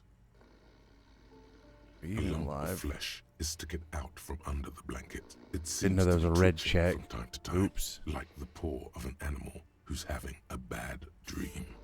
And look, the other foot is camouflaged by a striped sock bearing the name Maxtor on the sole. 3 toes are poking out of a hole. A groan rises from the man's throat, dry like a death rattle. He's trying to say something in his sleep. Hey, are you really Kuno's father? The light from the window is weak, but it seems like he is. His wild, unwashed mane bears a familiar ginger tone. Even the hair on his chest is coppery. Don't forget his face, the bloated and reddened cheeks, the bulbous nose. This would be Kuno after 30 years of alcohol and substance abuse. Doesn't look like you're gonna fuck anyone up anytime soon, little man. No response. A pair of half-open bug eyes is staring back at you from the dark, empty and frozen. It's clear that the person behind them is not awake. His half-open eyes give him the look of a but he is in there and not enjoying himself. Fucking hell.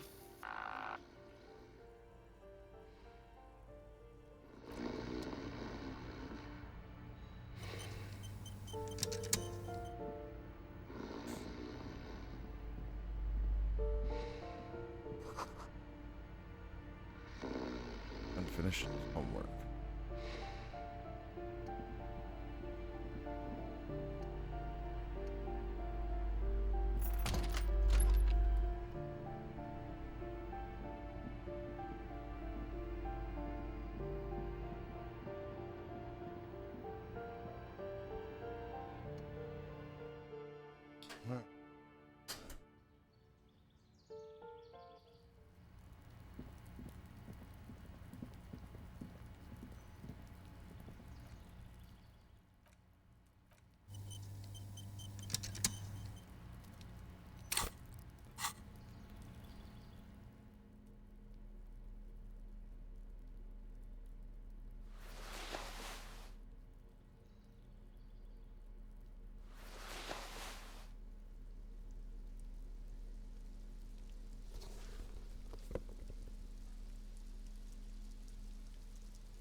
Hear that?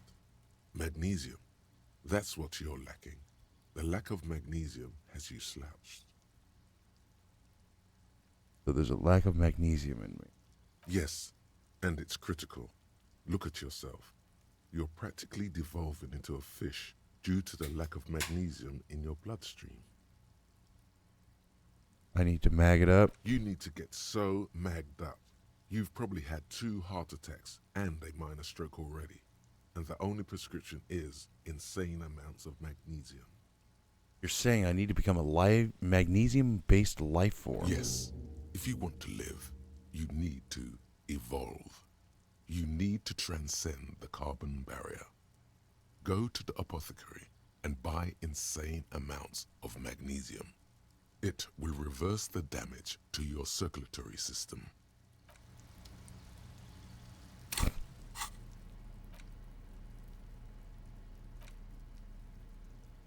Interact. Medicinal purposes of the Pale. The cover of this heavy tome features a number of esoteric symbols. Flipping through the book, you find have you taken any walks through the Pale recently? Yeah. And on your walks, do you stop to meditate? You need to do that. It's important for opening up your agiogenous zones. What's an agiogenous zone? They're a series of psychic nodes located throughout your body. Unfortunately, the stresses of modern life often cause us to close off our agiogenous zones, which can result in all manner of physical and psychic ailments. Regular meditation in the Pale, however, can help to open up these zones, permitting the free flow of psychic energy throughout the body. Oh, then I do. Very much so. I meditate all the time. And when you meditate, are you in the nude? Oh, yeah. Buck naked. Excellent. You're doing everything as you should. Regular Pale meditation has been shown to help keep your body lithe and strong, your mind alert and expansive. A note of caution, however. Be sure to limit your exposure to the Pale to no more than an hour a day and no more than 3 hours total per week.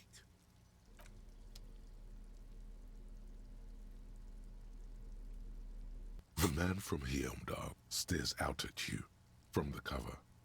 You know the story by heart at this point. Nothing new or remarkable catches your eye. I don't want to go wait for another 2 hours, but I guess I'll do that. Can't think of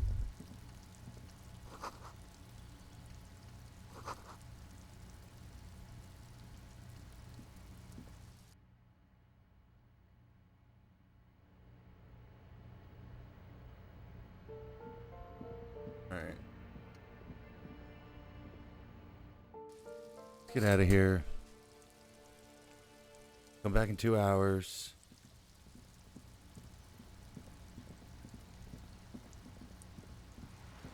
Oh, did Cindy the Skull have anything else to say? I have to actually talk to her from here real fast. Hello again, officers. Have you... Catch you later, Cindy. You are really boring. Sorry.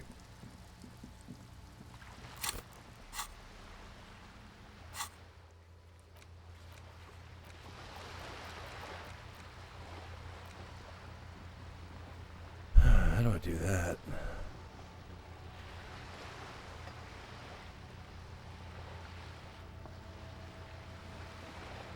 Oh, people killed 3. Cases solved 216. Years in service 18 years. Honor 3. Moralist 6. Ultra liberal 5. Fascist 7. Communist 9. Oops. Boring Cop 2. Apocalypse Cop 2. Superstar Cop 4. Sorry Cop 14.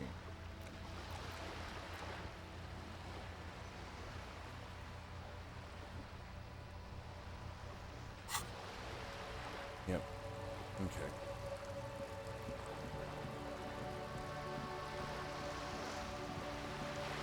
Alright, so we're going to rest for 2 hours at the bench, which is super thrilling, I know, but at this rate, it's what we got. Because I don't know what else to fill my time with. I've done so much. You sit on the wind wall. Yep. 1 hour. This case is unsolved. Yep. Time passes. You wonder if it could rain so much that Get up. Thank you. Alright, and let's go. Right back to the way we were. Sorry about the jarring zooming in and zooming out. Oh no.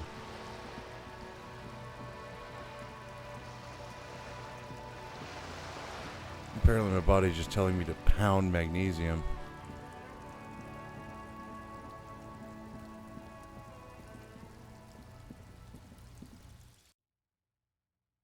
Yes.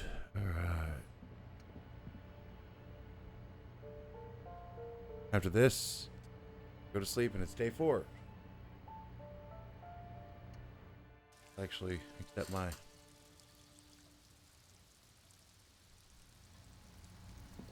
There you are. Well, hello. Jean Gamery, you found me. The young man on the balcony gives you a bright smile before taking another drag from his cigarette. his slender figure is backlit by city lights, its distant streets and motorways flashing like diamonds. It feels like a Friday. He seems to be in a good mood tonight. Yes, the cleaning lady let me in. She also led me to your apartment. Beautiful. He replies, smiling. As he looks at you, something sparkles in his eyes. So tell me, are you here to make things right again?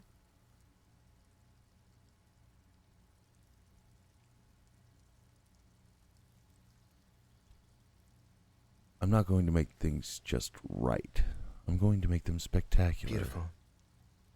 He says again. A nearby street lamp caps shadows on his chin, drawing out the slender cheekbone. I have some good news for you. My Sunday friend is visiting me tonight. I told him about you and he'd like to say hello. Step in. He's already waiting.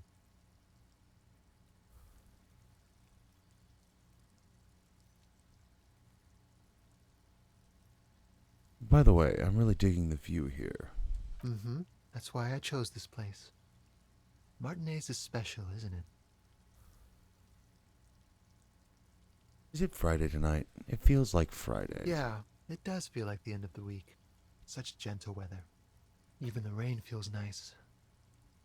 He leans over the railing and sticks his hand out to feel the rain. Why would I want to meet your friend? Trust me, you do. Very well. I'll talk to him, but first I want to talk to you. I have so many That's questions. nice, but I don't have anything to tell you. It's my friend you're looking for, not me. He takes another drag of his unfiltered cigarette and looks around. It's getting dark and the neighboring windows have lit up one by one. Downstairs, a cat crosses the yard, disappearing into the bush. Besides, I've got to run. He's going to leave you alone again. That's sad. Something tells you you're never going to talk to an individual this cool or mysterious ever again. Run where? To the city. It's a beautiful night.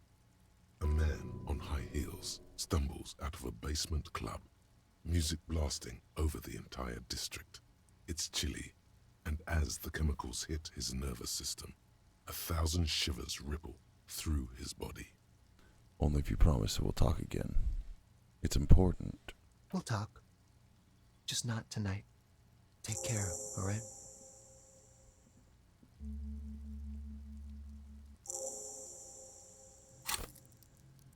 We'll keep that. And he's gone again. Looks like it's becoming a theme for him.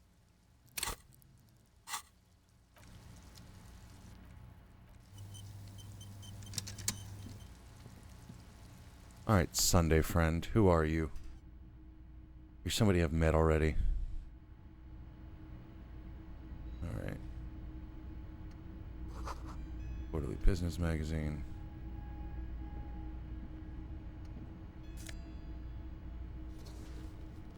Kimono.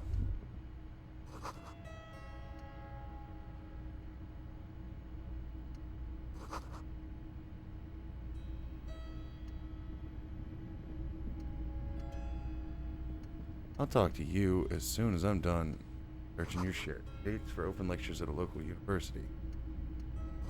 Flyers for underground parties. It's just soaked up in a pot. An empty ashtray. An exquisite canopy bed made of metal.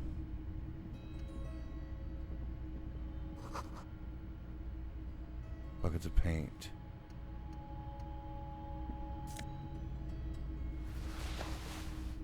Oh boy. You're the Sunday friend with the weird You are the racist guy with the mugs, aren't you? Officers of the Revachol Citizens Militia. The man in business casual removes his cufflinks. His hands are clean and well manicured. This is a man who knows the importance of appearances. My name is Charles Vildrouin, and I am an official with the coalition government. I work for the Institute of Price Stabilité on assignment from Sur-la-Clé. I heard you talking to my friend outside. Very good. Super. I am here to assist you in any way possible. Ask me about the hanging. No, first ask an innocuous personal question to get the interview off on the right foot.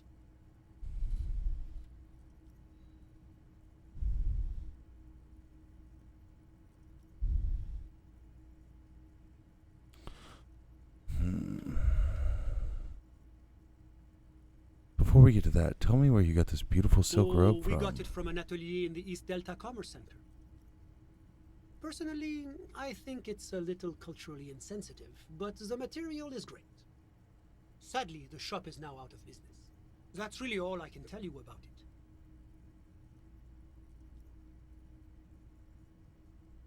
What's an official like you doing in Martinet? The coalition is only looking out for the price stability. Inflation is a killer, like a heart disease blocking the normal circulation of the economy. It must be controlled. The economy impacts the entire international community, which is why it requires international oversight. Okay, but what are you doing here, in this apartment? Well, I'm renovating it. It is an interesting project.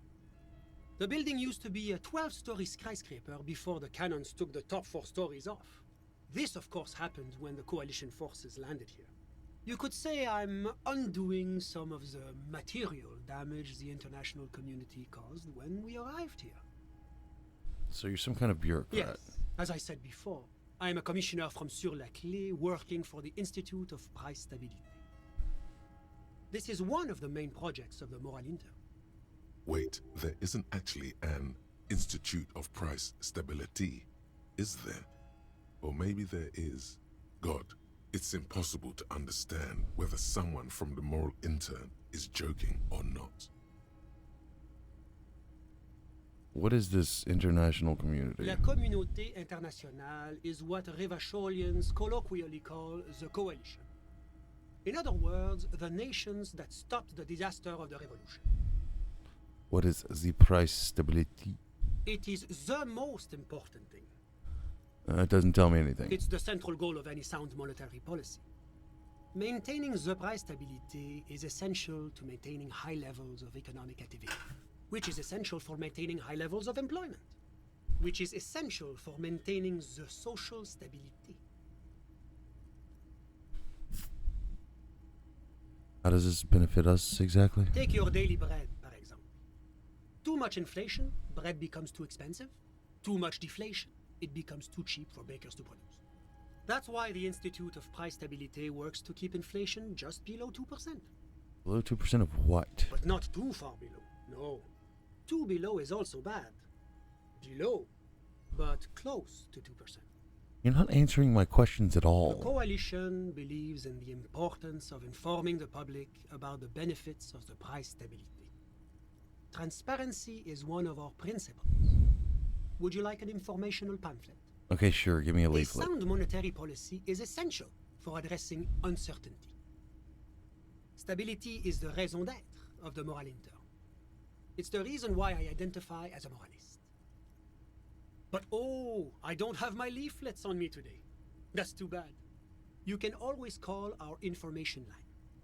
Making information available is part of the Moral Intern's commitment to transparency. Alright. I've heard about this moral intern before, but I wanted to know more. It's the International Organization for Moralists, hence Moralist International. The Institute of Price Stability is just one of its many mind babies, as is the Coalition. Are you a moralist? But of course. Am I a moralist? Well, do you value freedom? Do you believe in a normal, stable world governed by democratic values?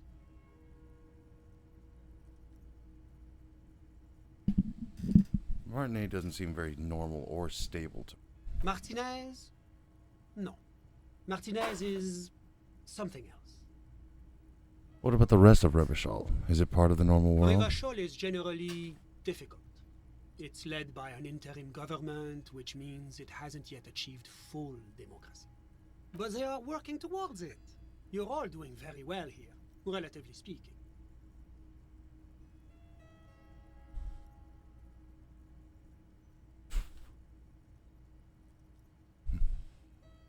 Boring.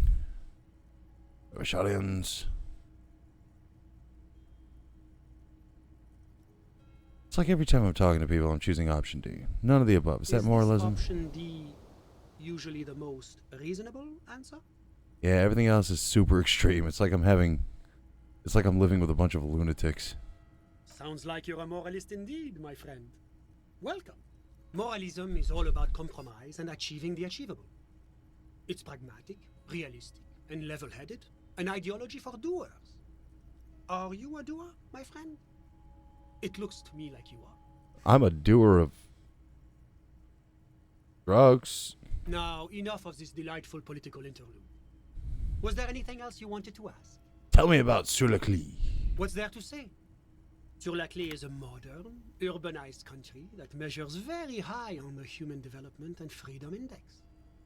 Mostly, though, it's known as the executive heart of EPIS. EPIS. Moreover, it is a great sponsor of less emerged countries. Revachol is only one of its many darlings whose progress it supports and cherishes. Darling? That can't be an official designation. What makes Revachol Sur-le-Cli's darling? Because a great percentage of Revachol's culture hails from Sur-le-Cli. Its language, its people, its cuisine even. Or at least in the downtown La Delta area. Jamrock and other parts of the international zone have been mercifully spared of Sur-le-Cli's love for meatballs and mashed potatoes. The fuck? Alright, enough business. Let's talk about something else. Whatever you wish, officer. Could you tell me about your friend? Ah, my friend. My friend is a good young man. His family immigrated here from Kedra, and life has not been easy for him. But he understands the importance of education. He has taken his future into his own hands, and that's all that matters. What's Kedra? Kedra is a candidate member of APIS. But, between you and me, their potential membership is a more contentious issue. What do you mean? That it's never going to happen. They entered negotiations in 21, and it's been pending ever since. What is this EPIS thing you keep talking about? EPIS is a very special program developed by the Moral Intern to support certain Occidental nations. It began as a unified system of weights and measures, which proved to be a wild success. Nothing but kilograms and centimeters as far as the eye can see. Okay. God, yes. Sweet standardization. The backbone of rationality and commerce. Inch by inch, I refuse this. It was such a wild success that we expanded it into an economic union for the processing of steel. Another success. And between you and me, the Moral Intern feels emboldened by this success. Emboldened to take EPIS to the next level. What's on the next level? A supranational political alliance. The United States of Occident. Is it going to be like this place here? You mean Revachol? No, it's going to have transparent democracy. Is Revachol going to be a part of the EPIS? It's one day going to be a candidate member of EPIS, sure. Except that candidate members never become full members. Didn't you say that candidate members never become real members? No. Candidate members do become members. Why do we even have the whole system in place if they don't? It just takes time. Time and evaluation. I'm blasting him with this flashlight. But we were talking about my friend here, not politics. How did you two even become friends? How did any of us become friends? Bad things happening on the Insulindian Isola? Oil platforms ablaze in the night? Civil wars lasting for years? Finally, the international community is forced to step in. You're describing how the coalition occupied One of Revachol. the wonders of democracy is that everyone is allowed to have his own opinion. And not just allowed, encouraged even. Have you ever tried debate? What do you mean? Debating. You should consider joining a debating society for adults. I hear they're oodles of fun. I used to have a flyer for one, but now that I start thinking of it, it was for an improv class anyway. It's this funny theater thing, you know? Very creative. Helps relieve stress. A chill runs down your spine as you envision a half-dozen people in professional attire standing around a chair, awkwardly pretending to be waiting for a motorbus. It's neither funny nor creative. You still haven't told me who he is. Sorry. Who? Your friend, the smoker on the balcony. We were just talking about him. But I told you, officer.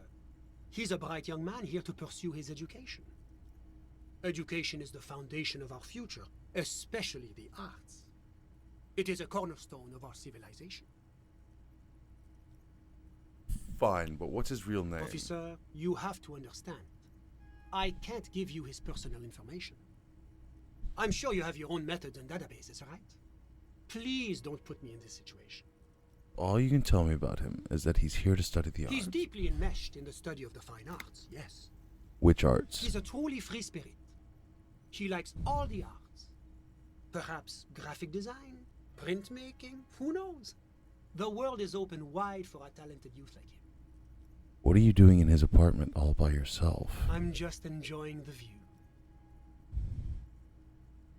What view? It's dark outside. A baby is crying in the neighboring apartment. Someone's baby is crying. No, listen. The Insulindian Bay. What This about place it? used to be a luxury accommodation before the revolution. Apartments, of course, were much bigger then. A few walls have been added here and there, leaving some of the tenants without a private bathroom or a kitchen. But the million real view stays. You can't take that away. He knocks on the balcony door, his face mirrored in the dark glass. I was asking about your friend. My friend comes and goes. I'm sure you'll see him around. He's a busy bee. A busy bee? What an odd choice of words. I'm just enjoying the view. Isn't it rude for your friend to leave you We're alone like this? friends. Nothing's taboo between us. He comes and goes. I'm sure you'll see him around. He's very active. That's something I'm else in all mind. ears, officer. You actually witnessed the lynching? I'm sorry to say I did, officer. Is it because you did it, Mr. Villadrun? Because I did it? He's clearly not a man accustomed to being spoken to in that manner, let alone to being accused of murder.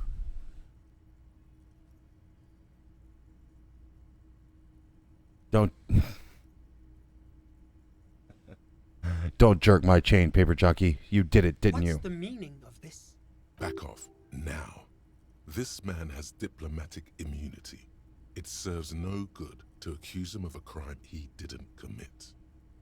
I'm sorry. Let's start over. My nerves got the best of me there. Well, I can certainly understand that. That hanging was a surreal play. Everything since then has been too. I was on the balcony when it happened, getting some fresh air. I remember that first they came in, carrying what looked like a body. And then I saw all the surrounding windows go dead, one by one. That's when I understood. I should not be seeing this. Who were they? Can you describe I them? couldn't see their faces well, and there were quite a few of them. But they were very loud and very Martinez. Let's just say that the laboring classes can get rather expressive with their profanities. How many of them were there? I couldn't tell you exactly. Less than 10. Maybe 8? Sound familiar? That matches the prints you observed at the scene. Were any of them huge? Like 200 kilograms huge? That's a giant you're describing. No, they were all quite human, as far as I could tell. Did any of them look like drummers? Drummers? Why, no. But then, I don't know what a drummer is supposed to look like. What happened next? I went back inside. Wait, so you didn't actually see the lynching happen? Officer, the yard was pitch black. There was nothing to see, but I could still hear their voices. They were threatening to kill that poor man. Were they men? Women? All men, I presume. But again, I couldn't see very clearly. This seems irrelevant, but I'll ask the question because we're lawmen. What ethnicity were I they? believe they were mostly white, though I believe I saw 2 Areopagites among them. And I am quite certain that one spoke with a Mesk accent.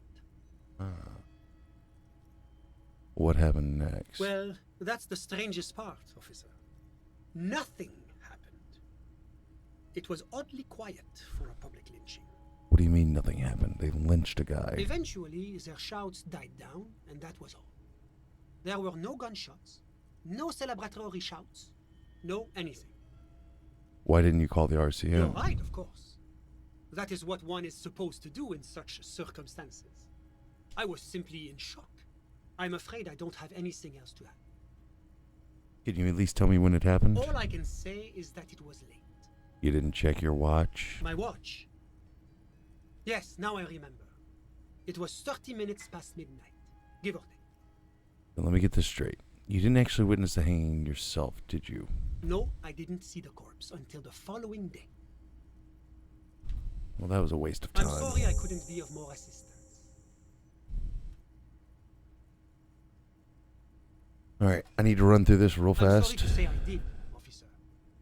Start from the Officer, beginning. it's very difficult to describe what I saw that night. It was so surreal to me, like in a play. You meaning it was entertaining? No. I mean, it was so strange. I could barely believe what was happening. I was on the balcony when it happened, getting some fresh air. I remember that first they came in, carrying what looked like a body. That's when I understood. I went back inside. Officer, the yard... Well, that's the strangest... Eventually, their shouts died down, and that was all. There were no gunshots, no celebratory shouts, no anything. You're right. That does seem strange. I'm afraid I don't have anything else to add. All I can say, my watch.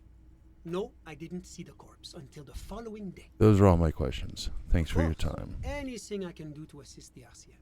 Thanks. I've got all I A need. moment, officer. Do you have everything you need from me? I'm afraid we won't have the chance to speak again once you leave.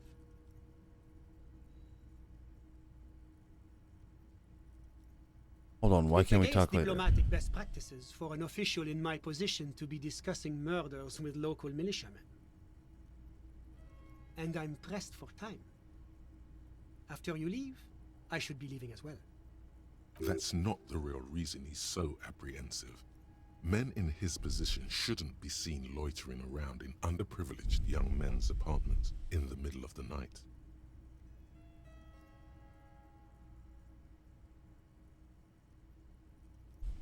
I'm not going anywhere. I just want to take a look around this apartment. Sure, go ahead.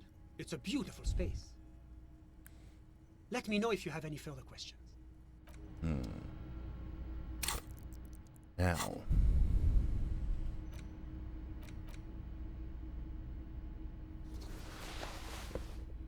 Oh, culture appropriation. The fucking game.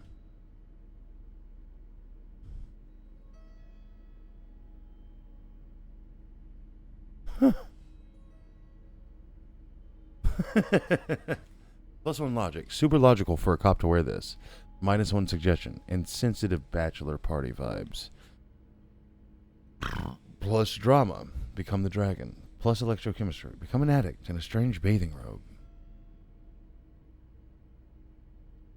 I'm just not doing well. I need to change my pants into the god-ass pants. Yep.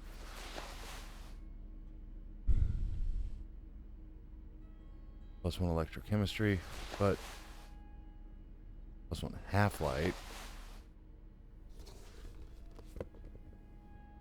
Plus 2 authority.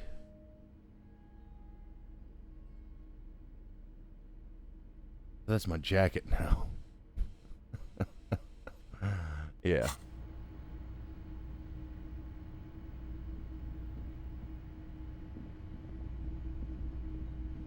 I'm gonna talk to him wearing all this stuff and see if anything changes. You have acquired the hat. Keep it, officer.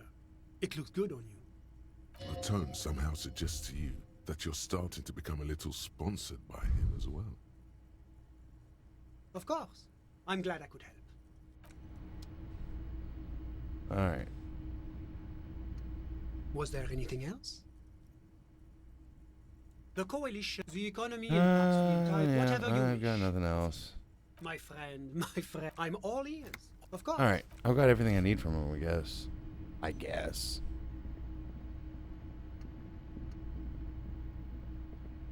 I think? I don't know.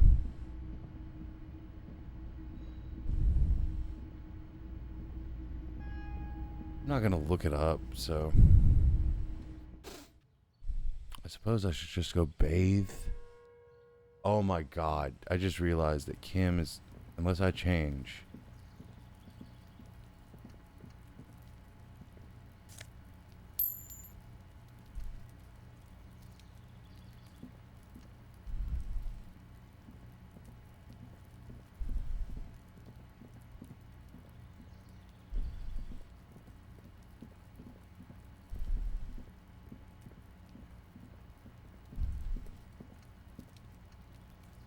Huh. Alright.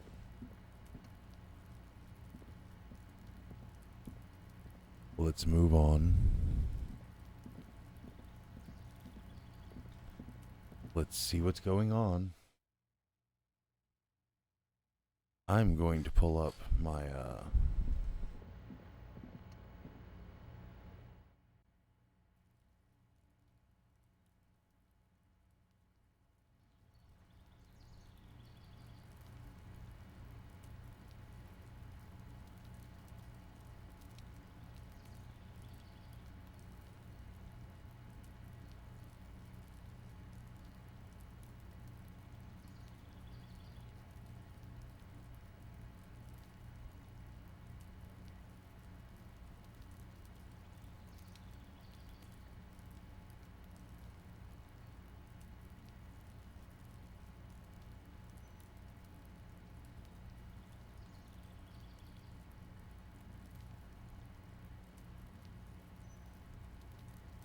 don't know what that means.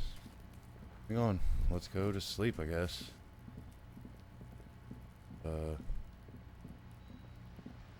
Anything else is kind of I wish I could just listen to the door gunners.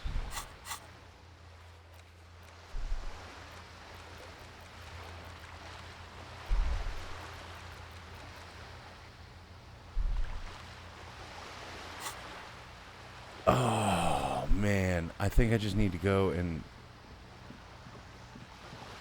Oh, he doesn't like music, though. Look at music. Alright, we're gonna talk with a Mesk Man real fast.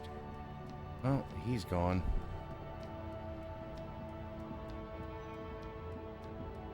Oh, that actually casts a shadow. I thought it was an interactive item. Damn.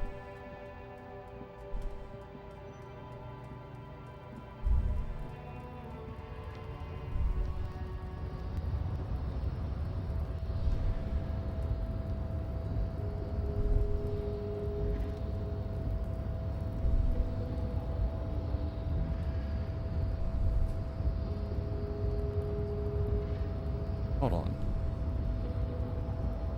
You're telling me it is 10 o'clock and all is silent in Revachol. town where everybody has speed or other nefarious fucking means of illuminating their mind. That's crazy. That's crazy.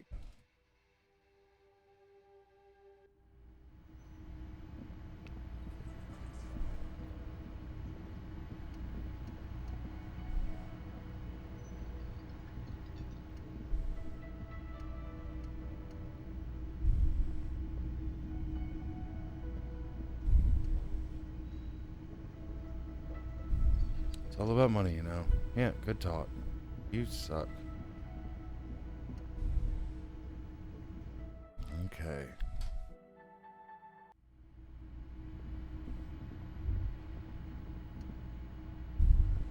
You should pick that fat, juicy cigarette butt from the tray, light it up, and smoke the living shit out of it.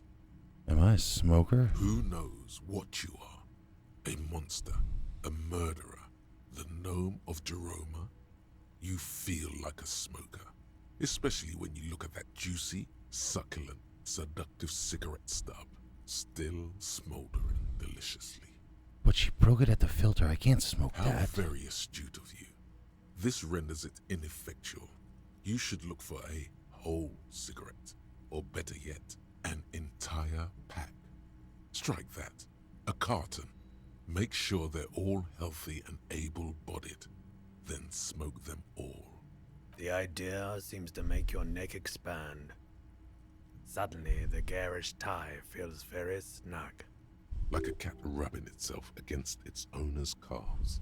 A cat that wants you to smoke a lot. Or you could not do that. No one is making you.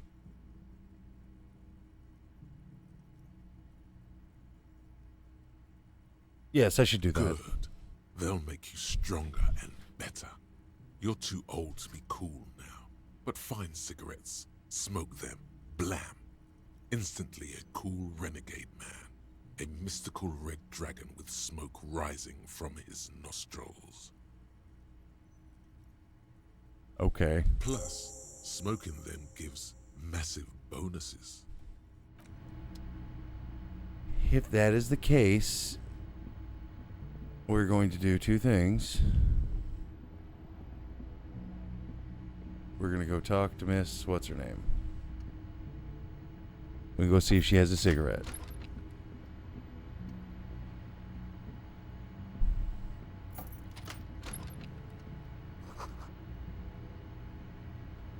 Oh, good.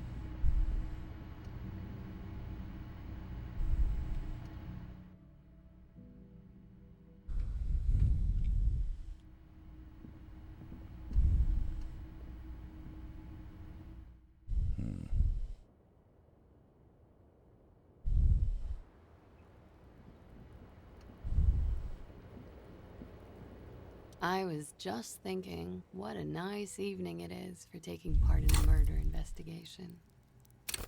Ah, volition. That's a new one I could just add to.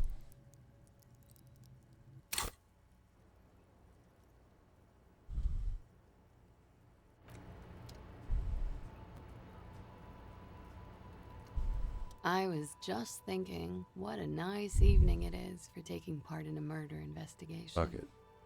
I'm on green. Just like the last time. Light brown eyes look back at you. All is as it was. You feel cigarette fume rise from her lips. She's just as beautiful. I don't like how the music swelled when it said, "She's just as beautiful." Don't worry. We will protect you from her beauty. We will consult you through the reefs and sounds of her persona. We will see through deceits. You are shielded. You are wise. You are advised. There are muscles on long white bones that line her limbs, just below the silver jumpsuit. Am I being beguiled? She presses her elbows against her waist and slowly turns her head. Her hair brushes her shoulders, making a small hissing sound, almost imperceptible.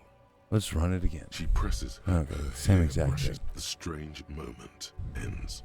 It was brief, No longer than 2.2 seconds. Let's return to this later, miss. Oh, let me double check something.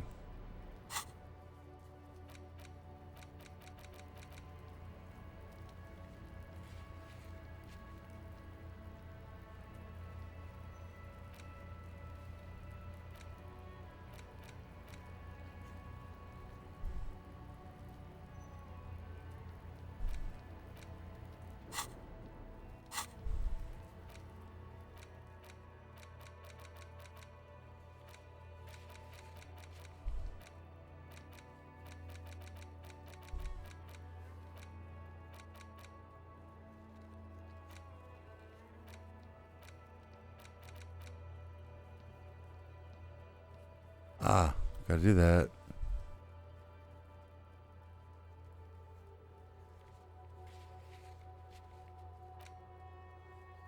All armor pieces.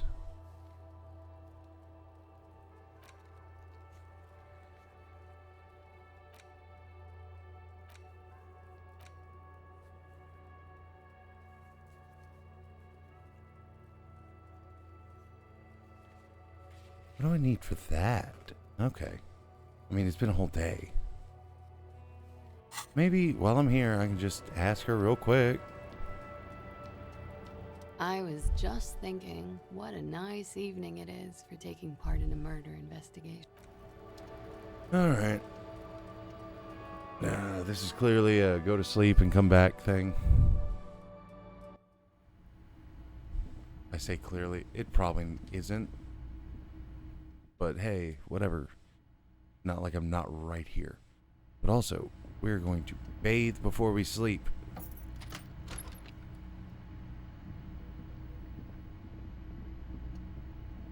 This is not a game you can speedrun, I don't think. Because it feels very, A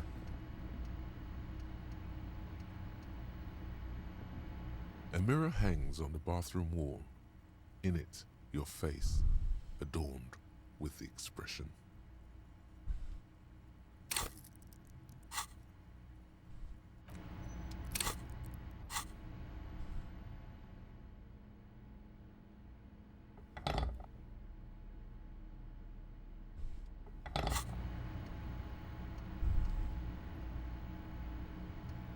A mirror hangs on the bathroom wall. In it, your face, adorned with the expression. Know the origin or side of the poem, Tommy. Standard Whirl dice. I should be able to knock that out, even though it's like legendary. So I need a point in interfacing. No, volition has to be the next one. No.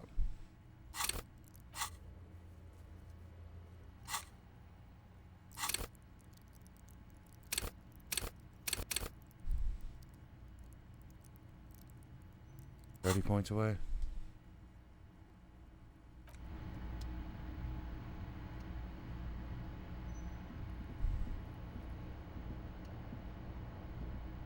The fan stands still. The lights are on. The lights are off again. The switch must be broken because nothing happens. The air in the room is starting to feel like vaporized urine.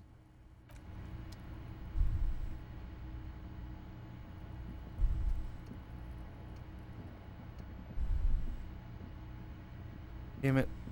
The fan stands.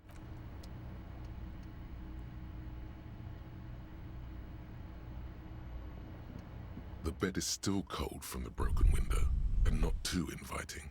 But it's yours. You've earned it. Let's take it.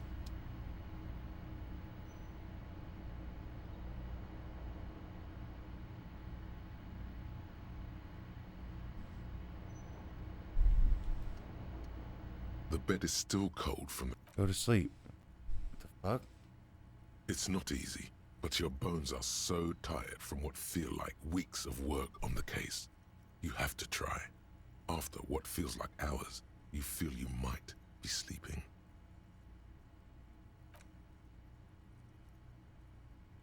Thoughts, baby. A million little lights in the dark. You're one fine instrument, brother. All those faces and all those names. All that laughter and screaming and scheming around. Every corner and every street. Go on, tell me more. Recorded in you forever on Ferrotape. Depending on him On and on it goes, for untold hours. At the disco where you first asked her to dance. Rising, rising, above the dark curvature, the great wingspan of sleep, studded with stars. Behold, there are millions of them down there. The first time, the last time, the smoke in her mouth, the plotted flowers, the faces turning, changing. What is it?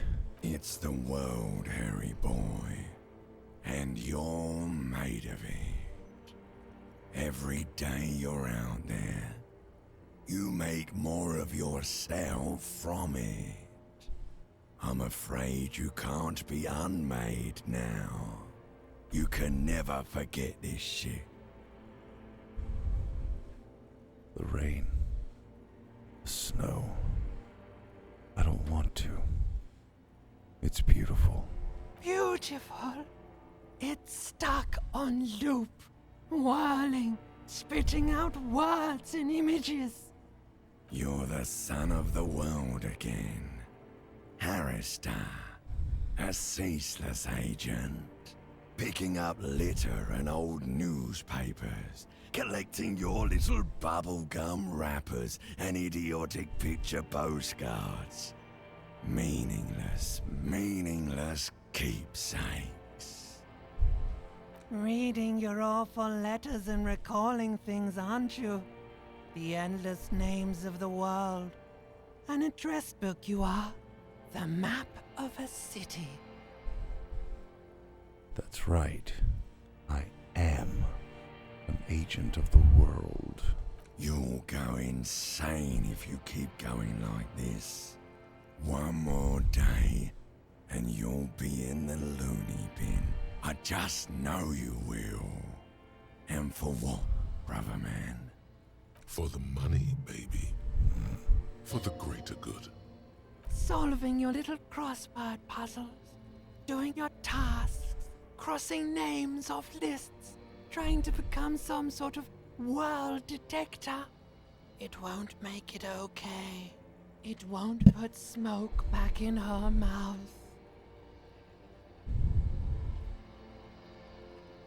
We're making progress. Measured, steady progress. There he goes again. He's a real political animal, our Harry. He still doesn't see that it's the world changing around him. He's got no idea what he's in for. Why?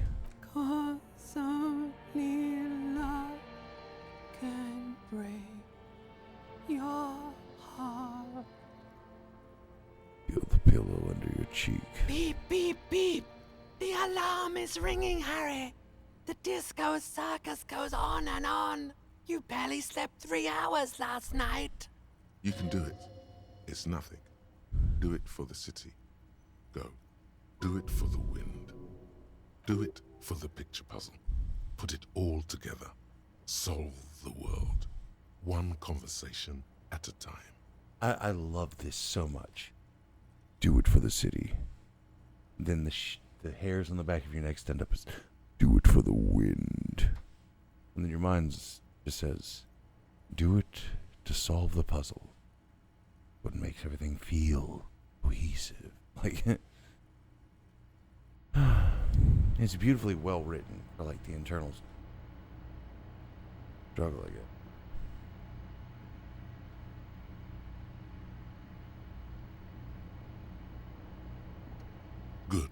You're up.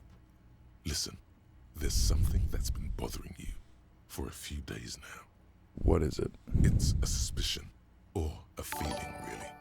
Hey, Norman. Welcome. Welcome, buddy. An earth-shattering deduction from your psyche. What will those guys come up with next? What brings you to these parts of the woods there, partner? Is it my stunning personality or the game I happen to be playing? I'm sure we'll figure it out together.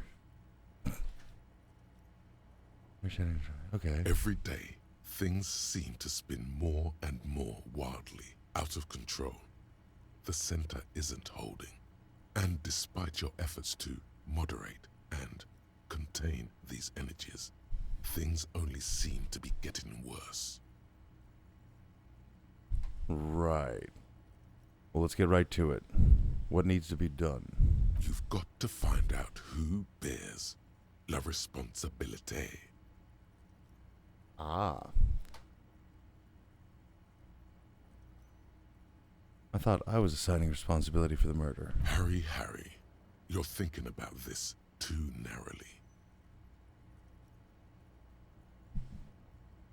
Go on. La responsabilité isn't concerned with trivial questions like who killed who. It's about the real issues. The human welfare index, the price of staple goods, the transition to real democracy. What exactly is la responsabilité? The most awesome, terrible thing. Ah. It is human nature to crave la responsabilité. How is stream, by the way? That's why it must be distributed across many different organizations, agencies, offices, and portfolios. Oh, by the way, what were you playing today? I am curious. I started really early and just tunnel visioned into this game because obsession. So I haven't really gone out of this screen except for to check if Berserk had new chapters, which apparently it does. Hooray. Which was, please do tell. Do tell. All right, give it to me. I'll accept the responsibility. Wow. How was it? Did you enjoy it? Whoa. This isn't some kind of dictatorship.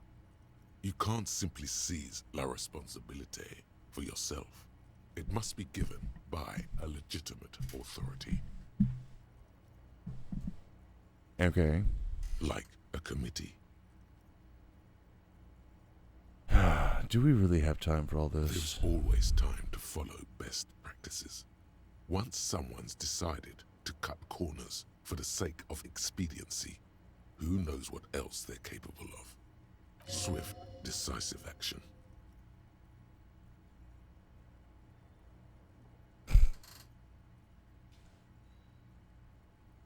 Some of those e-platformers made me stop playing games for a while. I stuck strictly to RPGs because of that for a while. So I feel you. Like moving through a 3D space and doing actions was not what I was about. And then Metal Gear Solid 3 happened and now I'm kind of about it. It wasn't a platformer, it was just actions in a 3D space made sense because I could see my character where he was aiming. It all made sense. Mass executions. Well, that escalated. Holy shit. Fun stuff. That's what they're capable of. The escalation is... It's escalating so violently. And who should sit on this committee? Only the most even-keeled minds in Martinez. Your half-brother, the lieutenant, is a natural place to start. Together, you'll be able to discover who has la responsabilité in Revachol. And, if necessary, you'll have the wisdom and expertise to assign it among yourselves. It took a second for it to click. Half-brother, meaning Lieutenant Kim, because he's my brother in arms. Got you. There we go. I'm prepared to take on... Wait, What happens once we've assigned responsibility? Most likely, your findings will be collected in a report, which will be carefully reviewed by your superiors. Who've been all too helpful thus far. Once they've reviewed it, those same superiors will produce a set of recommendations to be taken up at the next meeting of the Standing Committee. Speaking of Resident Evil and Silent Hill, I do have to ask a question. I'm thinking that tomorrow I have a 2-hour stream scheduled for the most part. 2 to 3 hours, depending on how I feel. I was thinking about playing Resident Evil 2 Remake. Do you think that's a good game to play for a couple hours and then regroup and play my longer form game? Or should I maybe just not do that yet? Rest assured, no matter what happens, it will be done through the proper channels. Alright. I'm prepared to take on this awesome burden. Good luck. Your report is eagerly anticipated. Oh boy.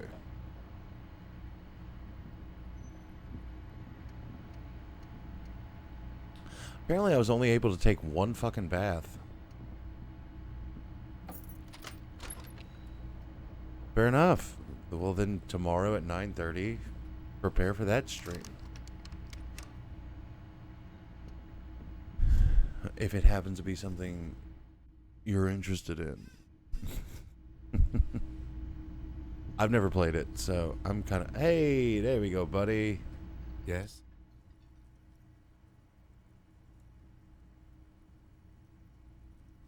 That's fair, though. I mean, because the RE3 remake was shockingly short, was it not? Like...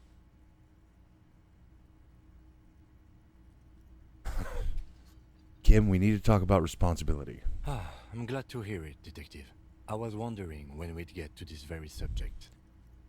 What do you mean? If you ask me, it's high time for you to set aside these frivolous side tasks and focus 100% of your energies on the case before us.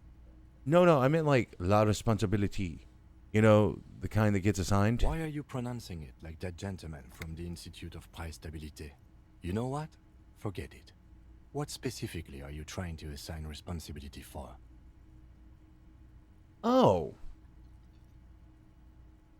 Well, I could... Okay. I could see where that would work because Jill was... like...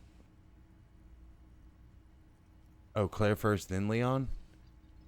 I've never played that game like that, so that's actually...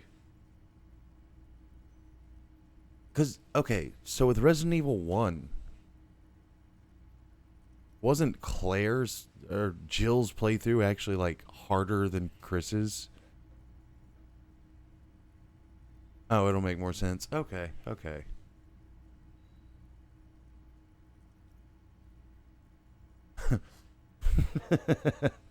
The options. For the murder. For my disaster of a life. For this whole situation. I kind of want to do for the murder. Isn't that our job? Oh, man. I sound like an asshole because I pressed this. Aha. See, my whole thought process was that, like, Jill and Chris were exposed to the virus earlier, so their need for, like, the serum was... Wait, I thought he did more damage, but had less slots, and she had more slots, but did less damage. You would know, you've played the games more recently, but... Okay. Casual is one way to put it. Terrified the shit out of me as a child. Put that shit in my Nintendo 64. Resident Evil 2. Played it with the sun out. And I was all attentive with my hand in the middle because that's how Nintendo 64 controllers worked. And liquors in the hallway and I just like hard nope.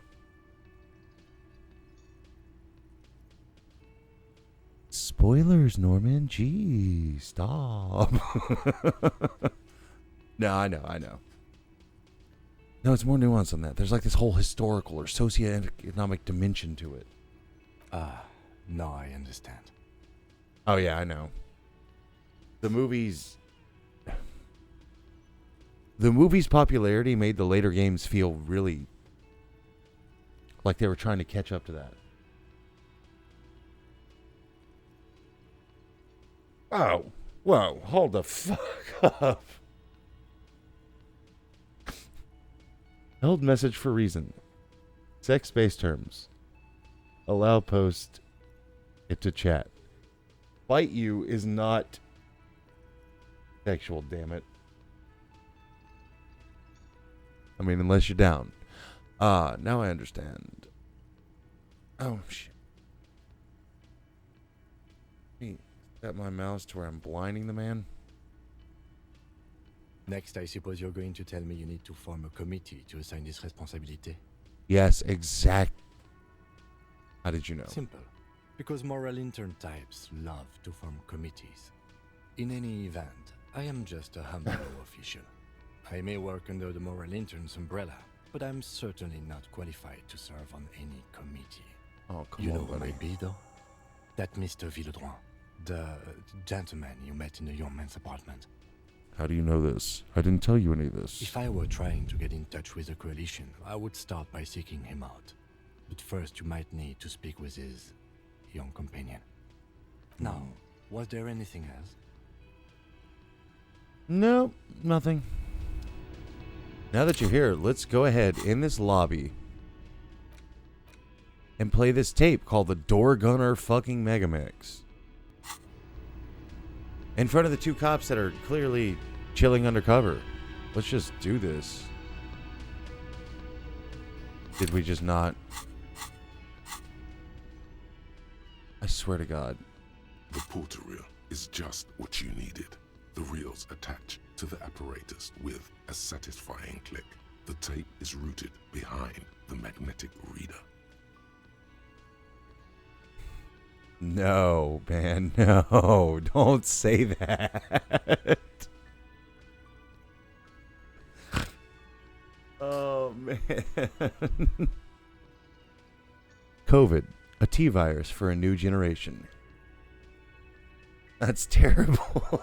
Play the tape. Push, command set, and the tape starts spinning. All right, we've been waiting for this. Violent static and machine sounds fill the air. Because we found a bullet in Old Boy's dome, and everything looked like staging and treatment. And then they're like, oh yeah, you want to hear a tape? Well, let's hear it. This isn't Revachol. This is a fucking village. I can almost see the elephants. That was lovely. The harbor. That's the son of a Kvalson crane. Okay. When this shit is done, I'm gonna tear that place up. Soldier of the Apocalypse style. Kill shit. Dogs and chickens too. Okay. Gonna run a room, Cordy. A real nice room. I don't give a shit. I'm fucking done. I'm done mentally. I'll fucking do them all in. Rape that disco cunt on the counter. You know, the dance a whore upstairs. Do it Kohoi style. Huh. Never did get that taste out of my mouth. The lieutenant presses the button marked Arrête on your porter reel. The tape stops spinning. A lot to unpack here. Let's take a moment of reflection.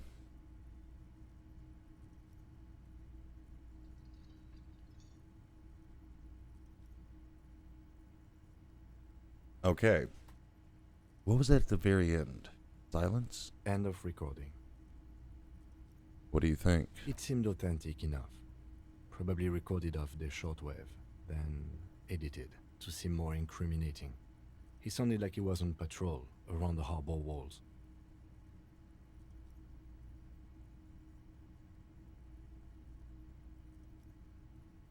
I agree.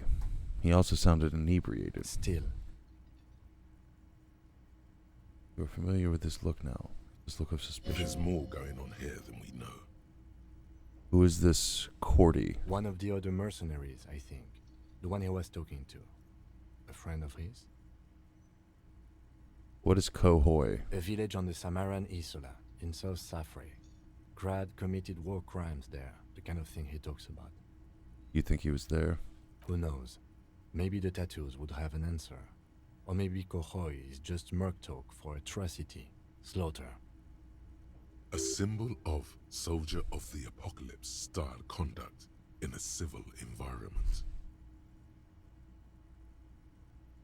It seemed authentic enough.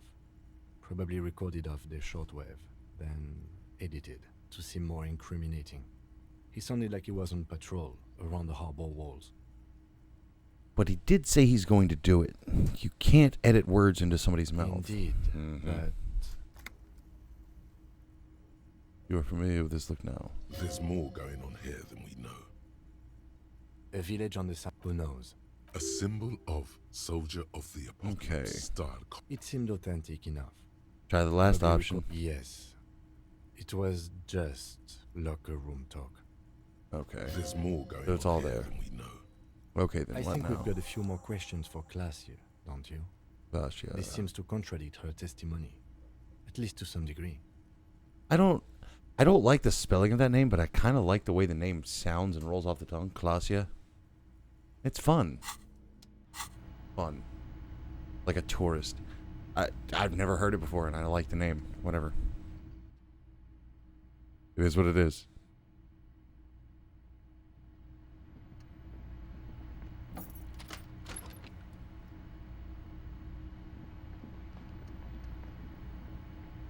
Let's go talk to Clausius.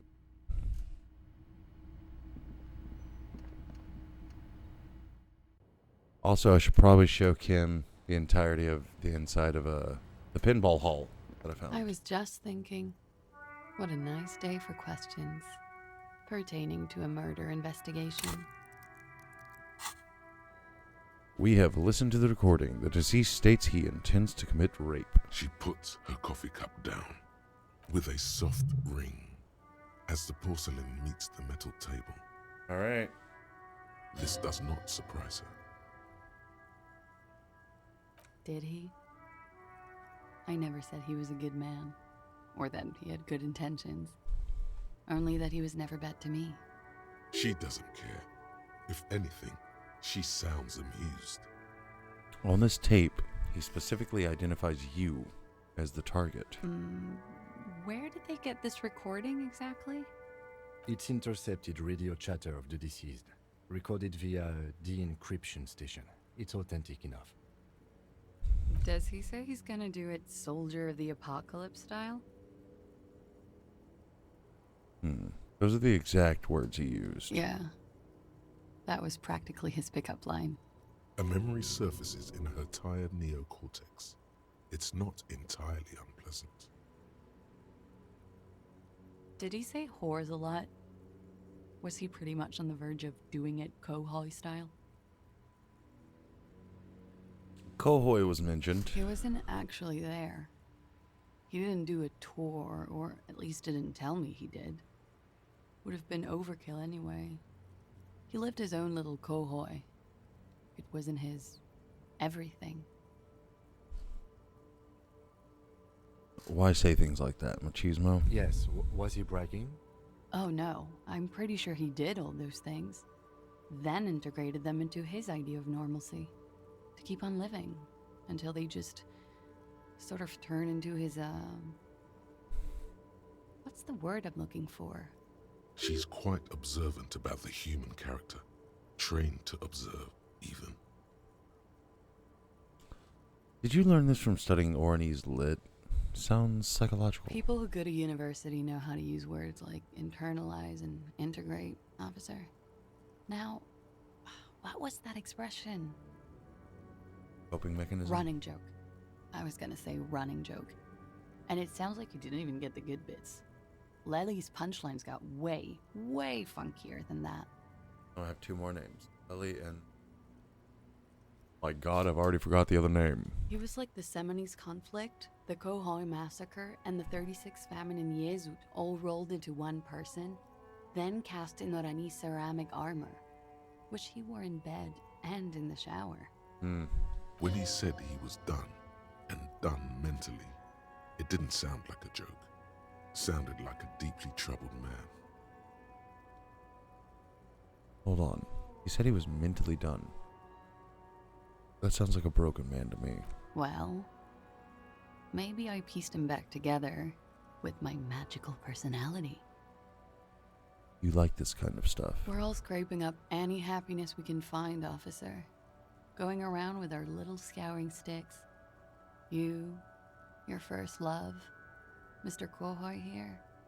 Did he tell you he had actually done any of those things? In Martinez, I mean? No. We were too busy laying waste to our own nervous systems to direct any of the fury outward. He seemed happy, I guess. At ease. As much as a man like him could be. There is a small measure of pride in her that she could quell the rage in such a being. What kind of man was he? Before you go, ask for details. She seems okay to talk about it. Okay. Thank you for clearing that up, miss. Whenever you're ready. I'm interested to hear what Titus Hardy has to say now. She takes a very small sip of her coffee and smiles. Like, for example, his name? Actually, officer, I didn't know his name. I just called him Lely. Lely. A nickname? I guess. He came from Lelystad. It's short for that. And it was his army name, apparently. He said his real name wasn't his. I tried to pry it out of him, but it was no use. Okay. Lelystad. That's a good start. We have a few questions you can help us with. A few things a field autopsy alone can't answer. The young woman cranes her neck, trying to catch a glimpse of the page the lieutenant passed to you. Oh, yeah. On it is a list of autopsy observations recorded neatly in blue ink. Okay. The last missing pieces of a puzzle of flesh. I'm gonna do it to you. I'm so sorry. But I'll be right back. I need to run to the restroom for 30 seconds. Go empty my bladder. And then we are getting right into this. It's gonna be nuts. I'm sure that none of these answers are gonna be great for my psyche. So let's get to it in just a second. Time me.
Time. I didn't count. I think I did it. So we'll stick with that. For those of you who were timing me, how'd I do? Huh? Alright. Anyhow, where's Lelystad? The place, I mean. In Oranje, officer. It's, I think municipality is the term. A nowhere town there. You were almost right, officer. That means his race was Occidental, not Mondial. I'll update the form. You were both from Oranje. Yes. We were compatriots. Did that bring you together? No. He was too old for that. And from another part of Oranien Rek. I didn't even understand his accent. What brought us together wasn't Oranje. It was bad habits. Sex. Alcohol. Hell yeah. No love for Mother Aranye. But wasn't he a soldier? This could be worth pursuing. A military man, but not a patriot. No. He left the National Service after they taught him to do what he did on Seminine. He wasn't the flag-waving kind. He was the making money, killing people kind. He was by no means a stupid man. A people person. A small platoon leader. Certainly not a patriot. Did she say patriot? That's a weird way to say it.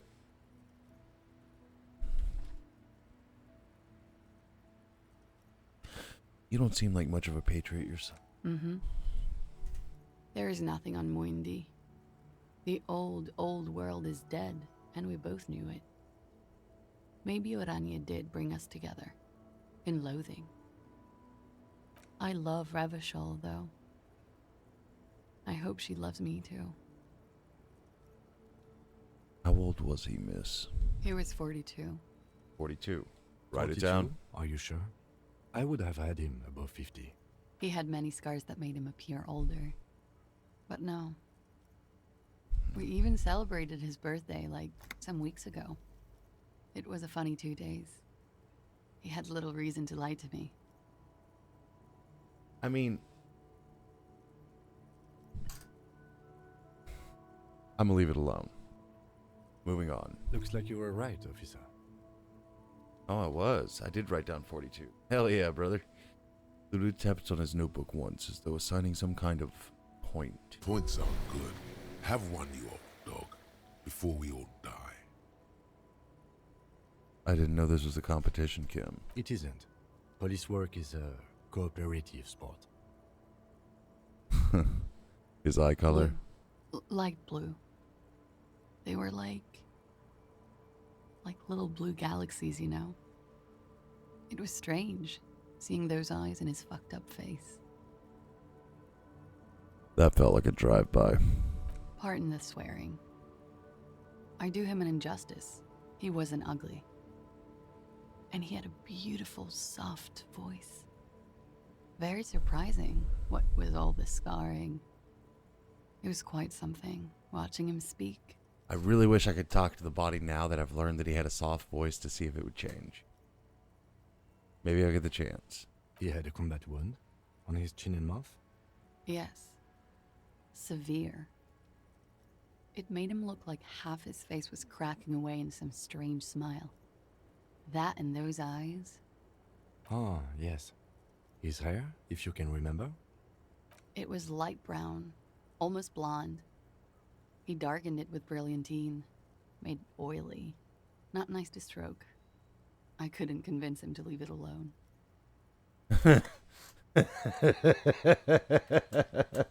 Oh, God.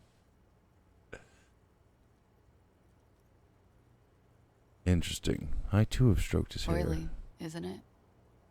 We have that in common now. Kim, I said to put the brilliantine on the form. Do I get a point? No. But I put it down there. Okay, sure. Here you go. What else are we missing, officer? He had a tattoo.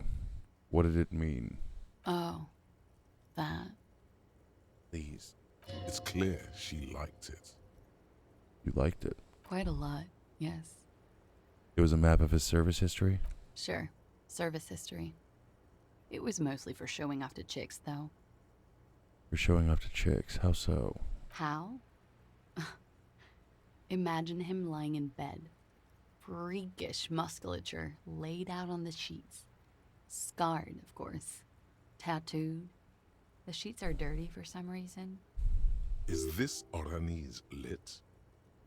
This Orani's lit? Yes. This is the very essence of Orani's lit. A moment's respite. Dark and hopeless as the struggle itself. Leans even further back to demonstrate. He's smoking and drinking, of course. And his chest and shoulders and arms are studded with stars. Tens, hundreds of them. Maybe even thousands. And the woman goes like, "What was this, baby?" And he says, "That was too hardcore. Don't ask me about that." So she goes, "Okay, but what's this, baby?" And he's like, "Saw some bat shit there. Killed some loincloths." Yeesh. And so it goes. Star after star, port after port, third world country after third world country. And he's done horrible things in every single one of them.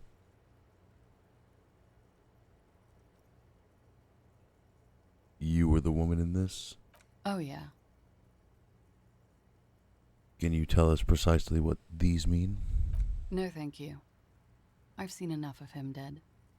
I can tell you what they meant without looking at them. Go on. He was a blue-eyed boy with thick arms, from a small town. He was also poor, and the government of Oranje needed some people killed, so they turned him into a grotesque killer. For money. He went to Killer Academy in Vredefort. Then he killed some people on the Semenine Islands. And on other islands, too. All of the islands. After this, he came to Revachol and got killed himself. Not a very fun story. It is when you're high. It can be very exciting then. You have the tools to deal with it. It's not a very nice story to remember when you're sober. A change of topic? Oh, boy.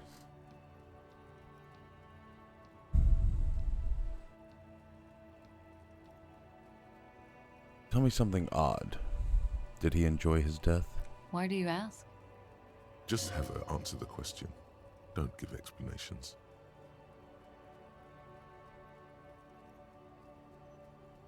It's just a feeling I have. Indulge me. Well, it's wrong. He had too many drinks to down and too many bad things to do. Couldn't tap out just yet. Everything checks out here. It's all A-OK. Good answer. No. Why do you ask? Just have her answer the question. Don't give explanations. Please answer the question, miss. Did he enjoy the moment of his I don't death? think he enjoyed dying, officer. He had too much left to do. Too many third world conflicts. Couldn't tap out just yet. Everything checks out here. It's all It's A-OK. drama. Good answer. Hold on. Okay. So, it wasn't a lie.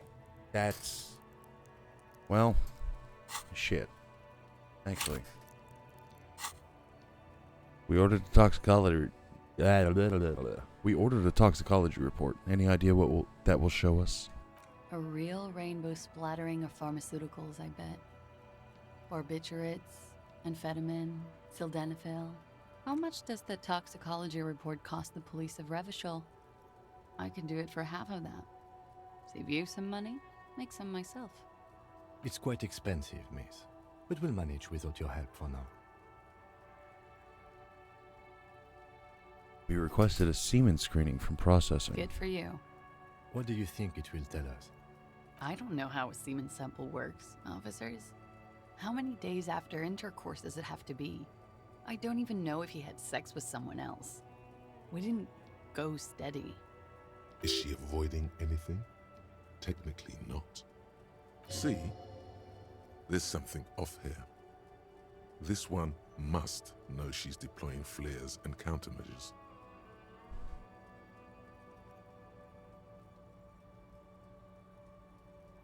I think we're finished with this line of questioning. All right. Coolly, gracefully, she pours herself more coffee. Let's return to this later, miss. Wait, stop. That man, bloated beyond all recognition, was 42? It's what she said, yes. Below the damage, the weeks of decomposition, all the swollen indignity of mortality. He was 42 years old. Where is this going? How old are you? That's where this is going. 45,000 liters of raw alcohol has left its disfigurements. What lies beneath, you wonder?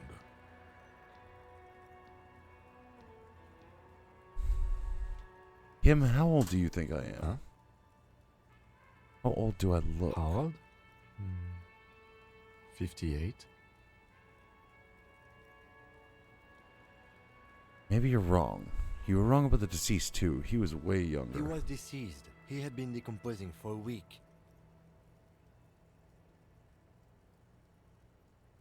I feel like I've been decomposing for longer than that. On the bright side, you've been getting a lot of exercise lately. You're right. I'm probably 62. Let's leave I it at that. didn't say 62. I said 58. Wait. This requires scientific measurements. Bring it on. I am not afraid of the truth. To the laboratorium. Oh, God.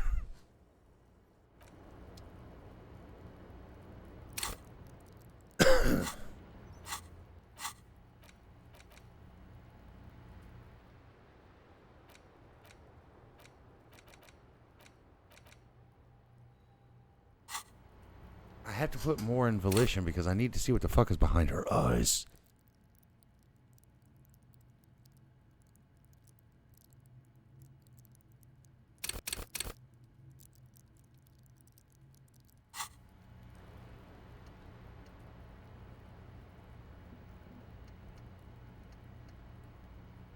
Gotta show this shit to Kim.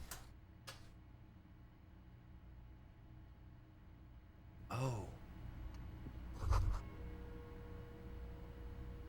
You can almost see the shape of a man and a woman writhing inside, bathed in drug sweat and dirty linens. Bottles lie around everywhere. I think I can see into Collage's bedroom from here. You can barely see through. Better not to jump to sensationalist conclusions here. The footprints on the floor, however, definitely suspicious. Boring footprints. I want to jump to sensationalist conclusions. What were those people doing in there? You lean closer to the peephole instinctively. I bet they're doing something quite unnatural there. Sensationally unnatural. Dirty.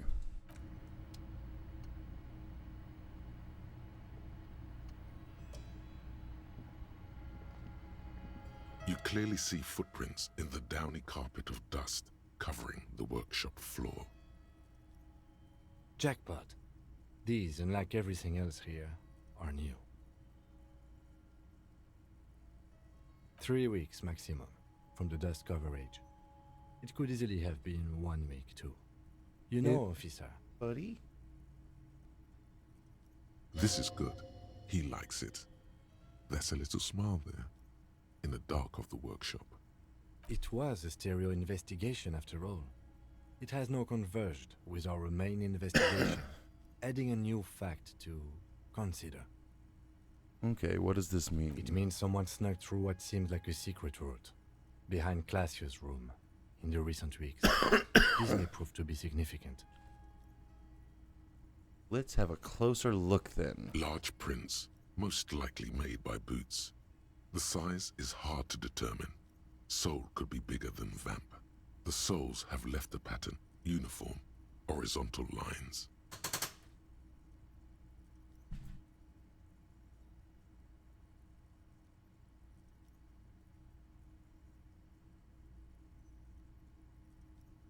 He doesn't want to be in my lap.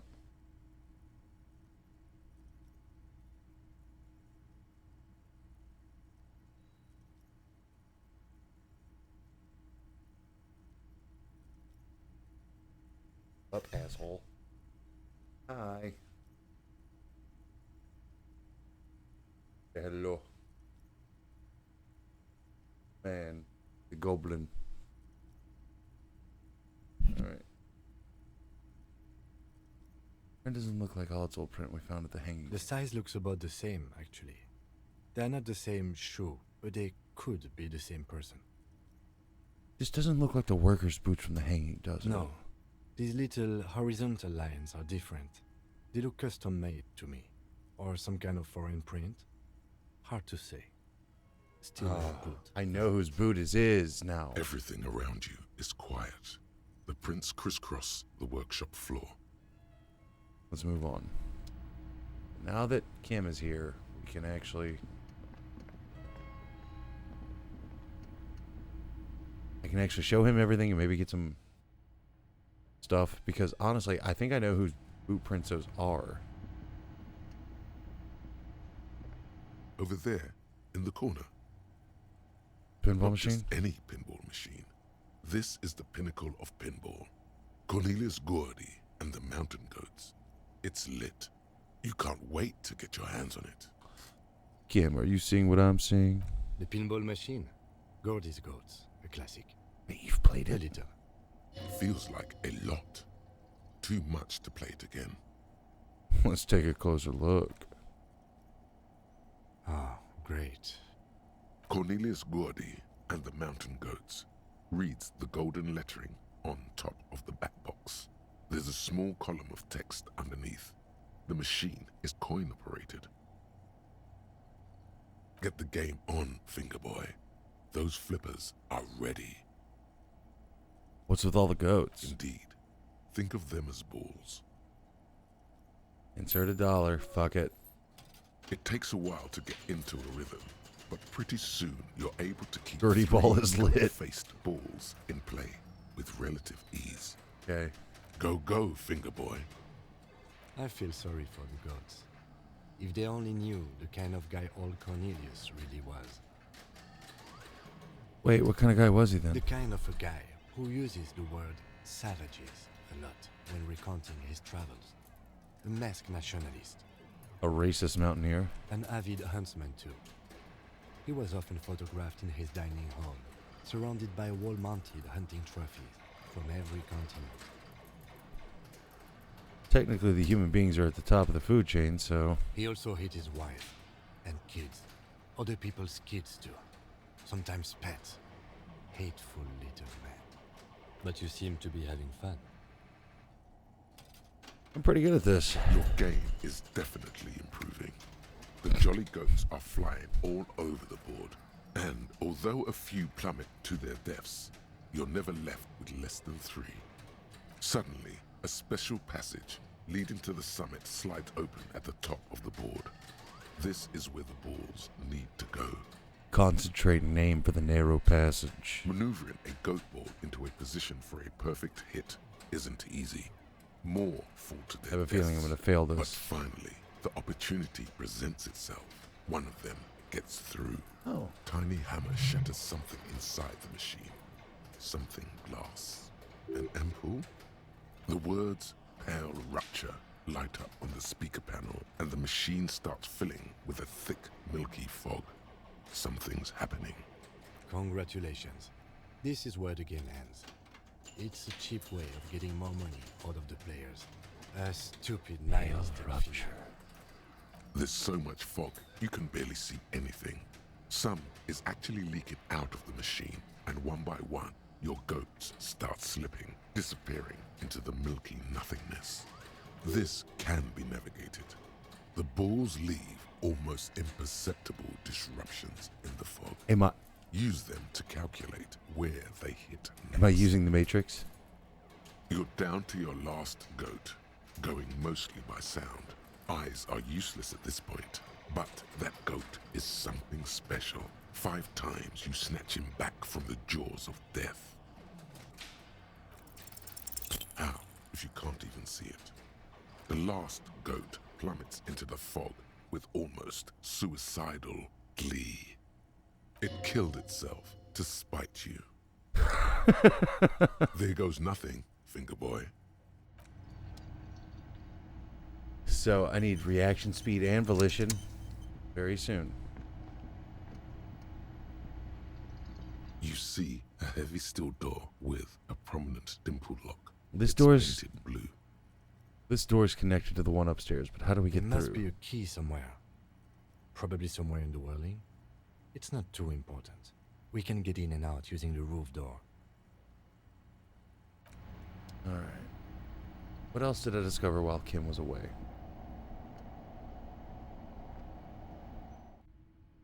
I suspect we can actually go right back to,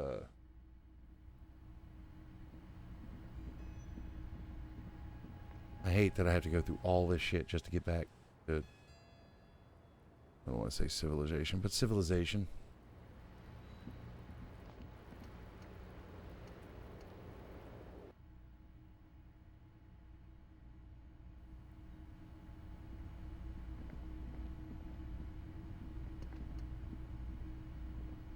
All right.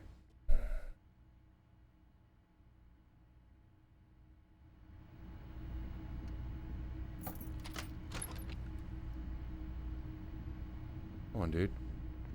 All right. I realized I could actually just select new areas, but oh, well, now Kim's with me. Yes? What is it? Say goodbye. Again? I can't believe this shit. He might be wearing a disguise. Kim, who is this guy? I'm not getting involved in this. It's not my style, he thinks, glancing at the man in sunglasses and the woman beside him. Oh boy, they're mad at him. No wonder. He just doesn't recognize them. Full shades, are you wearing a disguise? Yes, it's a hobby of mine. As if waiting for some kind of reaction or response. Something to click. It's not happening though. Who is this guy? Okay then, see you around.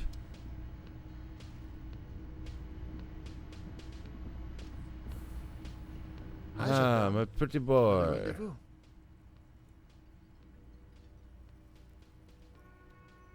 Hello. I see you found yourself a little something from my wardrobe. Eh. Not bad. Not bad at all. What brings you here?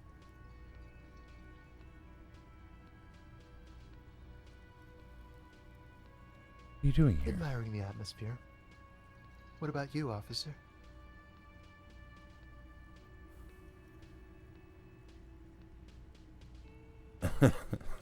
The options. This is where I'm going to go down in history. I'm going to sing karaoke. Really? Well, I look forward to that.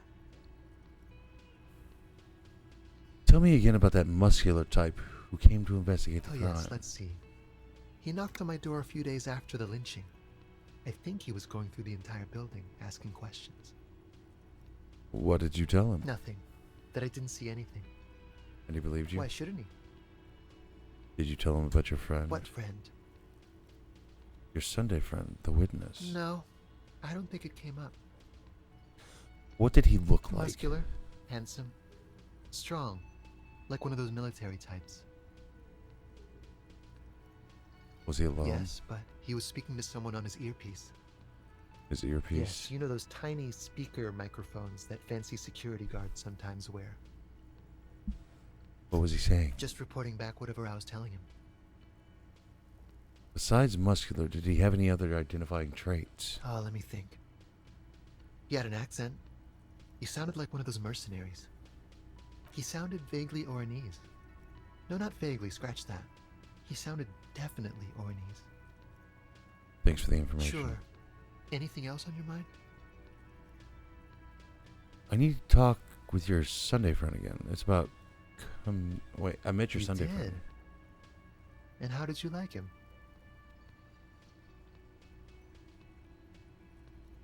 I didn't like him as much as I like you. Oh, shoot. Why not? Who is A he? visitor from the first world. He's not like you and me, gendarme. He can always return. Return where? To his opportunities in Occident, Sur la Clé. Still, his coming and going brings some life to the village. Or is it just money? I don't know. What are you? You two. Friends, I told you. Sunday friends. Friends who like to get together from time to time. What does it mean, a Sunday friend? That he won't be there when times get tough, I guess. Is that even a friend? It is. On Sundays. I like his optimism. Why was he staying at your place in the middle of the night? He has keys. And he likes the view. To the sea, I mean. I don't want to talk about other people. I want to talk about you. Hmm? What about me, gendarme? About the hat and robe I'm wearing. You can keep it. I don't mind. I can appreciate beauty when I see it. Thanks. It's like carrying a piece of you with me at all Is times. it now? Well, enjoy it. I need to talk with your Sunday friend again. It's about committee Oh, business. a committee. How interesting. And if I may ask, gendarme, what is this committee about? He's all bemused skepticism. He doesn't actually care what you want with his friend. It's about assigning the responsibility. God, of course it is. My friend is always trying to convince me I need a little more responsibility. As though I don't have enough going on already. In any case, I would love to help. But the thing is, I don't know where he is. We don't talk about everything, you see. Okay. He might have mentioned something about making a tour of some historical sites up the coast. In an unofficial capacity, of course. Guess I'll have to look for him along the coast. Guess you will. Alright, let's roll it. We won't win. It's the sports. He's a sports guy. All about that physical prowess and athletic skill. Nothing else here. You can keep it. I don't mind. I can appreciate beauty when I see it. Blend in where? At Carnival? Bye-bye, gendarme. I keep forgetting I'm wearing this outfit. Now, I am going to make a bold play. Kim is with me. I'm going to use his car. Hold the fuck up. Who the fuck is you? That's one brutal motor carriage. Says the young man with a piss written on his back. If I were a real skull now, I'd jack it, paint it in palm tree livery, then bottom light it, neon style. His companion wears a simple yet elegant slogan. Fuck the world. A snazzy shit-ripped skullmobile like this would make a fine trophy. We could, like, hang fucking shrunken heads from the side mirrors. Cops' heads. Scary tribal shit. Yeah, tribal shit. A cop carriage like this would have proper skull value. While I appreciate the interest you take in my brutal motor carriage, I have to stop you right there. The RCM takes threats directed at its property seriously. It's just theoretical work, Copper. No basis in reality. Man, if we were certified skulls right now... Who are you? I can tell you who we're not, cop.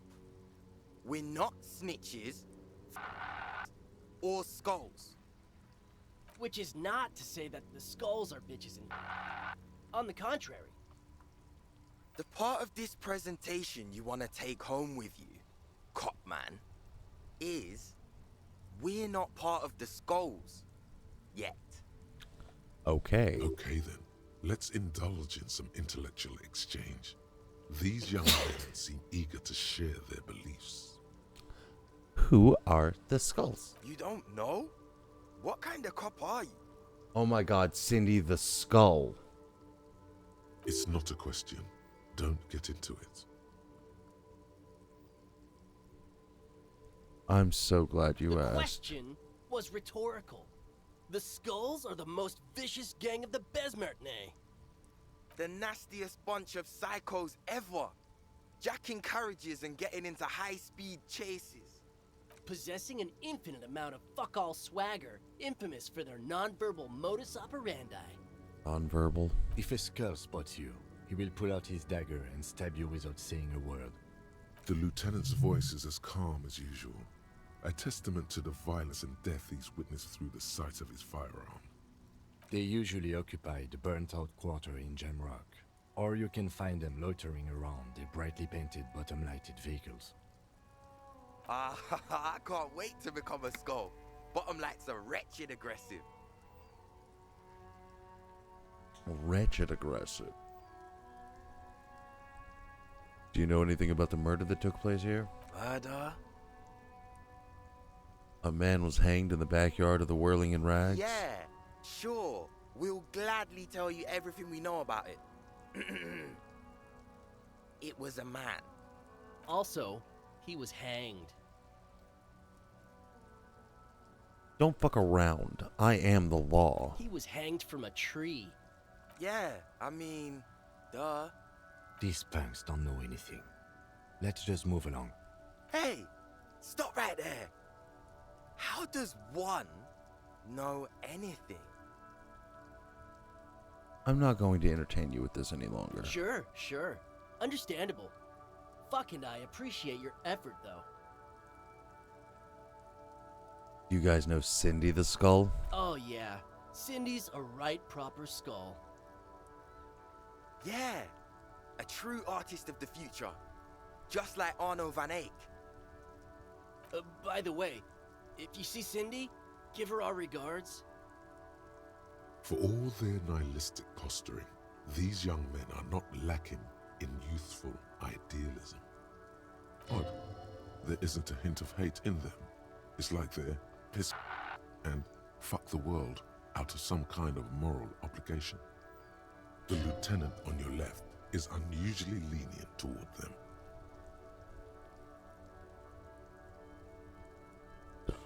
Who's Van Eyck? Old man, it doesn't matter. You'll be long gone before his greatness is recognized. A young woman kneels on a sheet of ice, as if looking for something lost ages ago. She bends until her right ear touches the frozen water. She listens to it crack, slowly. So you're saying I'm an old man? Yep, old as fuck. Yeah, man. It's like at death's door. No wonder you know nothing about the future. You won't be there. Judging by that, Van Eyck is some sort of musician. Or killer. Why aren't there more skulls in Martinez? The Union does their share of policing in Martinez, at least where gangs are concerned. That's why there isn't much organized crime around here. Apart from the unions themselves, of course. Yes. Don't you worry about that. We're gonna make up for the deficit. Yeah, we are. Your rhetoric is confusing. Why are you part of the Skulls or not? We're not franchise skulls. Well, not yet. Once we get our name out there, we'll have a chance to join them. What makes you think that the organization would accept you? Because we can be just as psycho and vicious. You'll see. Ah, you'll see for sure once we're in. It's the last thing you'll ever see before the void consumes you. Throw him off his game. You don't feel very scared. Are you implying I might be in some sort of danger?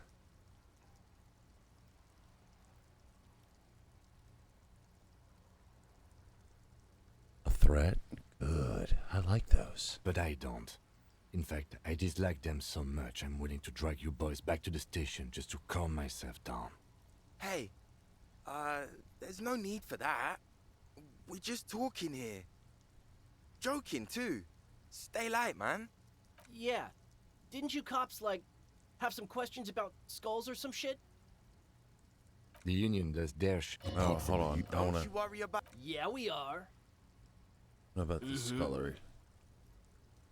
What's with the jackets? What about them? Why does your jacket have "pissed" written on it? Well, first off, it's a statement and not necessarily something that characterizes me as a person, even though the statement has character. And I do like piss. Huh. Well. The word piss epitomizes the struggle taking place in the world. Things being defined as they seem, not as they are. And, I guess, it's also about communal spirit, the future, and truly appreciating our differences. Really? You don't fucking Also, say. you've got to admit, it catches the eye. And since the Grand Piper is slowly but steadily moving towards basing the economy on it, attention, it is imperative that the medium itself convey the message. What? What I mean by this is, we are all piss f***, and that the world is inherently meaningless. Why do you have "fuck the world" written on your jacket? Like I said before, many men keep searching for the one, for so-called true love, which is actually just obsession masquerading as kinship. The thrill of the chase, the hollowness that fills your chest cavity after catching it. I'm wondering if the poetics come with the jacket, or are they derived from something else entirely? I'm not fucking certain. To catch a fish, you'll need to hurl the lure many times, and even then it isn't certain that you'll get anything. If you blow up the lake, though, Blow it up. you get more fish in a shorter time. And, for time is of the essence and fleeting ever so quickly, one must think of a way to fuck the whole world and not get caught up in fucking someone. Because when one fucks everything, he fucks nothing. And that, to me, feels glorious. Sticking your dick into the void. So they're edgelords. Hate to admit it, but in a weird way, he's got a point. I mean, is it a coincidence that here we have 2 badass jackets and 2 badass cops? oh my god, please. Hey, Kim, Yes? do you think it's a coincidence? What is? That there are 2 of us and 2 of these jackets. What are you implying? We should get these Or jackets. What do people do with jackets? They wear them. The concept of getting dressed is familiar to me, but wearing jackets like these isn't appropriate for an RCM officer, unless he's deep undercover. But in theory, Kim, if we were to confiscate these jackets, which one would you wear? Neither. Come on, Kim, it's just a mental Fine, exercise. If only to end this discussion. Theoretically, if I were a juvenile delinquent, if I were to already be down that path, I think peace is the stronger of the 2 statements. That works. I feel like more of a fuck the world kind of guy. Seems about right, especially considering your heroic exit attempts. That's an origin story for a dynamic duo right there. Please let me. So are we done here? Or you don't need us around Oh for your my secret God. party, do you?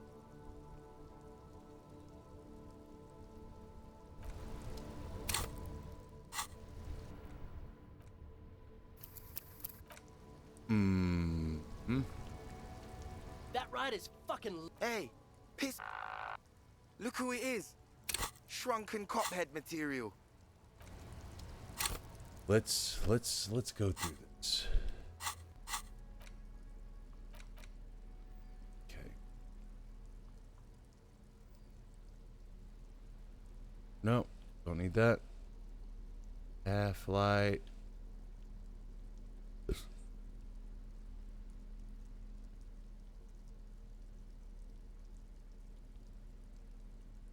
Okay. So what I have here.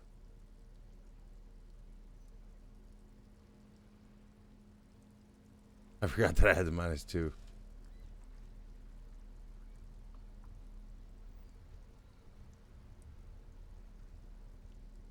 Okay, so we're gonna equip the encyclopedia hat.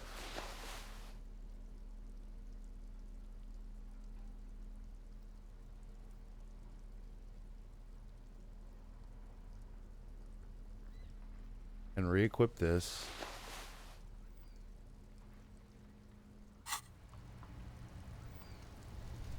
That ride is. Hey, piss. All right. Look who it is. Let's run it. No. Yes. Don't ask anything. Be subtle and scary. The boys dream about being skulls. Use that. Boys with those jackets. You're gonna be Skull Kings and no. What? No. Skulls don't have kings. I think. And we're not even in yet. Yeah, man, keep your voice down. Skulls don't take it lightly when folks pretend to be them. We're not even prospects yet. Prospect must be a hierarchical term. Probably in the lower end. Not even prospects and already aspiring to be king. Wow, you boys are ambitious. Only prospects and already planning a coup in the skulls. You're destined to go far. He gets it.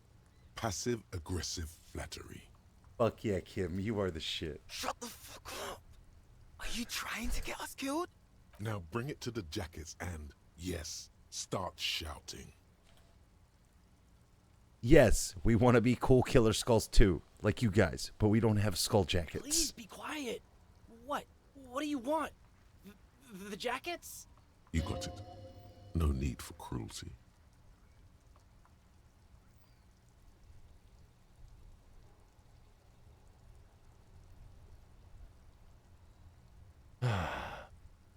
Oh, man. Okay, I get it. Skulls don't really wear slogans anyway. This was stupid. Fuck.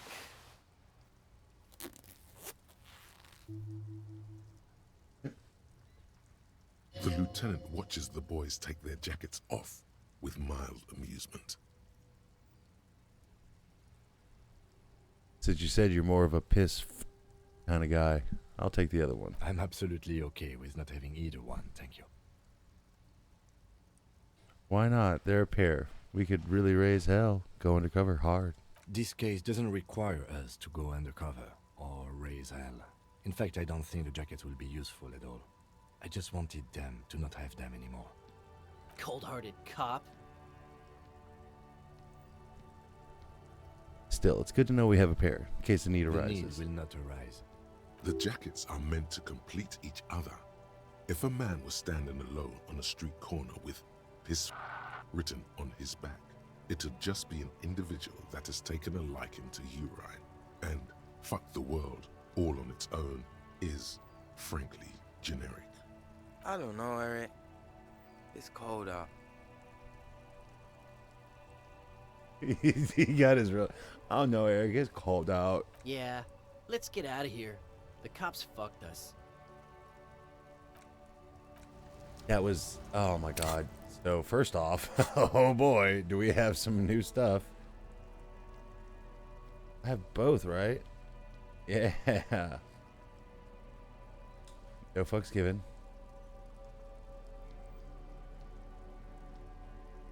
In elegant state. Does not look cool. Yeah, that is a slur. That is blurred out. Sweet. We go back to our RCM fucking French in the rain. Let me get in that kinema. Inside, you see a set of steering levers, a radio microphone, a pull-out toolbox, and the soft glow of the fuel preheater gauge. Pick up the radio again. This is Precinct 57. How may I assist you? Oh, shit.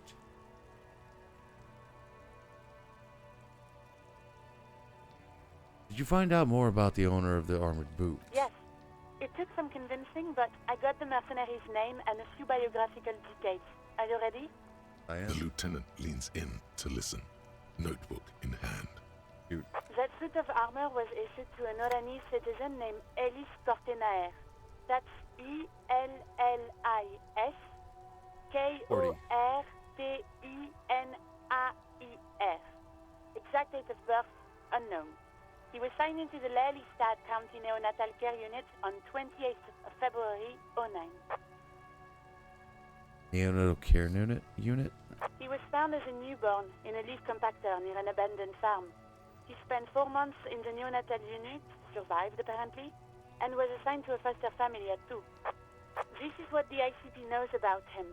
He was raised by foster parents, entered the Eastbrand Military Academy in Vredefort at 17, then served in the Oranese forces till he was honorably discharged in 41, just a year before the Seminese conflict. Then the armor followed him to Seminine, or at least I assume it did. And that's it. There are no records of his employment in Trenel, or any of its other incarnations, or him even entering Revachol.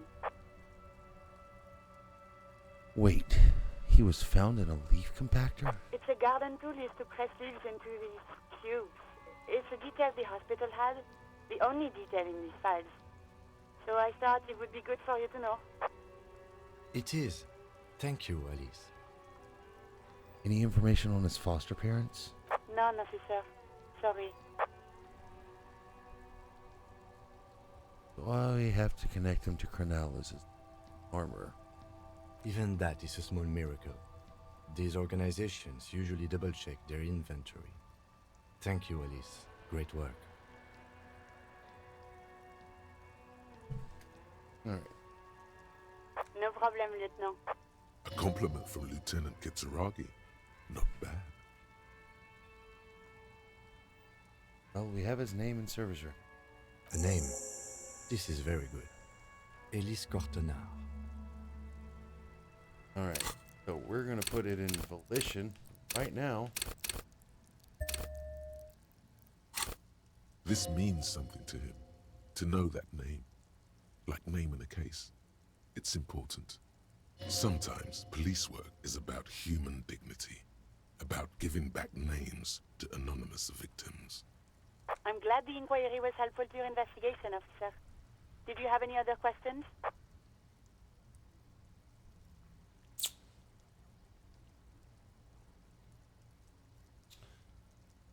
I'm gonna go ahead and say. In the cabin, you see a set of steering levers.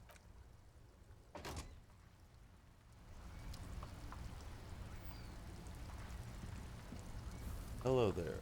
Anything new? Stuck in the rain in a traffic jam, man. Got any What's on your smokes mind? on Nope. you? Don't smoke. Some of the other drivers do, though. There's still a few around, waiting for the jam to disperse. Or waiting for the sweet release of death. Hey, isn't he like smoking right now? The smell is in the air. Here you smoke. You're smoking right now. Okay. But this is my last one. And it's a bad habit. You should quit before both of us have lung cancer.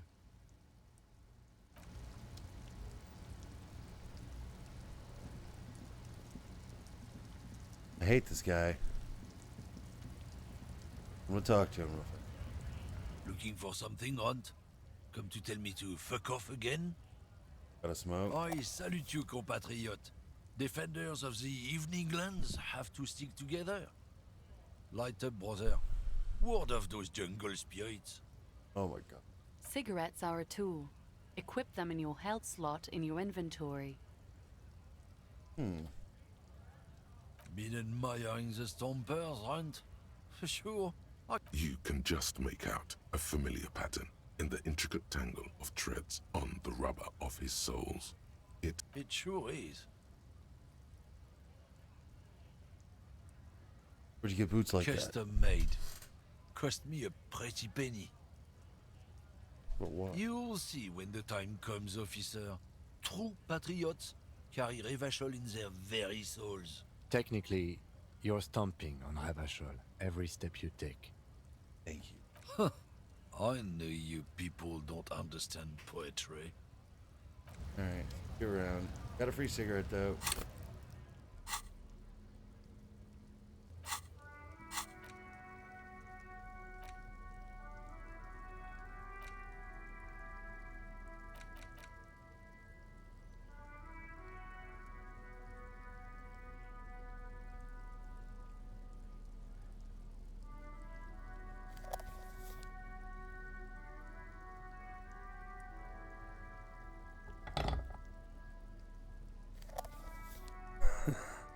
This way I can still blind people. There it is. A brave little army in your pocket. The 1st Smokes Platoon. 20 brave souls standing in salute. Ready to step into fire for you, sir. Pull one out of the pack. You picked the best one. This soldier is fat and succulent. What are you waiting for? Light up. Re-become yourself. Oh yes, Bratan! Please light up! You need a trooper between your lips right now! Calm your shit down! Go to Pleasureland! Become a genius! Get a load of this rock and roll cop here, people. Johnny Thundercop fishes a cheap lighter out of his pants. With a flick of the thumb, there's fire. A primal satisfaction. Here we go. The lighter's dark green disposable plastic. Safety's off. In your case, the safety is always off. Get that bad boy in the flame and breathe in. Thick, warm smoke gets sucked down into your lungs. Immediately, you feel a warm nostalgia fill your head, body, and soul. A nostalgia for yourself. The man you were in your youth. Johnny Thundercop is back, and he's chill as balls. God damn it. In the bottom right corner of the screen, there's a cigarettes button. Cigarettes gives +1 to intellect skills. Logic, rhetoric, conceptualization, visual calculus, encyclopedia, and drama. This is good before a white check, but damages your health. What? Let's go and rock and roll the rest of our day.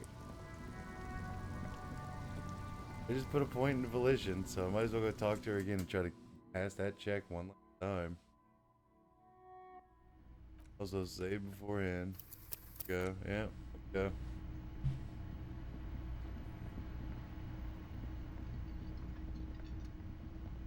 I was gonna, before I end stream tonight, I am gonna talk to those shitheads in the corner and tell them your tape is dog shit.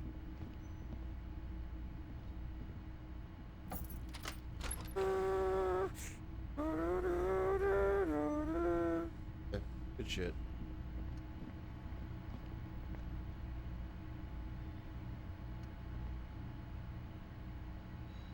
What are you doing? Hey. Reach out and touch somebody.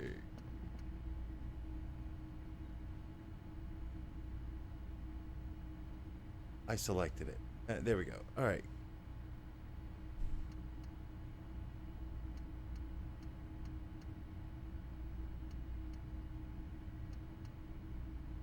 Oh my God.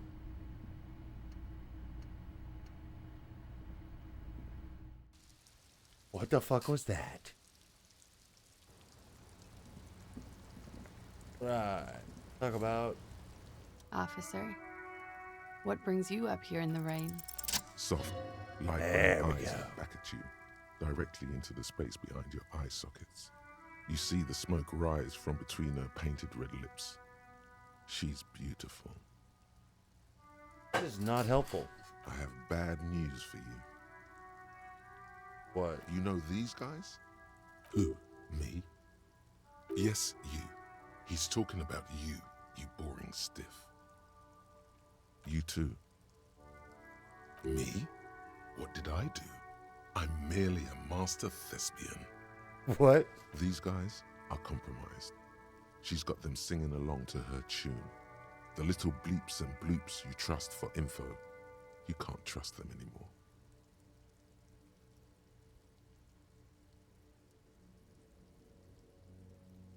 What? I knew something I'm was sorry off. I didn't catch it sooner. It takes conscious effort on your part. Which ones exactly are affected? There's no way of knowing. At the moment, I'm afraid it's best to assume. All of them. Bullshit, man.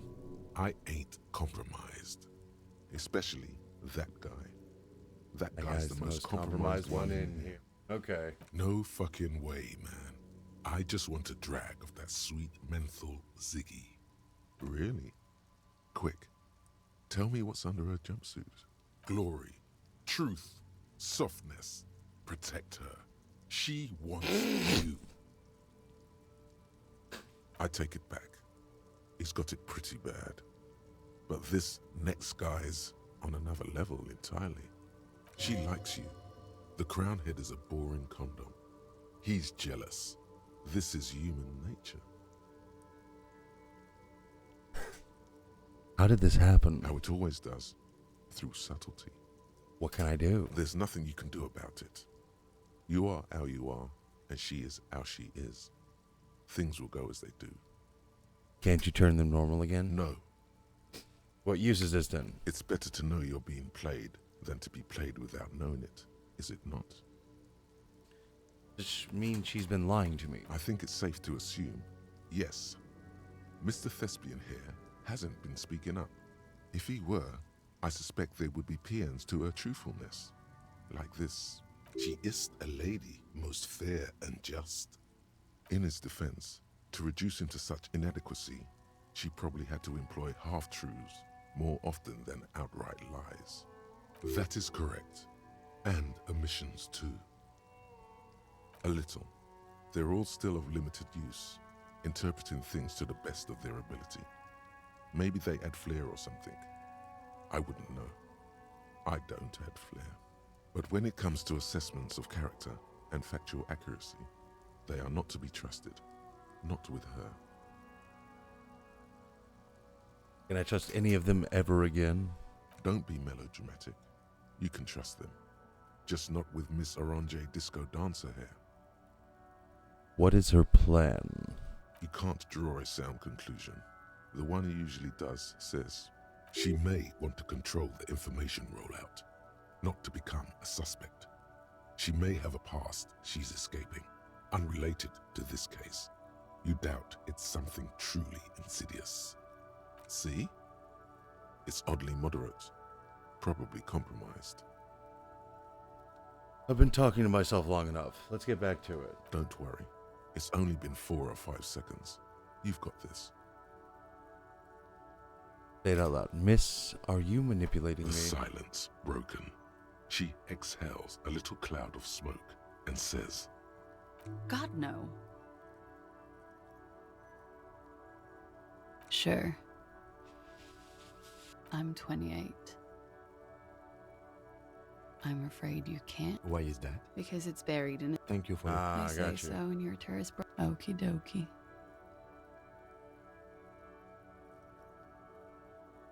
The record. So official. Yes, miss. I hope you don't mind. Good for you. What do you think it will tell us? I don't know how a semen sample works, officers. How many days after intercourse? Is she avoiding anything? Technically not. Technically not. Come on, man. Listen. You can't trust them. It's just you and me.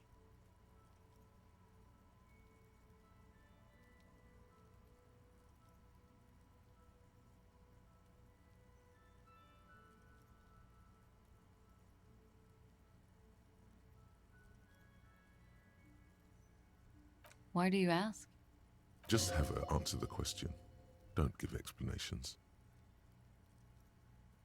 I don't think he enjoyed dying, officer. He had too much left to do. Too many third world conflicts. Couldn't tap out just yet. Everything checks out here. It's all A-OK. Good answer. No, it doesn't check out. Can't you see she's clearly avoiding something here? That's a strange thing to suggest. The lady is as fair and just. Oh, God. How much does that... It's quite expensive, miss. But we'll manage without your help for now. Yes. Light blue. Pardon the... He had a combat wound? Yes. Ah. It was light brown. Almost blonde. He darkened it with brilliantine. The young woman nods. All right. Coolly, gracefully, she pours herself more coffee. I can't remember what was wrong. Save game. We succeed. And all right.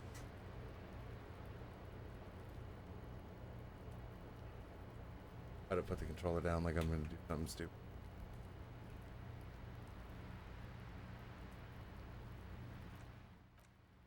Let me confirm that we're main menu. And then confirm that we are quitting said game. Confirm.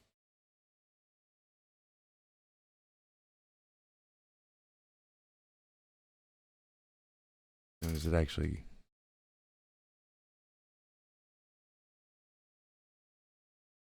exits out of the game? Then it will be any day now.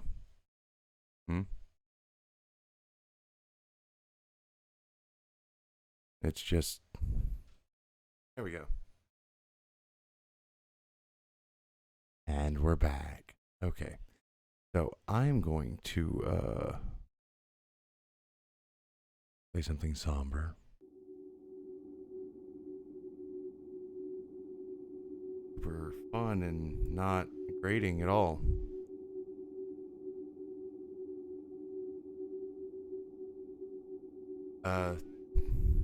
I'm streaming to no one, so there's gonna be no raid, I believe.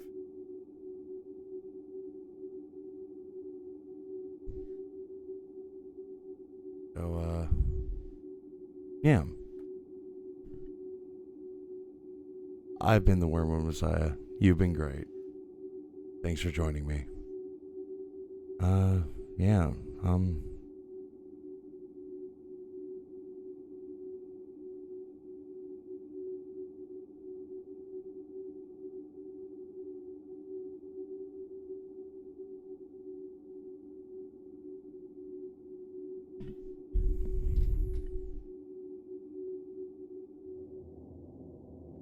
try and have a good night.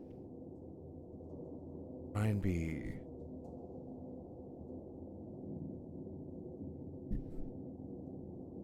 safe. And remember, I'll be here tomorrow at 9:30. And tomorrow is a brand new day. A day we will face together. If you show up. Good night.